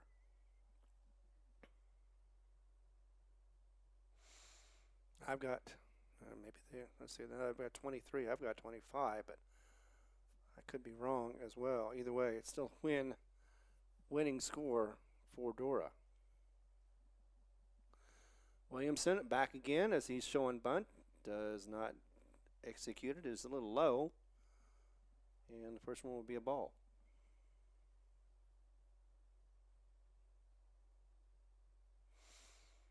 So it's been 2 outs for a little while.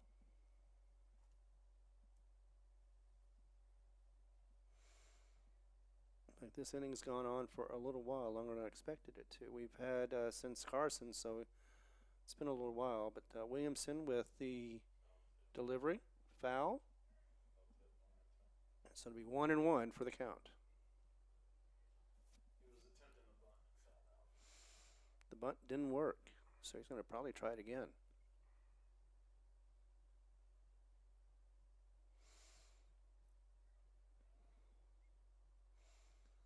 Bases loaded, 2 outs, 21-run lead is what I got on the scoreboard.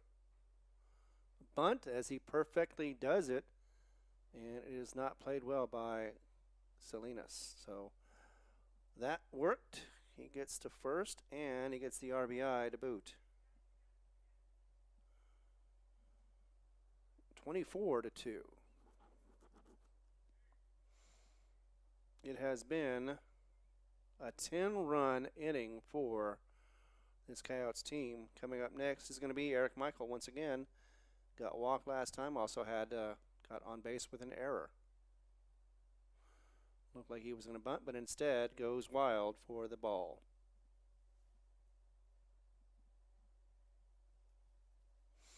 So I think this is his third time up to bat in this inning.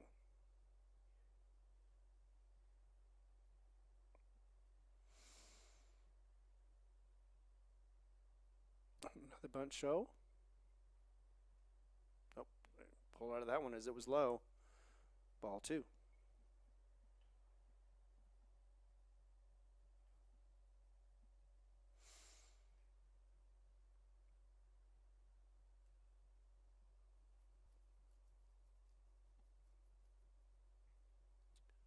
One more delivery. Bunt pulled out once again. This time it's going to be called a strike. So now the count is at 2-1.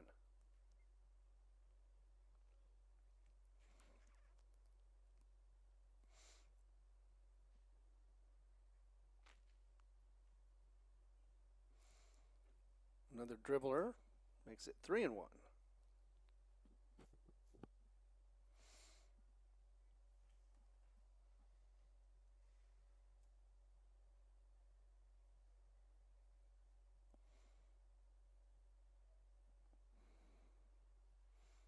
So again, I've got 10 runs coming across in this inning alone.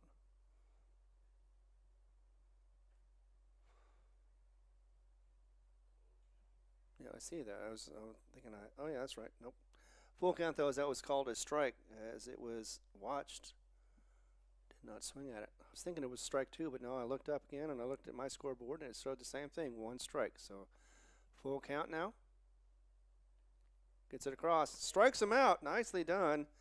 Finally gets the inning out of there, and we move on to the bottom of the 4th. It seemed like it was almost an hour since we had the bottom of the 3rd. Let's go back in just a moment. We'll have more coverage of this JAL game as we thank our sponsors one more time for their sponsorship. Panther Energy is excited for the JAL Panthers and proud of all the JAL students' great success this year. Panther Energy is your one stop for construction, dirt work, and environmental remediation. Panther Energy, 1179 South 3rd Street in JAL, or call 575-395-2654, 575-395-2654 for more information. Panther Energy, a proud supporter of all Lee County athletics. Iron Horse Sports Grill is now open. Burgers, wings, steaks, salads, pastas, oysters, and tons more, all delish. Check out their full online menu on Facebook under Iron Horse Sports Grill. Open Monday through Friday from 6 a.m. to 9 p.m. and Saturday from 7 a.m. to 3 p.m. For takeout orders, just call 395-2109. That's 395-2109. Iron Horse Sports Grill, a taste you'll remember. 204 East Kansas Avenue. The staff of the JAL Public School District is proud of their JAL Panthers. Those late practices, hard work, and dedication paid off. Go Panthers! JAL schools have continually provided a quality education and safe environment for the students. JAL Public School System is on the move. Are you ready?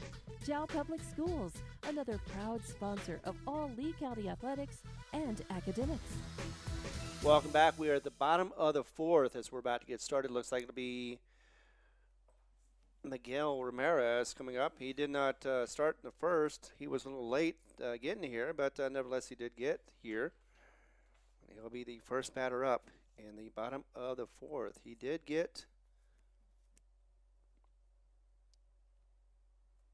see, I can't even read my own handwriting on this one. Let's see, it's a walk. So he got walked in his last at bat. That was in the second inning, and then ended up having a throw out when he tried to reach second. So it was a fielder's choice. 6-4 is what happened, and he was thrown out at that point.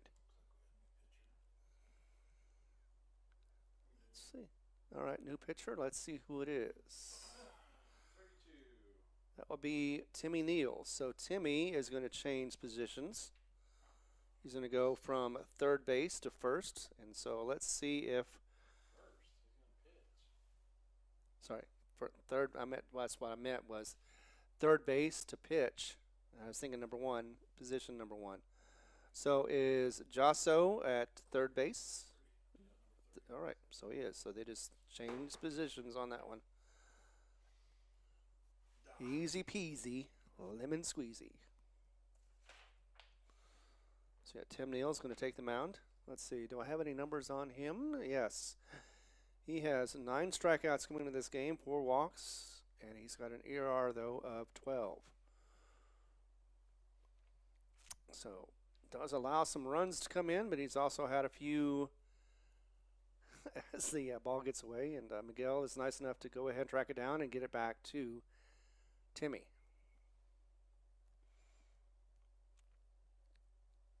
So we've only had, let's see, 2 rotations of the bat so far for Jal.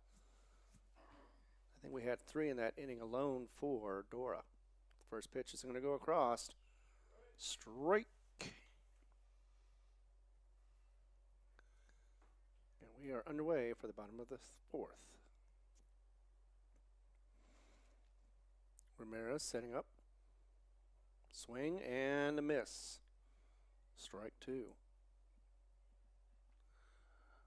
22-run deficit is what Jal wants to get back into, and you have to do a lot of hitting. That one goes across. Almost lost his hat, and did get the strikeout. So 1 down. That is his first strikeout of the game. And again, that will be his 10th of the season.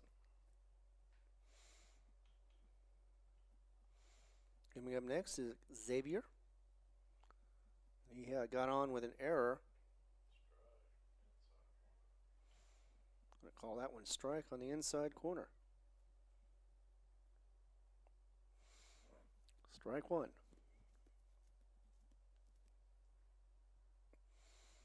Swing and a miss on that one, just a little ahead of it, and strike 2. So 0-2 is the count right now, and it is Villa who is down on the count. One more opportunity. Hits that one and does get it out. Third base covers it. Let's see, is he going to be able to get it? Was a quick throw for the 5-3.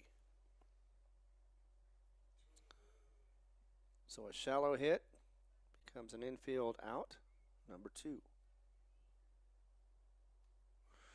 So far, 2 up, 2 down. Top of the order, though, for Andrew Pettis. As he gets another opportunity. He got hit by a pitch last time up, and he did get a single, but he got caught stealing at third. And that will be strike number 1.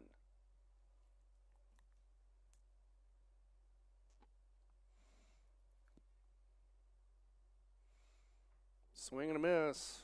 A little early again on that one. And strike number 2.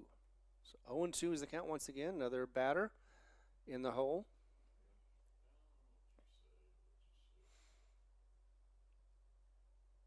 Wants desperately to get something with the bat. Tries to and does reach for it. Does get in the gap. As he's able to get. He did fumbled it, but he did grab it back again. And not in time, though, to be able to get a second or double. But instead will be a single for Perez. So he is on the on the base.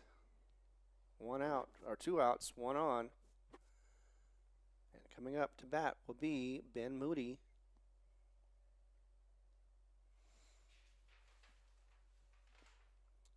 Let's see, do I have anything on Ben?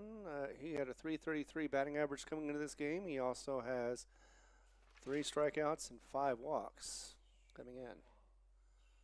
First one, though, is going to be a strike.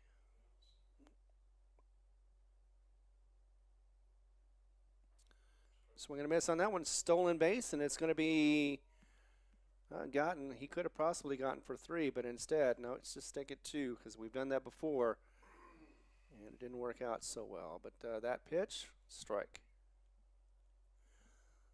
Actually, no, it was a strike. That's right. I was trying to make it all 3, but instead, nope. Third one goes just off base and will be a ball. So 1 and 2 is the call. Runner at second, that'll be Perez. Trying to make something happen. Hits it, a little dribbler. It's going to go right to the pitcher, who's going to throw it over to first, and that will be in time for the out. Unfortunately, that will be the 1-3. And that is the third out as Ben could not quite get it down for a hit. Top of the 5th, we had 1 left on base, also one hit, and no runs come across. No errors as well. Let's go ahead and go to the top of the 5th. We'll be back in a moment as we continue coverage right here on the Jal Panther Network. Mamacitas in Jal has a broad selection of specials. Try the Mexican food, asado, tamales, enchiladas, and so much more. At Mamacitas, you can have it all. Mexican food, donuts, and a steamy cup of coffee at the coffee shop. Mamacitas has authentic Mexican food from the heart of good old Jal, New Mexico. Mamacitas, 301 South Main in Jal, is a proud supporter of the Jal community. Jal Lady Panthers continue to be winful as they are undefeated as they go 9-0. This time around against Lordsburg, where they had 4 runs in the first. They got goose taken in the second. Lordsburg had a run in the second, so it was 4-1. Going into the third, 2-1, or 4-2 was the score as Lordsburg put up another run. But Jal was able to put up 12 unanswered runs to get it to 16-2, and it ended after 4 with the mercy rule. Final score once again was 16-2. Well, maybe. Doctor. As we get into it, once again, letting you know, the Lady Panthers softball team, 16-2 over Lordsburg. We'll be back in a moment as we continue coverage of the baseball Jal Panthers. Mamacitas. Panther Energy is excited for the Jal Panthers and proud of all the Jal students' great success this year. Panther Energy is your one stop for construction, dirt work, and environmental remediation. Panther Energy, 1179 South 3rd Street in Jal, or call 575-395-2654, 575-395-2654 for more information. Panther Energy, a proud supporter of all Lee County athletics. Iron Horse Sports Grill is now open. Burgers, wings, steaks, salads, pastas, oysters, and tons more, all delish. Check out their full online menu on Facebook under Iron Horse Sports Grill. Open Monday through Friday from 6 a.m. to 9 p.m. and Saturday from 7 a.m. to 3 p.m. For takeout orders, just call 395-2109. That's 395-2109. Iron Horse Sports Grill, a taste you'll remember. 204 East Kansas Avenue. For over 25 years, Eunice Pump and Supply has been more than just a business. They've been a part of the heartbeat of Eunice. From the oil fields to the classrooms, Eunice Pump and Supply is all in backing the athletes, cheering on scholars, and investing in the future of Lee County. Eunice Pump and Supply takes pride in their hard-working team, their dedication to excellence, and most of all, the youth. Visit Eunice Pump and Supply, 1310 Avenue O in Eunice, and now proudly serving Lovington at 321 North Main. Your hometown partner and a proud supporter of Lee County athletics and academics. Eunice Pump and Supply, local, loyal, and proud to serve. We are back as to the mound, or to the plate, is going to be the first batter for Dora in the top of the 5th. Let's see. That is going to be actually a different batter, I believe. Number 25. Yep. Finnegan Martin coming in, the senior, is going to bat. Let's see. Where did we leave off at? I think it was terrible. So Finnegan looking at a 1-0 count. Swung on and missed. Strike one.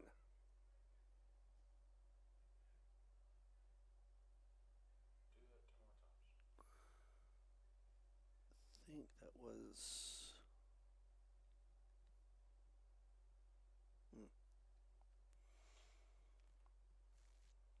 So swing on that one, and he does hit it up to shortstop. He's going to throw it to first, not in time. But does get it there.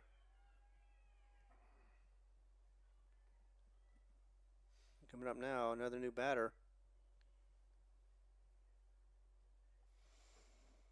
And this time around, it's going to be Juan Tovar. Juan is a sophomore. And you know the bad joke, it takes one to know one. So nobody out, one on.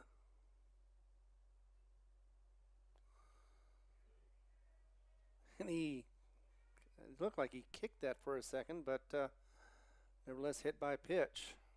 And that'll put on first and second. Actually, because it looked like he did kick the ball, he may not be eligible to get that walk. Actually, yep, they did. No, wait, let's see. Nope, he's getting the bat back. So it'll be a warning. Because it looked like for a second, like I said, it looked like he kicked the ball, but instead he didn't get out of the way, and it usually means you're going to get an out call, and the lights are on now. So that is a strike. Goes out, though, and it does advance the runner to second. Again, that's going to be Martin, the senior Martin, going to second off the steal. 1-1 is the call right now for Juan Tovar.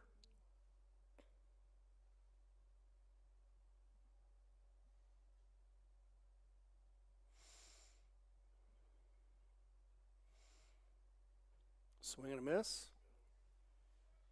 2. 1-2 is the count right now.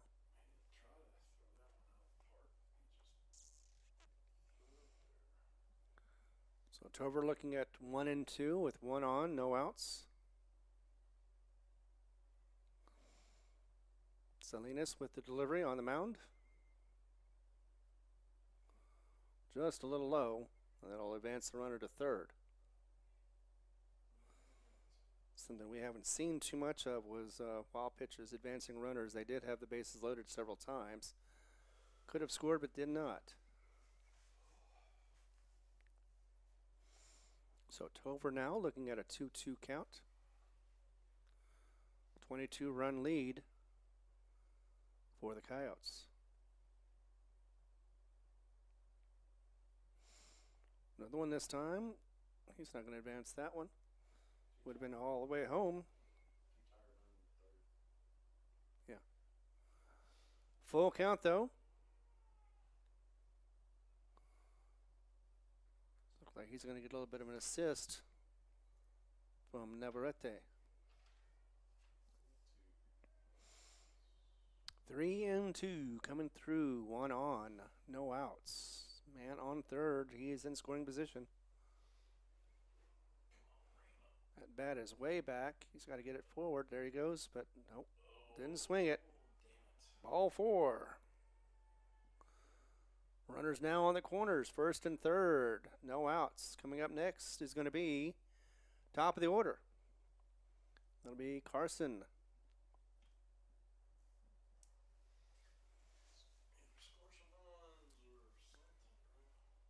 Let's see. We've got Martin, number 25, on third. First one goes across, and it will be a ball. So this will be Carson's struck out 3 times, but he also hit a in-park home run in the fourth. And has had a single as well. So not a great day, but not a bad one either for Carson. First one, though, was the ball. Advances the runner to second.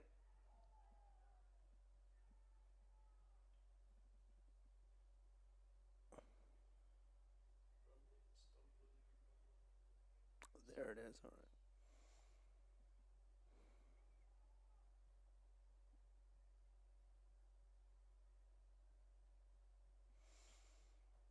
So we've got count of 2-0. Delivered high.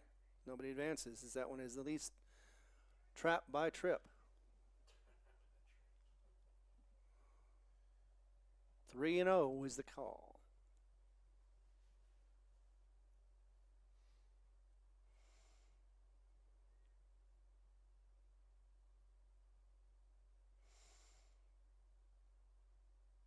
Here's the windup delivery. Oh, just a bit off. But nevertheless, they'll ball four. And I don't think he realized that for a second, as he was content with getting back to the batter's box until he realized somebody said, you know what, that's a walk.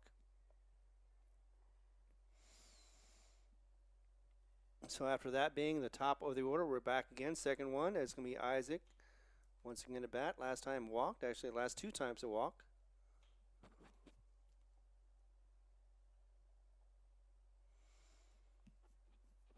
So bases loaded.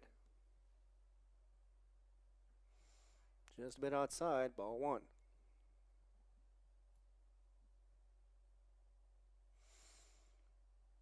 So Isaac was walked the last two times. He did get a double, 2 RBI double, and he was walked before that. So he's walked 3 times in his game so far. Also got on an error with a couple of wild, with a steal and a wild pitch. Was able to get in. High, and nobody will advance for the ball 2.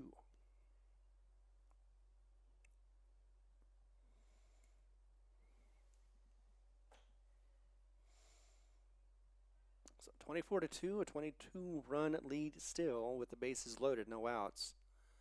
Top of the 5th, and it could be the end of the 5th, but we got to get there first. We got to get through this 5th inning. Top of the 5th inning, that is. Swing and a miss. And that'll be strike number 1. Kind of hoping it was strike number 2, but that's okay. Still 2-1 for the count.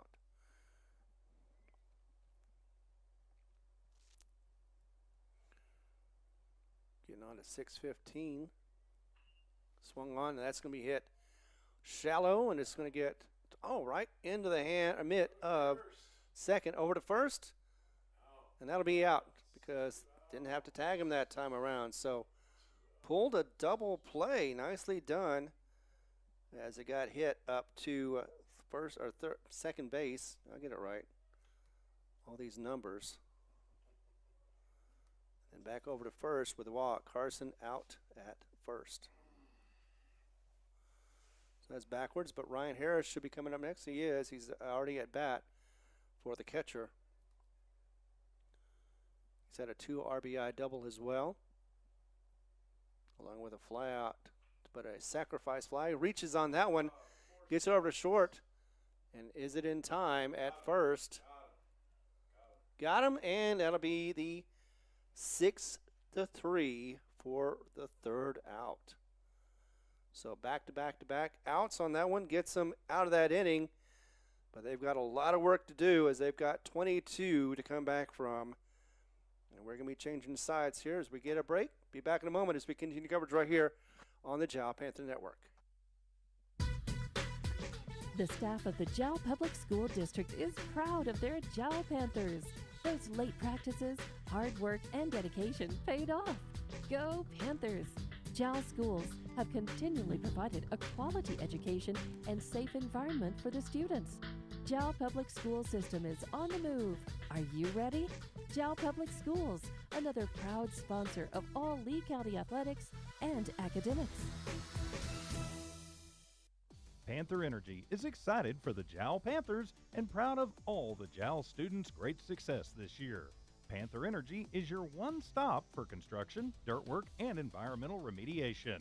Panther Energy, 1179 South 3rd Street in Jal, or call 575-395-2654, 575-395-2654 for more information. Panther Energy, a proud supporter of all Lee County athletics. The Woolworth Community Library is a proud supporter of the Jal Panthers. They are excited to have their kids back into schools and in sports, all while staying safe. The Woolworth Library staff encourages you to swing by the library and check out all of the cool stuff just for kids. Great reads for all ages. Call 575-395-3268 for library hours and online resources. The Woolworth Library, a proud supporter of Lee County athletics. All right, we're heading to the bottom of the fifth, and that last inning, or the top of the fifth, didn't last nearly as long as the fourth inning, which is good news for Jal, but they still have plenty of work. 22 runs is what they need to get back if they want to continue playing in this nice, dreary, cold, windy weather as the warm-ups continue on. Looks like getting back on the mound once again is going to be their relief pitcher, and that is going to be Timmy Neal. Coming up first to bat, we've got Fernando Sauceda, who has had singles but has only been up twice. This is his third time at bat. See what he do with the bat is, once again, at least the lights are on. We can be able to see a little bit better as the cloud coverage and the dirt and everything was causing the sun to be blocked. And, of course, the cold weather with the northern wind, that doesn't help either. First pitch goes across, a little low for the ball.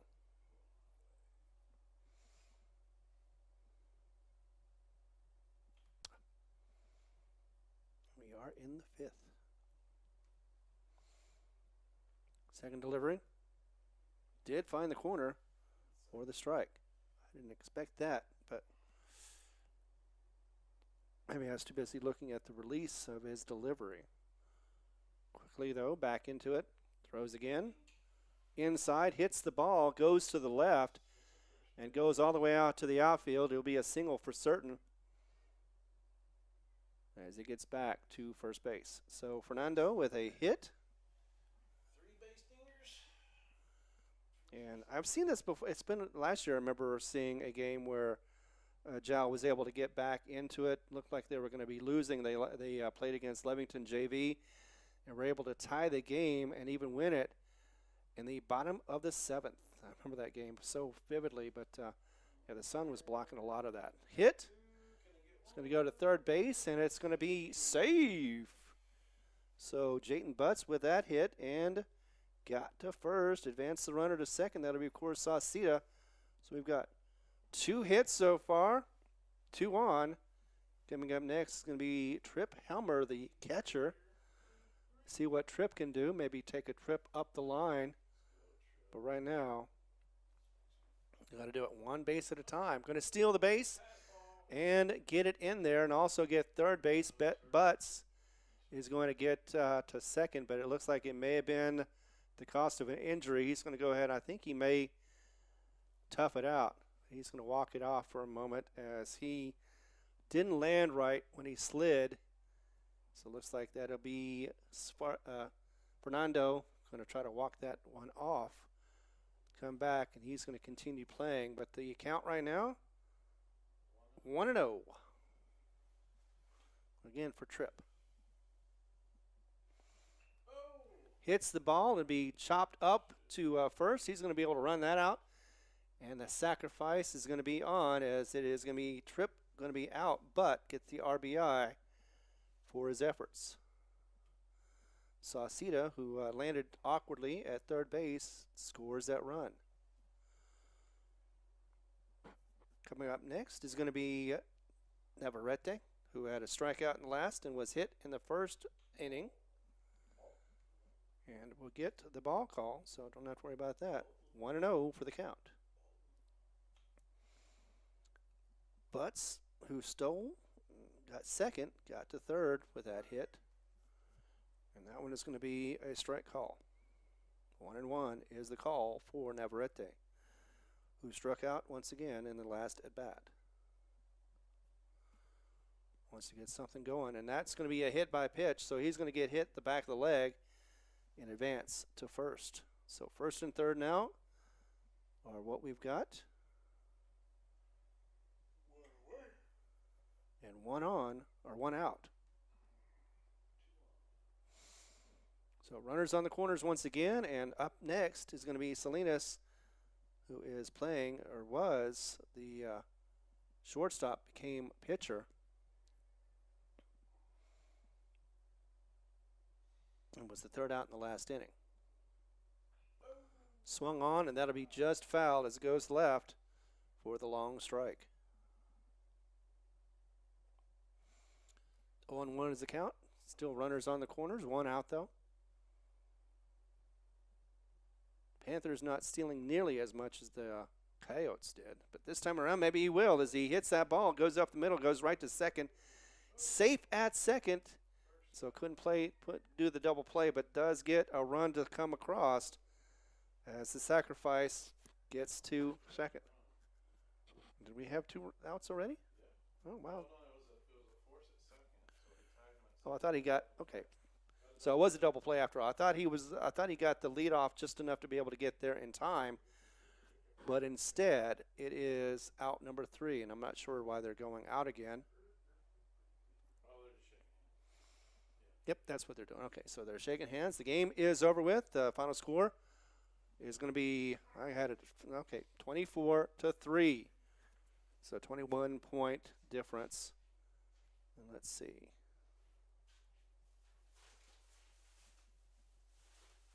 Well, and that is the game once again. Final score, we've got 24-3. That last one at bat, we had 2 hits, 1 hit by pitch. We had an RBI as well on the sacrifice.